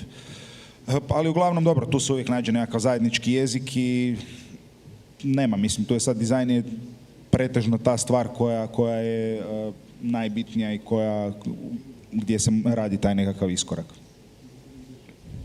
Da, dakle vi kao proizvođač, Frana me gleda, jel smo to... Evo, pokušat ćemo malo još ubrzati, kratko. Dobro, evo samo onda kratko. Još ćemo jedan krug, ali što kraće. Samo me zanima onako, Andreje, o integraciji različitih sistema i kako to utječe na vaš rad, a pogotovo na osoblje kojim upravljate i tako da. Pa ovako, integracija sistema, ne mogu da pričam puno o tome, ne da imamo neke tajne, nego sad smo u neki proces gde ja insistiram da sistem bude šta više integriran, jer onda namanjujemo faktor čovečke greške. Nema greške od tipu, ne znam, od property management sistem do kad prodaja, da, ne znam, sobe, da to bude integrirano sa karticom, da se zna tačni ulaz, izlaz, korisnik sobe. Namanjujemo šanse da se dešavaju incidente od tipu krađbe i takve stvari. Ali da, ovo što sam video na ovih 2 dana ovdje što je izloženo, zaboravio sam da tehnologija ide suviše brzo, da, i svakako ću nakon ovoga da uzmem neko iskustvo od gospodin Kozar, svakako i od vas, jer od vaš prelepi... Svakako ste dobrodošli. Bio sam, kad sam bio klinac sa mojim ocem tamo, pa tako da znam. Da, dobro. Jako da, pa evo, tu već panel daje svoje rezultate na neki način. Zarane, kada su ovakvi događaji pitanja, a pogotovo neki VIP ili gosti, kako sa time? Kao i svi hoteli posebnih kvaliteta i posebnog značaja, svakako i naš hotel ima te VIP dešavanja. To su najčešće rođendani, svadbe, neke zabave koje organizuju ti ljudi koji žele da budu sami, koji žele da imaju svoju intimu. Zlatno pravilo je pravljenje primjerenog plana zaštite svakog tog događaja. U tom planu imate razrađene sve ove stvari koje smo mi pričali. Prediktivno imate mogućnost da sve moguća dešavanja predvidite, da preventivno reagujete. U tim planovima ja idem čak i do tih detalja da tom korisniku striktno ponudim i usluge dodatnih security službenika, dodatne protivpožarne zaštite, dodatne medicinske zaštite, mogućnosti brzog reagovanja sa čamcima. Znači, to je jedan standard. Svaki hotel ima svoje specifičnosti. U našoj situaciji imamo to da te goste moramo u potpunosti zaštititi, dati im maksimalnu sigurnost, jer ipak su izolovani na jednom ostrvu koje je odvojeno od bilo čega, meni je u samim planovima, evo da odam neku tajnu, vrijeme reakcije policije ili vatrogasaca do 2 sata. Sad možete da zamislite šta u tih 2 sata ja treba da uradim da bi ti ljudi bili zaštićeni od nekih mogućih ugrožavanja od požara i drugih nekih stvari, tako da se baziram na tim stvarima koje se tiču definisanja mogućih opasnosti za svaki taj pojedinačni događaj. Normalno, klijenti daju svoje zahtjeve koji idu do poštovanja njihove intime i potpuna zaštite mogućeg dolaska ljudi koji nisu predviđeni za takve okolnosti. To je ukratko, da ne bih sad dalje vas... Da, i da se Frane ne bi ljutio tamo, pored...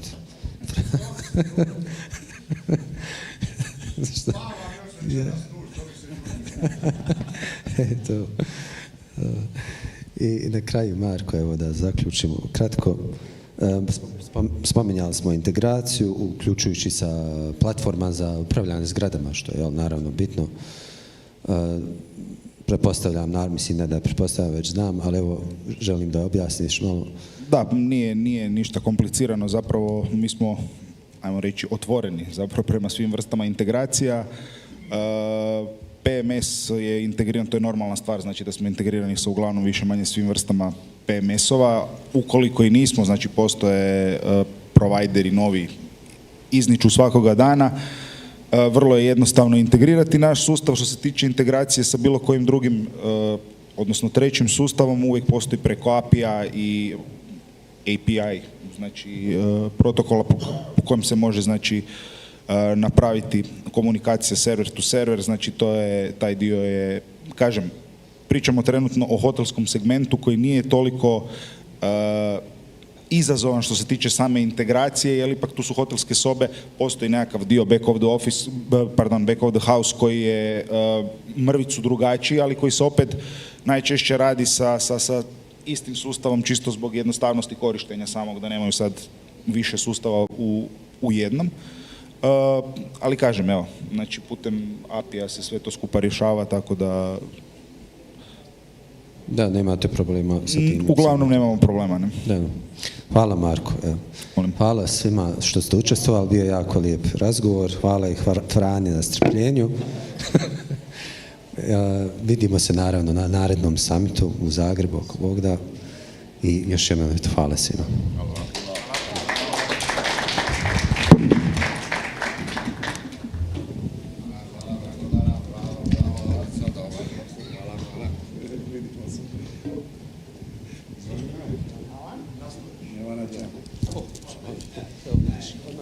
Благодариме на панелистите, на модераторот кој што пред малку ги слушнавме и ги видовме на бината, а сега е време за следната, чинам и последна панел презентација на ова 10-то јубилејно издание Adria Securitu Samit, втор работен ден. Ladies and gentlemen, believe it or not, the last panel of the day and the last panel of the conference, with only few brave men who will be answering questions prior to our award ceremony, which will happen here. We had that last year for the first time in Sarajevo, so please inform all of your friends to join us, because after this panel we're going to conclude this conference as it should be done. And it's my pleasure to name the last panel of the day in English officially. Ooh, that is like something very different than everything else. Building a safer supply chain through automation and specialized logistics. How that sounds in Macedonian, Irena? Kako to zvuči kod vas? Вака никако звучи. Модератор на панел дискусијата ќе биде Роберто Ликари, инженер за безбедносни решенија и консултант за интеграција, воедно и амбасадор на ONVIF od Adria Securitu Consultancy. Welcome, welcome, welcome. Dame i gospodo, Roberto Licari, from few months ago, our ambassador of ONVIF, and everything stated here, security solutions, friend, known guy, everything. He has more than enough questions to these people who will be joining us. Strategic sales, Honeywell.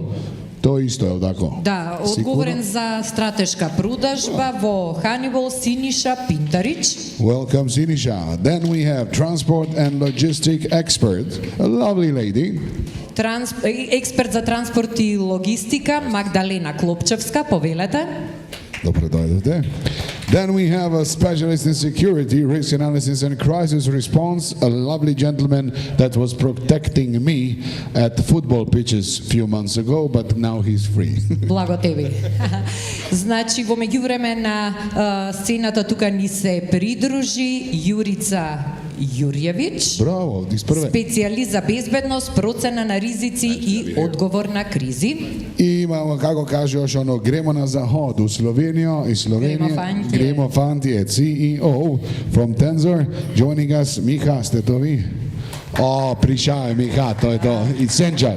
Miha Senčar, извршен директор на Tensor Slovenija. Тоа се нашите панелисти, веќе удобно сместени, модераторот е тука, што значи сите услови се исполнети да започнеме со последната панел дискусија. Повелете. How many Slovenians we have inside? Raise your hands. Slovenci, kdo ste?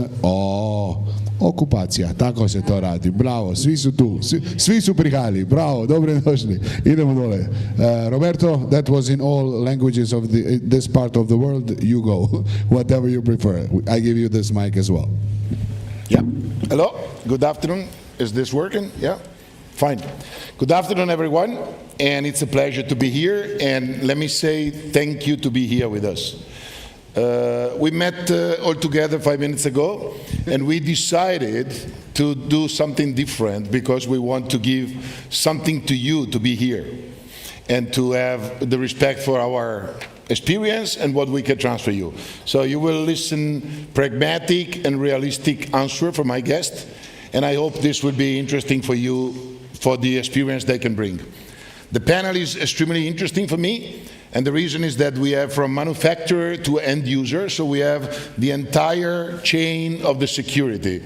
Each one of them have different experience from different perspectives. So I think that what they will bring to you, it's extremely interesting to analyze the topic of the panel.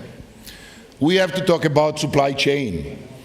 And when I think to transport and logistic, we can talk probably for the next couple of weeks.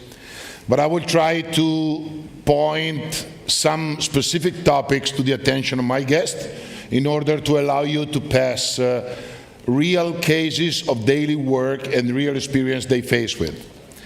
So, thank you to everyone to be here. Please use the first 20 seconds of your answer to introduce yourself as well, the company you work for. We will start with a lady. I think everyone agree with me. And I will ask you, which is the matching point between transport and logistic and security and safety. Because we are at a security exhibition, transport is something far away from our normal standard business, but I'm sure you can identify matching point and critical element that all these people knows. So please bring your experience to us. Good afternoon, Roberto. Good afternoon to everyone. And special thanks to you for this gentleman's gesture. Thank you. And the privileged ladies first. So yes, I'm coming from transport and logistics industry, worked there more than 10 years.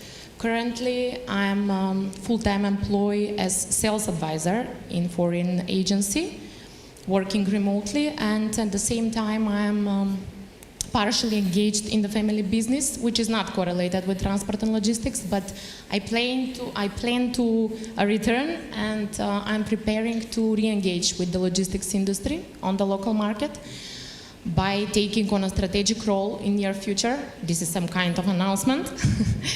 But only that way I will continue to deliver value in a field I'm deeply passionate about. So thank you for inviting me to this panel discussion, and I will continue with your question.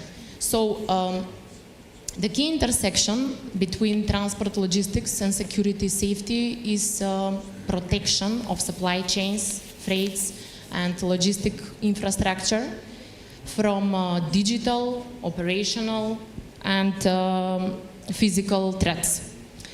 I've been a part of key account management team in huge corporation, where I was working closely with customers from automotive industry, and we handled a high value cargo on a daily basis. So this role requires not only excellent service, but also implementation of strict measures about cargo security, risk assessment, and regulatory compliance. And in addition, I've led a dedicated team to an international exhibitions, trade shows such as fairs, and this kind of special logistics appears with its own unique challenges. For example, critical time shipments, sensitive equipment, heavy machinery, high value exhibits, just-in-time deliveries, etc.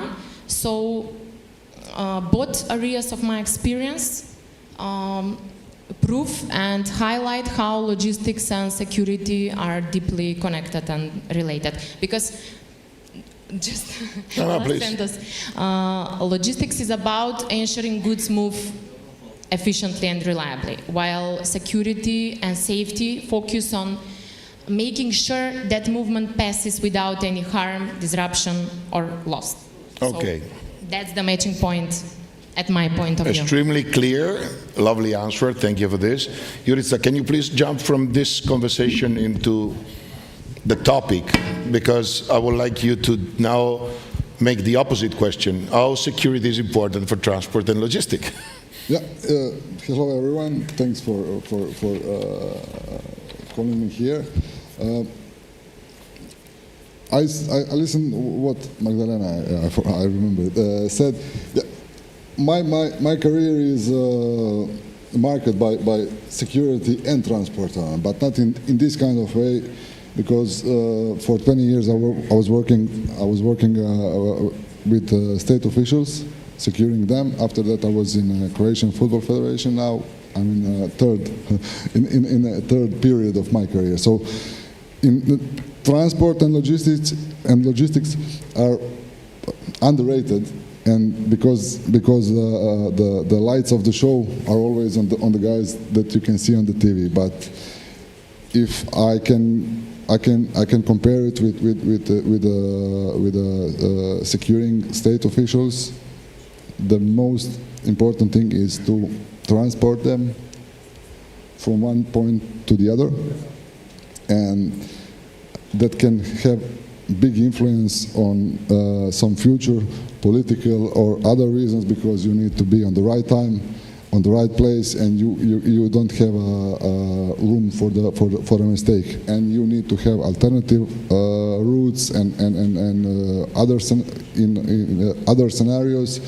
So I think that all of that we can connect with this topic, and I'm happy to be here and to hear all the troubles, and later with some realistic experiences that we have already to share with the people, and maybe to hear some questions.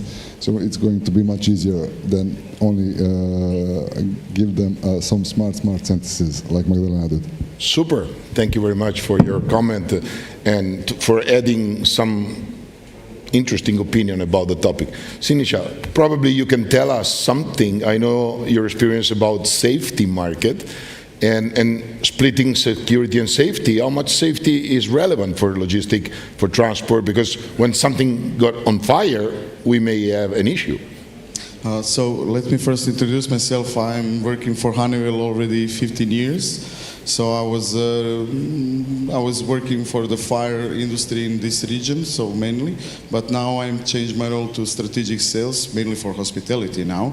But I have a lot of experience working with my partners in the region in infrastructure. So coming to the question, I'm looking this as a process. When you see products, you need some goods, you need some raw materials. So you take raw materials, you put them in a warehouse. Then you need infrastructure, which means transport. Then from this transport again goes to some warehouse or some production.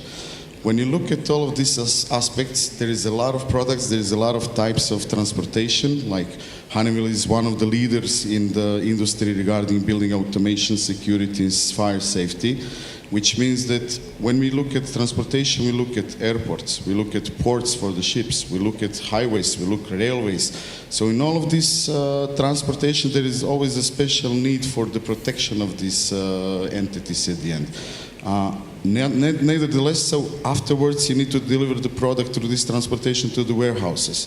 Warehouses are also different. We had, with our clients, also with our partners, we worked also on many types of warehouses. You have waste disposal warehouses. Today we have battery also warehouses. We have even food warehouses, cold storages.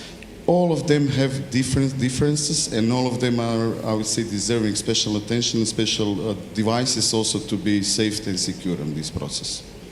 Super, well, interesting, really interesting. Thank you very much.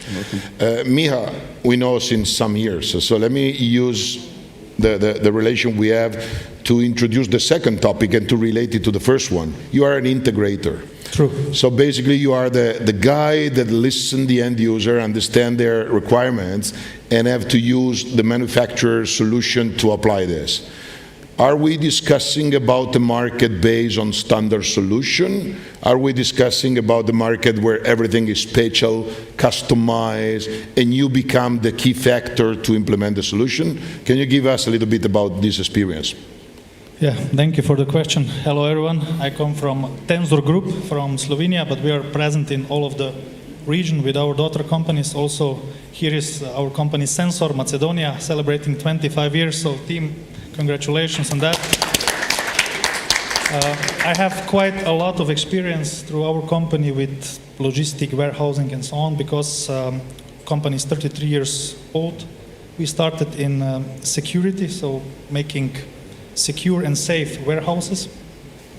And then after many years, we actually discussed with our clients, okay, now you have here thousands of cameras, you have fire detectors, you have sensorics, okay? So what can we do more with this? How can you help us to use these sensors, to use these sensorics devices to get more out of it? And that was actually the point where we in the group decided to design our own software to solve very specific niche problem. And this is courtyard logistic. And as an integrator, we are practically the main party that leads our clients together with all of the, let's say, all of the jobs that they do in this, in warehousing, that we come to the best solution to digitalize and make their processes more secure. So as an integrator, yeah, we are in the middle of producers and users. And this is not a very easy job, I would say, yeah. What I would also like to say, this is a process that lasts. This is not something that you come with a standard solution, you show it and you sell it the next week. No. The process usually lasts 3 months, 4 months, 6 months, sometimes even more, because we always say solution is 90% ready. And the last 10% are those processes, those needs of a client that you have to listen to them and adapt actually the software, the solution, everything on them. What is also important, 10% of this adaptation is the maximum. If you adapt everything to what client wants, that is not good. First of all, it's not good because it's hard to maintain. And second of all, this is actually, you are helping the customer to work on the same old way, not improving their processes. So what we have to do with solutions in, let's say, securing and safety of transport and logistics is that we guide the customer to work more efficiently, safely, more securely, and not to work on old way. Super. Thank you very much, Mika. Thank you for this. But this brings me to a different point, and Magdalena, I would like to restart with you. You are the end user. You are the the lady, that need to apply the requirement of the company. And those guys can provide you the better solution, but as we listen, the solution has to be identified, customized, and blah, blah, blah. And if I think to all the technologies that come in the market, i.e. cybersecurity, new regulation, so everything is changing every second morning. So how you design the requirement from an end user perspective to tell them what you want? Okay, so automation with new technologies is definitely possible and needed. For example, better utilization of warehouses equipped with surveillance, control accesses, better utilization during truck loadings, finding an alternative routes for transportation, autonomous trucks, using GPS navigation and tracking, real-time monitoring, geofencing, smart locks, tamper-evident seals. All these numerous devices and technologies can be configured with alerts and automated. But when transporting, for example, high-value cargo, a specialized solution is mandatory depending on the mode of transport and type of commodity, where human factor is very important. So I think that the best results come when there is a balance between automation and human involvement. Because, okay, AI gives us extra tool to spot problems earlier by helping us detect risks, monitor routes, or react before an incident happens. Cybersecurity strong measures in cybersecurity lead us to international security, to data protection standards, etc. I don't know, cloud environments give us now a real-time visibility and secure data sharing with all parties involved.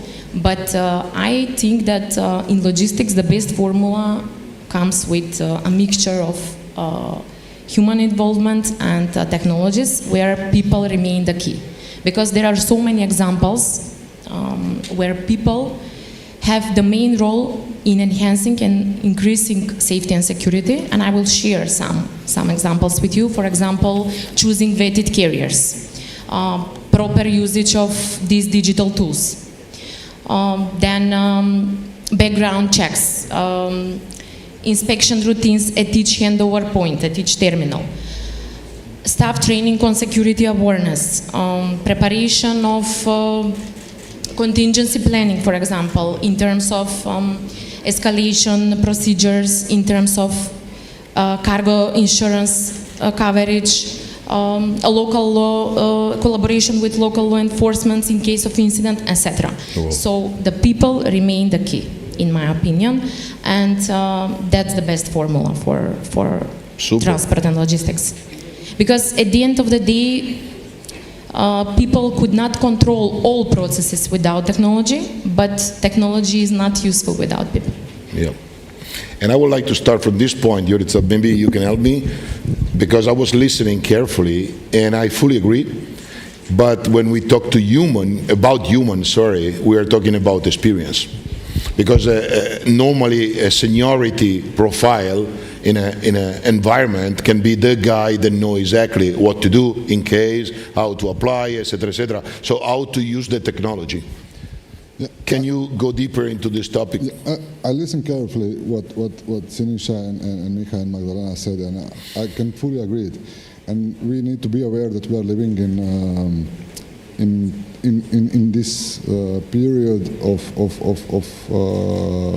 constantly improving technologies and new tools, and for us, and I believe we can call that we are serious management. It's even hard for us.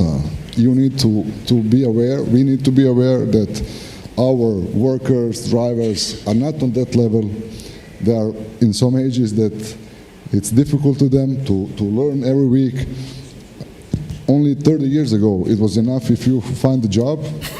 It's okay for you. You can work it until until you retire, and that's it. You don't need to learn anything. If you are automatically or manual shift, and that's it. Now we are under attacks of new technologies. If you just walk around, that we saw everyone in front of this hall, you will see so much technologies that you can use, but it's not so easy. You need to integrate it. You need to put it that it's useful for everyone. If we put too much pressure on our workers, they cannot follow it. So I can, and after all, I agree with Magdalena that human is the most important thing, and we need to be aware of that and try to find a right balance. Depends on industry, but after all, without human, we cannot deliver and have a final result that everyone expects of us. Understood. Yeah, absolutely agree. Totally agree with you. But this brings me to a topic for you, Sinisa. We are talking about human importance into a technological environment. So based on my experience, I would say there are factors like training from manufacturer to integrator, training to the end user, training to the user of the equipment, whatever equipment is. Maintenance contract, because the equipment must be maintained during the life cycle. So all these human effect, how a manufacturer consider them, how you see the position of a company like Honeywell in give a value to this unmanageable and untouchable element. So I must completely agree. I think that systems by the end user side should be simplified. So there is a lot of technologies being used on the projects like transportation, like warehousing and everything, but the end user should really have a simplified solution for all of this. Honeywell is, I'm really happy to say that Honeywell is really one of the pioneers in, let's say, fire alarm systems that is helping also the end users to make the maintenance and also the security and to keep on the level their compliance with the law also. For that reason, one of the really interesting products that we produced, fire alarm systems and fire alarm detectors has to be maintained, and they need to be compliant, so they need to be tested half a year each year. So for that reason, Honeywell understood there is a labor shortage everywhere, so people are also fighting to find persons to work and everything. Honeywell invented fire alarm detector that has self-test inside. I was working long in fire detection. I was a little bit strange because it's a fire detector that produces its own smoke, and this is really excellent at the end because the regulation says to you need to put the smoke inside of the chamber of detector.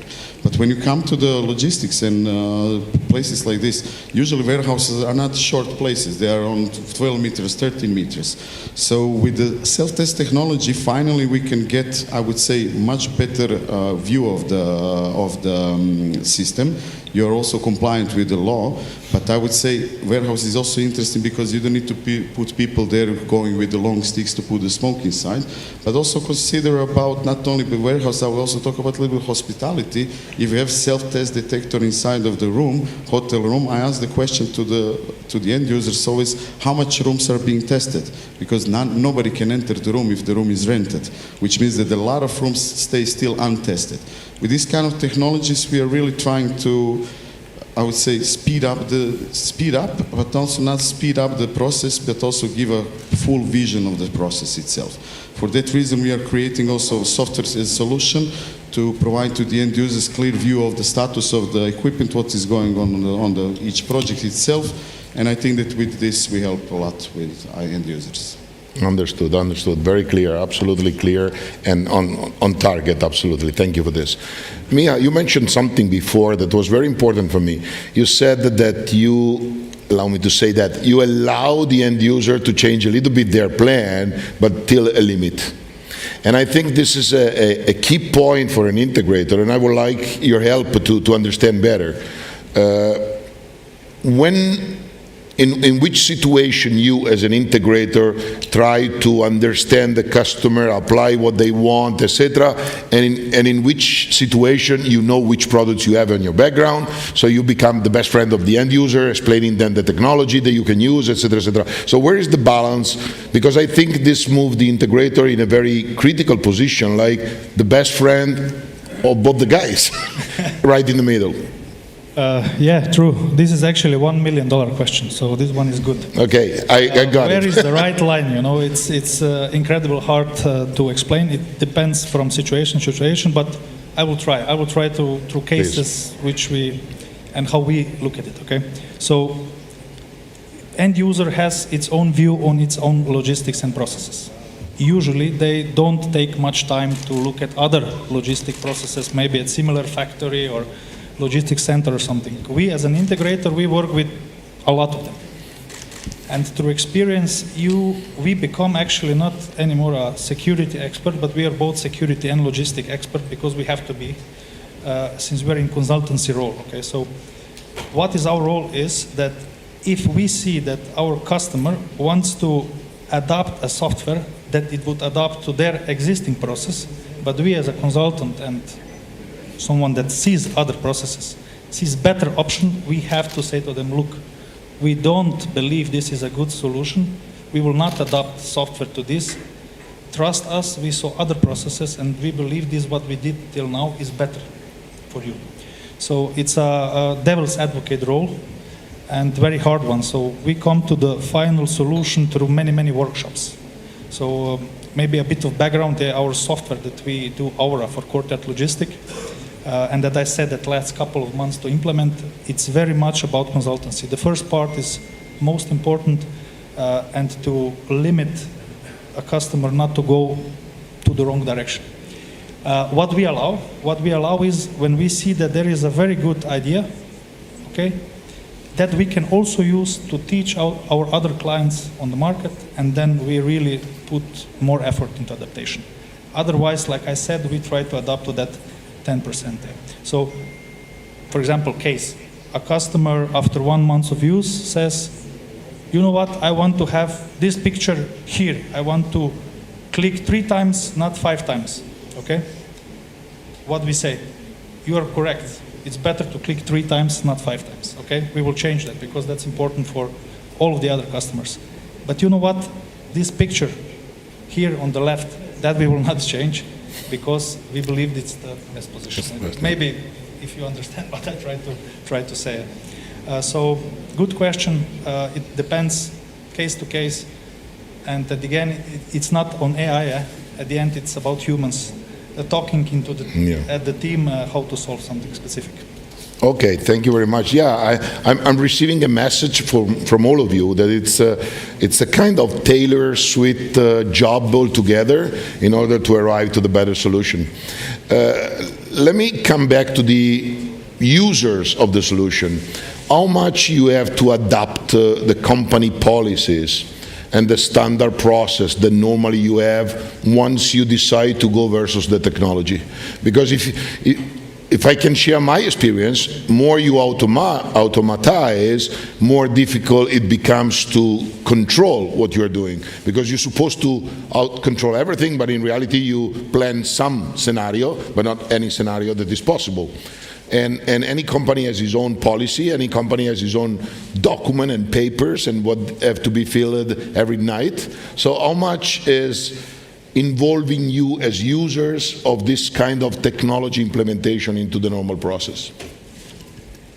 Okay, so adaptation is familiar to our job because we as unrated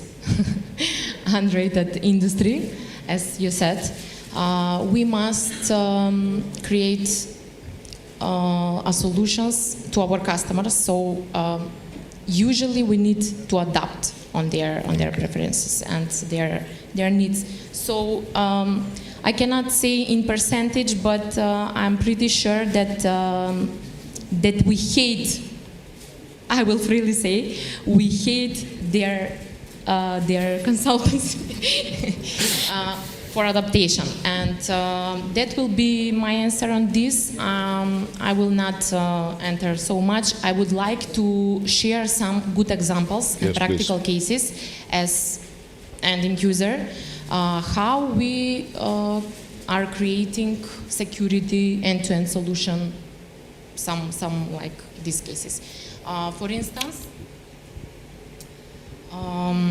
I will share a good example coming from our work, securing an international exhibition that happened right here in Skopje at the Archaeological Museum, where very old cultural artifacts from Kazakhstan were displayed. And the content from the shipment we were responsible for was traditional clothing, historical items, and the main item was called the Gold Man, which actually was a statue designed and created from around 40 kilograms of pure gold, which made this high security logistic operation. So the risks were clear here. You have cross-border transport of priceless artifacts. You have various levels of enforcement in different countries, and finally a public display in a museum where exposure is highest. So as user, we created end-to-end security solution that included transit security in terms of the artifacts were packed in custom protective cases with GPS trackers.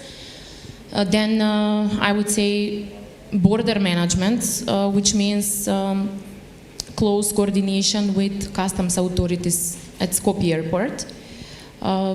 We were allowed for expedited customs clearance and minimized time in unsecured zones. And last but not least, a part of our solution was we performed on-site protection, which means once in Skopje, we integrated with physical guards to create layered security, and we provided an escort from Skopje airport during the transportation from Skopje airport to the museum, and escort during the unloading and transferring the goods inside the museum. Okay. And The outcome was successful delivery, assembly, and exhibition with 0 incidents, despite the high value of the items and the sensitivity of items. I have a lot of practical examples and case studies, but maybe if we have time, I will share. Yeah, thank you very much. Well, this brings us to the real life, because at the end of the day, technology, ideas, blah, blah, blah, but then we have to face with the unique case to be treated. Do you have anything to tell us about this? Because I think you have experience enough for... I would use one quote related to this, what Magdalena said. So you are not safe because of absence of danger. You are safe because of presence those who protect you. So everything that Magdalena said is one big hell of a job. So that you need to plan, you need to execute from end to end.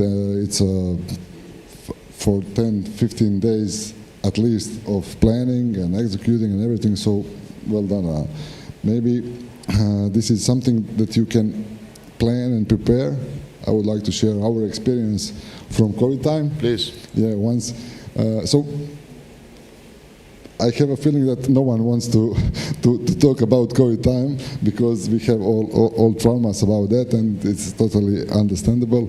But when the world stopped, so from logistics and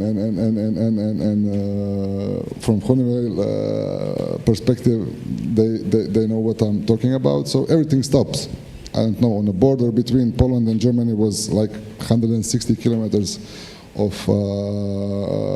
convoy of trucks with the food and medics and everything. And in the same time, during all over the Europe, we have some measures, self-isolations, you cannot enter the country or so.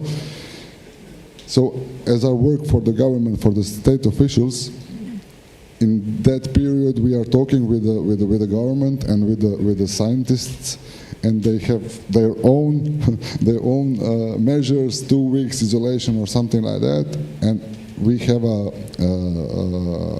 trucks, we have drivers who are waiting on the borders to enter the Croatia or other countries, and the government is asking my unit how to solve that problem. Can we solve it? From the other side, doctors are telling that they need to go 2 weeks in isolation. So then people from this area they have good imagination. So then we ask those doctors, can we make a self-isolation in a moment? Then doctors get crazy. How do you think? Obviously, you have a driver in a truck. He's only person in the truck, so we can sign it that we have self-isolation in a moment. We will organize that the trucks that are going to Serbia, we will under police escort in both directions. Same thing, because at that moment, I think in Montenegro they were left like 30,000 liters of milk. So they are waiting, and those are products they cannot last long. So for me, that was the biggest experience. Although I was protecting and all our officials and American president and Pope, this was the biggest action that we have in a period that everything stops. So well, interesting, really interesting. Thank you for sharing those real cases. But this brings me to a slightly different topics, but I think you guys have both the answer for me. Incident happened, we are aware about. So we can plan everything, we can use the best technology in the world, but then at the end there are paramilitary attacks, there are internal threats, there are a lot of issues we cannot prevent, let's say. Which is the role of the manufacturer, so who designed the product, of the integrator, the one that install and configure the products when the incident happened? Because I think this is extremely important, and I would like you to bring the experience to the audience. So we as Honeywell in this region don't go directly on the projects. We work with our value partners that are certified and working with us long years. As you know, Honeywell is building automation, so everything is automated. when you ask me this kind of a question, so I can tell you that fire alarm systems, I love them the most because they are really regulated from all, including security and everything. Fire is the most regulated system, which means that in case of any emergency incident, what will happen, you will always get the functions happening. So there will be a scenario happening, what needs to happen. So in case of fire that will happen here, there will be some fire doors closing, there will be a sound alarm, there will be an evacuation system that will go out. But I think that here is also important for us to integrate a lot of systems, and what we do with our partners, try to influence projects from the beginning. So we try to enter the design phase. Our partners are very good also with end users. We are also now building a relationship with end users. But I think that some projects can be, I would say, template projects, but some projects really need to be adapted to the end users. So we see this, I would say, case by case, and I think it's really important for us to be integrated in all of these solutions, because in a case of emergency or fire, if there is a false alarm, you can immediately open the camera and see what is going on. So today we have analytics also. Analytics also help regarding the perimeter detection of the project or the warehouses itself. When we look at, I don't know, projects, there was also, when I look at the transport and warehousing, I will, let's say, talk about one of the interesting projects in transportation, which is tunnel. We did with Tensor now 3-4 tunnels already, and working on more tunnels to be done. And tunnel is very interesting for the fire detection, because you cannot put inside the regular smoke detection. It will not work. The environment is very corrosive, so you will see a lot of gas fumes and everything. So what we do, we integrate the devices. We first put inside the optical cable, which is very robust, and it's also corrosive, anti-corrosive cable. And he's measuring all the temperature in a tunnel in 1 meter. But also you need to implement the other technologies like thermal cameras and everything to have it inside. When I think about warehousing, let's say I was visiting now a factory, I don't know if I can tell, but I was visiting a factory of battery producer in Zagreb, and I didn't see this process regarding this, but today with the normal fire detection, you cannot measure or you cannot detect thermal runaways on the lithium-ion batteries. For that one, you need to have a special devices like Honeywell is having, like Client Tamer, that will not measure the temperature. It will measure also the fumes that are coming out in this thermal runaway incident. I think that evacuation, we also are working on the stadiums, let's say. So nobody talks about evacuations of the stadium, but there is also simulation has to be done and everything. So I think it's highly important when you have an incident that the evacuation and all the functions that has to happen must be fast and reliable. So, yeah, this is my comment. It is absolutely. Thank you very much. Mia, can you try to put together your experience with all the things I will try. I think, you said when the incident happens, yeah? That's very late, yeah? So I think a lot of incidents happen because of either honest human mistake or stupidity, yeah?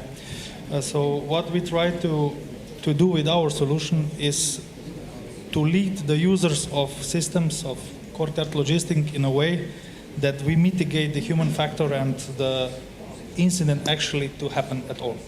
So I think this is very important. That's why, for example, you lead through software, through digitalization, the process in such a way that none of this, I would say, outside movement of the process is possible.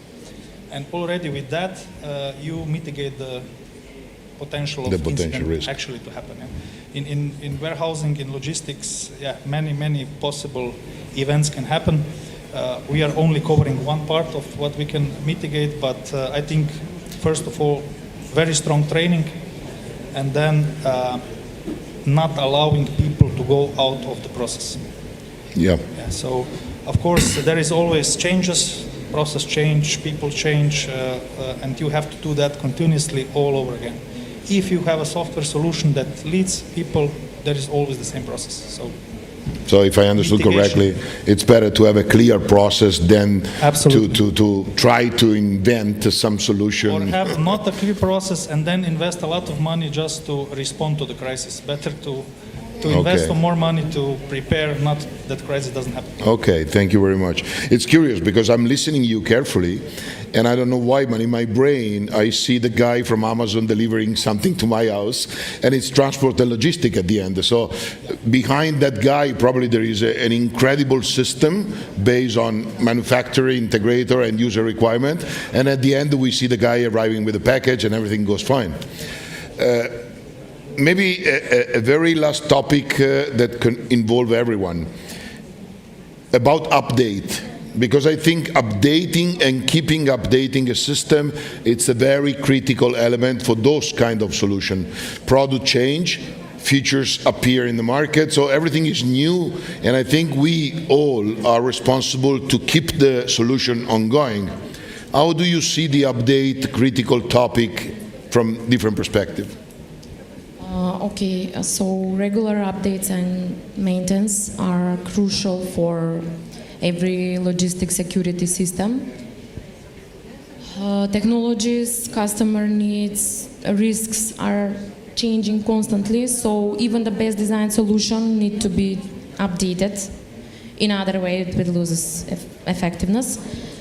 Every project is a living system, so you have alarms, you have communication tools, you have tracking devices that need to be maintained, updated, and checked and rechecked if they are working properly or not, and if the alerts are reaching the right people. Okay. So implementation is only the first phase, the first step, but not the only one. The real value comes with continuous monitoring, continuous improvement, and keeping the system aligned with new technologies, new regulations, and real-world challenges, maybe. I would like to share with the audience and with you today one incident we have in a critical environment and how technology helped us to mitigate the incident. We had an incident. A truck carrying high-value automotive cargo was parked near Calais, France, waiting to enter the UK. Yeah. Despite having a padlock and tamper alarm on the rear door, a group of migrants managed to break in while the vehicle was stationary. Yes. The alarm was triggered immediately, and our control tower team received the alert. They contacted the driver right away and informed French police. They arranged to meet the truck at a safe location, and driver was told not to stop until reaching that point, the agreed point. And when the authorities inspected the trailer, they found 9 migrants inside. So, yes, many of you here can remember there were times when migrants were very popular, but unfortunately they affected our industry seriously. In this case, fortunately, everything ended safely because the driver was fine, the cargo was intact, and this situation showed clearly how quick reaction and coordination are important, and how people, technology, and proper communication can prevent serious situation from escalating. So, Understood. Thank you very much. Let me ask you for something that Magdalena didn't touch. Updating a system costs money. So a company have to consider investment on a long term to keep the system ongoing and live, etc., etc. So there is an initial investment, but then regular and periodical investment to keep the system usable. Yeah, as we talked, you mentioned on the beginning of this panel, it's complicated because everything that we update, we need to put it down until the last one in the chain. In this topic, we can talk about drivers, but the same thing, the important is that we have a background, so that what are their experience, what they think that we need to improve, change, and maintain. So I think that's something that we need treat. We need to treat our employers as a partners, also as the companies that provide us solutions. Maybe I can tell, if we talk about any kind of job, especially about safety and security, because the incidents always are happening. And we had incidents on a stadium 40 years ago. We have it in this in present time also. So we need to make everything to do our best, but there is no absolute safety or security. Yeah.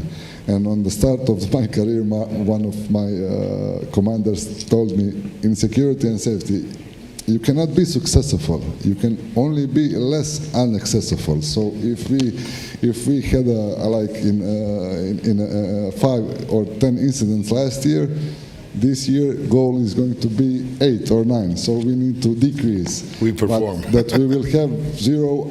I'm not pretty sure. Yeah, you're totally right. We are short in time, but I would like to ask you the final comment to you.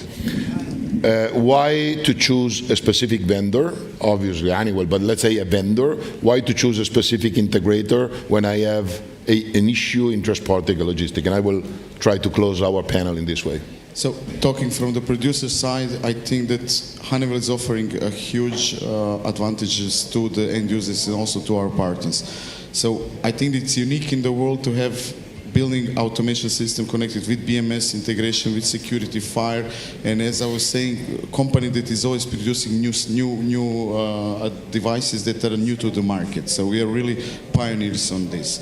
You mentioned just an update before, so I'll just shortly mention this. I'm not a fan of updates in a fire detection because this has to be a stable system without updates. But for our value for our partners is not only in the products, we are also trying to work with our support. So now what is important with us, we have a lot of case studies, and some projects that we are building here in Southeast Europe are already developed somewhere outside, so we can easily, let's say, use this solution and implement it together with our partners. So I would say this is the most important what we can do here, and this is our advantage on the market. Super, thank you. And of course, just let me say our partners are also. Yeah, I was waiting for the introduction. Miha, can you conclude our panel? I see the nervousness. I'm joking. I'm not People nervous. is waiting for the award. I will answer both questions in 15 seconds. Okay? Miha, I just got my certificate for expelling people out in security ways. So, okay. You have to choose integrator that can offer you more than you need in that moment. So someone that can grow, that you can grow with, because they can implement more solutions that you need at that moment. You need an integrator that is long-term on the market and that works with many suppliers, because needs change and your processes change, so you need updates. You need to go to the best doctor, the best doctor available. Thank you to my guest for the panel. Thank you for the audience. I hope it was interesting.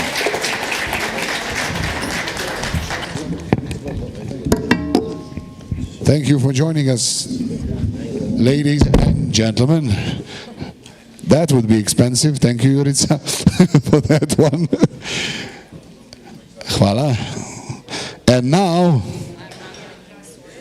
now it's time for the closing ceremony, but only under these conditions. Stani, Vratko, ne mora još, polako. Please call all your friends from Facebook, Instagram, from all the booths to come inside. We need 2 minutes to remove this and to start with official ending ceremony. For all of you who will receive awards, you should be in here because we started last year in Sarajevo with something special. You're going to meet the jury who was looking for the best study cases and all productions throughout last year, and they will be awarded in 9 categories, which we'll rename soon after the start. And the start is beautiful because we have traditional dancers awaiting. Izvolite. Им благодариме на сите учесници во денешните панел дискусии, на предавачите и секако на аудиториумот за вниманието.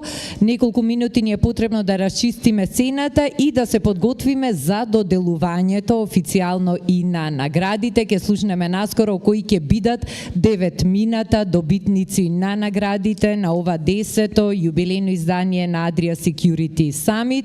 Повтор пат се доделуваат наградите после одличната реакција и пракса минатата година во Сараево, а штом се расчисти сцената, додека ги очекуваме сите да дојдат во салата, ќе имаме можност исто како и вчера на отварањето на самитот да уживаме во богатиот македонски фолклор. Заедно и денеска со нас се членовите на фолклорно студио Блажевски, кои што вчера изведоа дел од кореографијата Пијанец, а денес ке не почестат со фрагмент од кореографијата Радовишки собир. Дали ти то знаш да одиграш, мој драги колега фолклораш? Moram ti reći da znam izbrojati do 8, ali onda vi uvijek ubacite još među korak pa bude zanimljivo na što na 9 osmini, što na sve druge osmini, tako da će biti zanimljivo. Važna stvar, molimo, ne pokušavajte ovo kod kuće, ovo su profesionalci. U redu,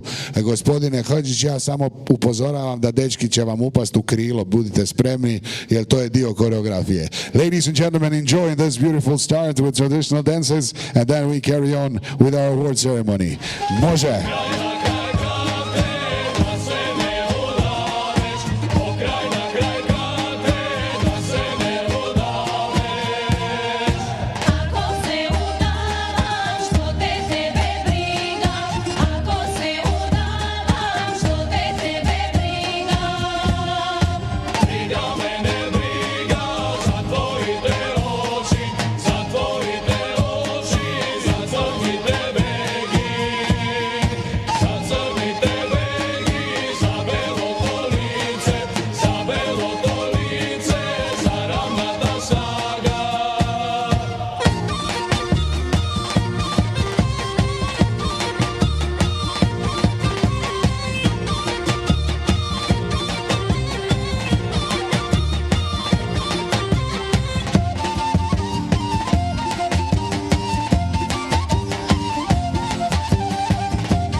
Браво, браво за фолклорно студио Blaževski. Вака се игра и се пее во Македонија. Wow, ajmo još jedan pljesak, grand applause. That was wow.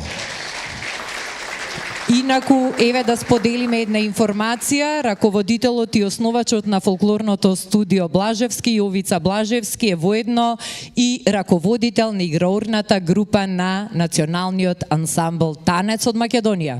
Wow, hvala Blaževski, svaka čast. Dakle, osim što moraju biti dobri plesači ili igrači, kako se tu kaže, moraju biti dobri matematičari da izbroje, vrate, ovo je bila teška sedmica. Raz, dva, tri, čovječe.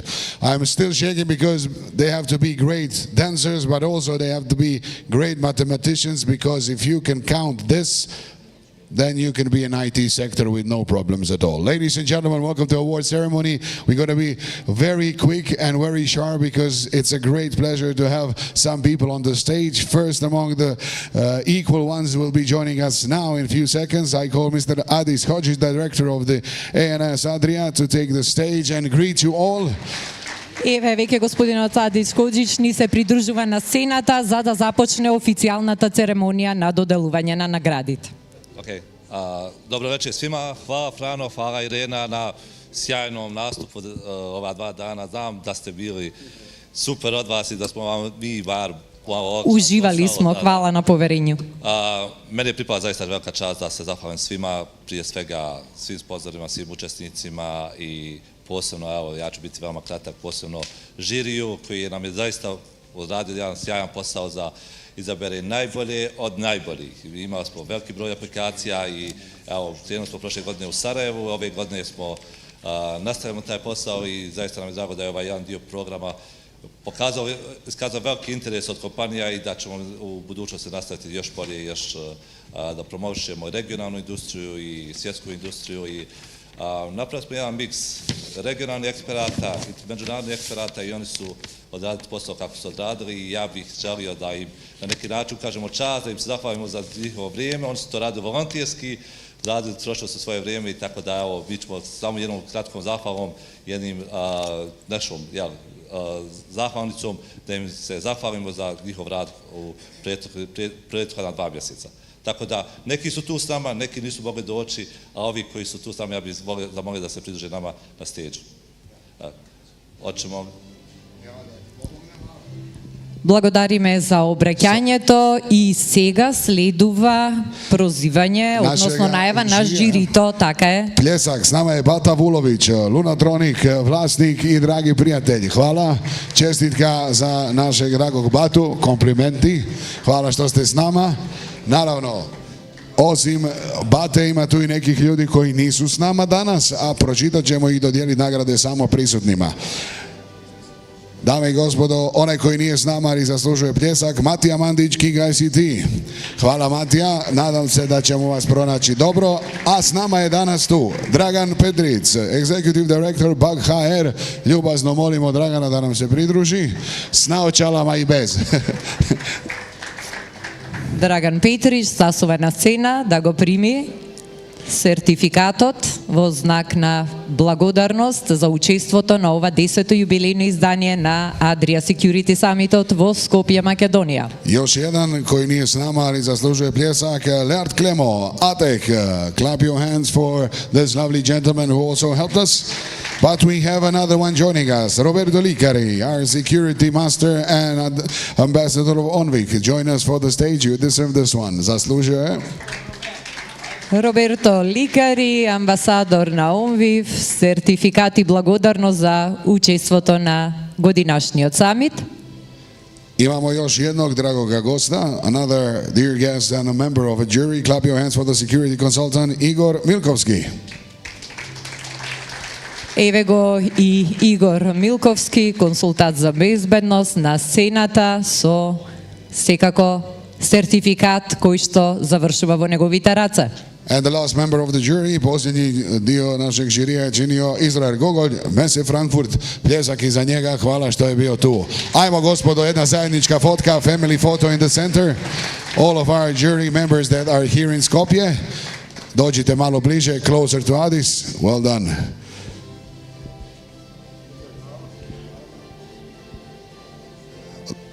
Thank you, gentlemen, for joining us, and thank you for having your time spent on the great new approaches that will now share you in 9 categories. It's my pleasure to call Mr. Leo Levitt, the chairman of Olvi, to join us on stage to greet you all and introduce few first awards, and then he has to run, which means that is always doing business. That's my pleasure. Leo, welcome.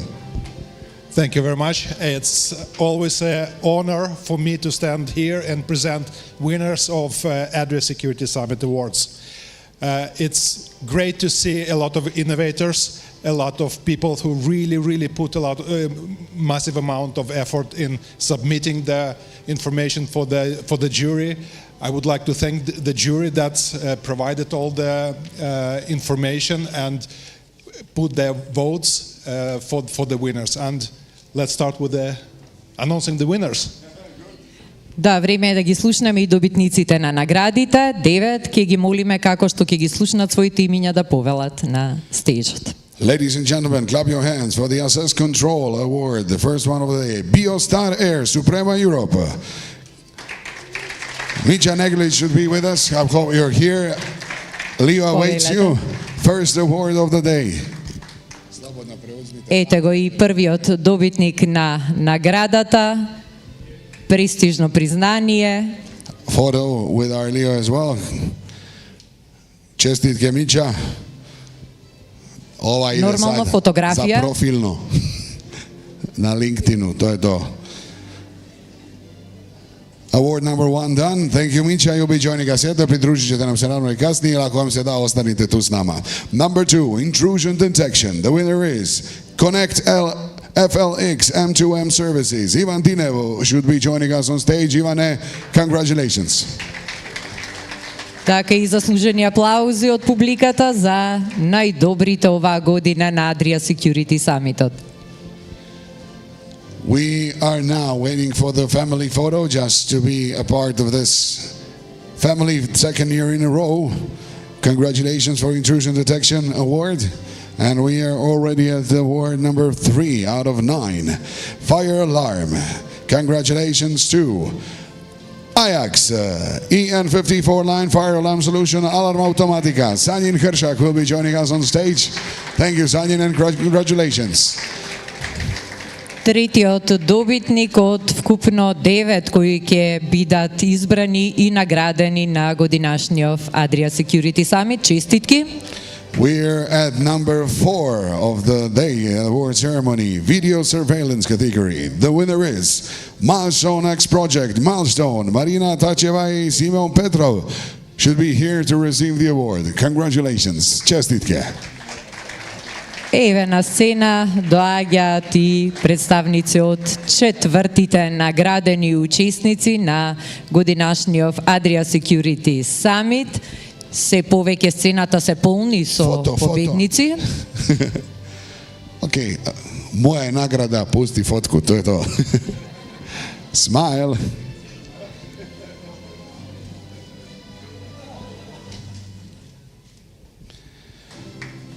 It's now 3:30. Still a few moments for number 5. We have award in software category. Clap your hands for F-Vision, Ultra Vision Consult. Florin Marica will join us at the stage. Florin, are you here? Oh yes, our panelists join us. Ете го и петиот добитник на наградата. Навистина огромен број на учесници, рекорден број на партиципиенти, но ете жирито одлучи токму на овие 5 и на уште 3 други компании да им ги додели овие престижни признанија. Како се на македонском каже софтвер? Јали имате нека своја реч? Софтвер. Одлично, се тако е каже. лакше. Софтвер е софтвер, добро. Award number 6. PAVA, како би превели по домаќи, или PAVA Systems. The winner is Variodin 1, Honeywell. Congratulations. Mihal Vonchev is joining us on stage. Honeywell исто така годинава по избор на жирито со награда од Adria Securitu Samit. Честитки и за нив. We are already at the 7th award of the day. Number 7, broj 7. Most innovative product or solution. We congratulate. Hello, Smart Sensor, Alarm Automatica. Renata Dončević to join us. Alarm Automatica, Hello Smart Sensor, nagrada od ova 10. jubilejno samitsko izdanje na Adria Securitu Samitot ni ostanува da gi obznanime i objavime ušte poslednite dve nagradi. Tako je, stigli smo do broja 8. Number 8 this afternoon. Congratulates to Best Case Study. Yard Logistics Digitalization at Okta. Ladies and gentlemen, clap your hands for Theodor Toshev, Sensor, joining us for this award. Senzor Skopje među nagradenite na Adria Securitu Samitot, koji što ova godina na naše zadovoljstvo i čest povtorpad se održuva vo našata zemlja i vo našiot glaven grad. Ni beše čest i zadovoljstvo da bideme domaćini na Adria Securitu Samit, jubilejno izdanje. And we are here for the last award of the day. Number 9, Smart City Project goes to Smart City Belgrade, Adria Communications. Dejan Stančević on the stage to receive this award. Hitera Communications isto taka so nagrada po izbor na žirito na godinašnjo Adria Securitu Summit, Smart City, Belgrad, čestitki. Okay, photo of all the winners in this category. Please go in front, malo samo naprijed da napravimo zajedničku fotku. Da. Slušajte naše majstore. Leo, you have 3 minutes more. It's okay. You're free to go if you want, but you will be on time. I mislim дека заслужија наградените аплауз. Им благодариме за успешното представување, учество и споделувањето на нивните иновации, искуства и практики на овогодинешниот Adria Securitu Summit во Skopje. Znate što ide obično nakon ove fotke, ide zajednička obiteljska svih vas koji ste naši dragi sponzori, partneri i prijatelji, svi koji imaju svoje statuice Adria Securitu Summita. Sad ćemo pozvati i vas da dođete na zajedničko fotografiranje pa da zaključimo ovaj summit kako spada. The last photo of the day is a family photo with all the sponsors and partners of Adria Securitu Summit with their figures. Leo, run. Makle, naravno. We have our winners on the stage. We call all the other sponsors and partners to join us with your, well done, with your small statues. Ги молиме спонзорите, партнерите, сите што веќе добија од статуетките на 10-тиот Adria Securitu Summit да повелат на бината, да се направи една заедничка групна фотографија која што за секогаш ќе биде овековечена во спомен на ова јубилејно самитско издание. Of course, others can be down. Please, you can stay in front so we can have the photo. Not everybody should be on the stage. We can do it upper side. Please go in the row number 3. We always organize this. Bigger ones on stage, other ones in front of the stage. Irena and me besides. Да застанете слободно и под сцената, тука на долниот ред, затоа што нема да не собере сите, но важно е да ги има сите на оваа фотографија, затоа што секој од вас што учествува придонесе за успешна реализација на овој 10-ти Adria Securitu Summit. Okay, now we have to check with our photo guys. Jel nam treba, dragi, šta još treba napraviti, reci? Do we have them or we have to organize something more? Jel treba još šta? Okay, stop right there. Don't move. Is it okay? Okay, everybody is actually on the photo.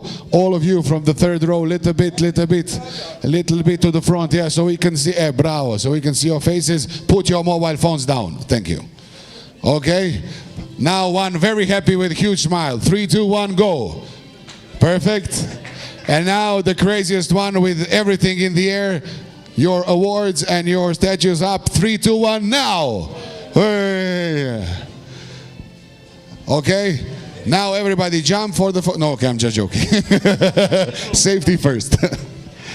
Well, this one looked very nice. Thank you all for joining us at this jubilee 10th edition of Adria Security Summit. We wish you a pleasant stay in Skopje and a safe return home. Thank you, Irena, for joining me these 2 days for this special part of Adria Security Summit. Hvala, Irena, što smo zajedno delili pozornicu. Svima vama koji krećete na putovanje želimo sretan put i miran povratak kući, a naravno da uživate u gastronomskoj ponudi predivnog Skopja. Уште еднаш благодарност за сите учесници, за сите посетители. Ни беше чест и задоволство да бидеме домаќини на 10-тиот јубилеј на Adria Security Summit.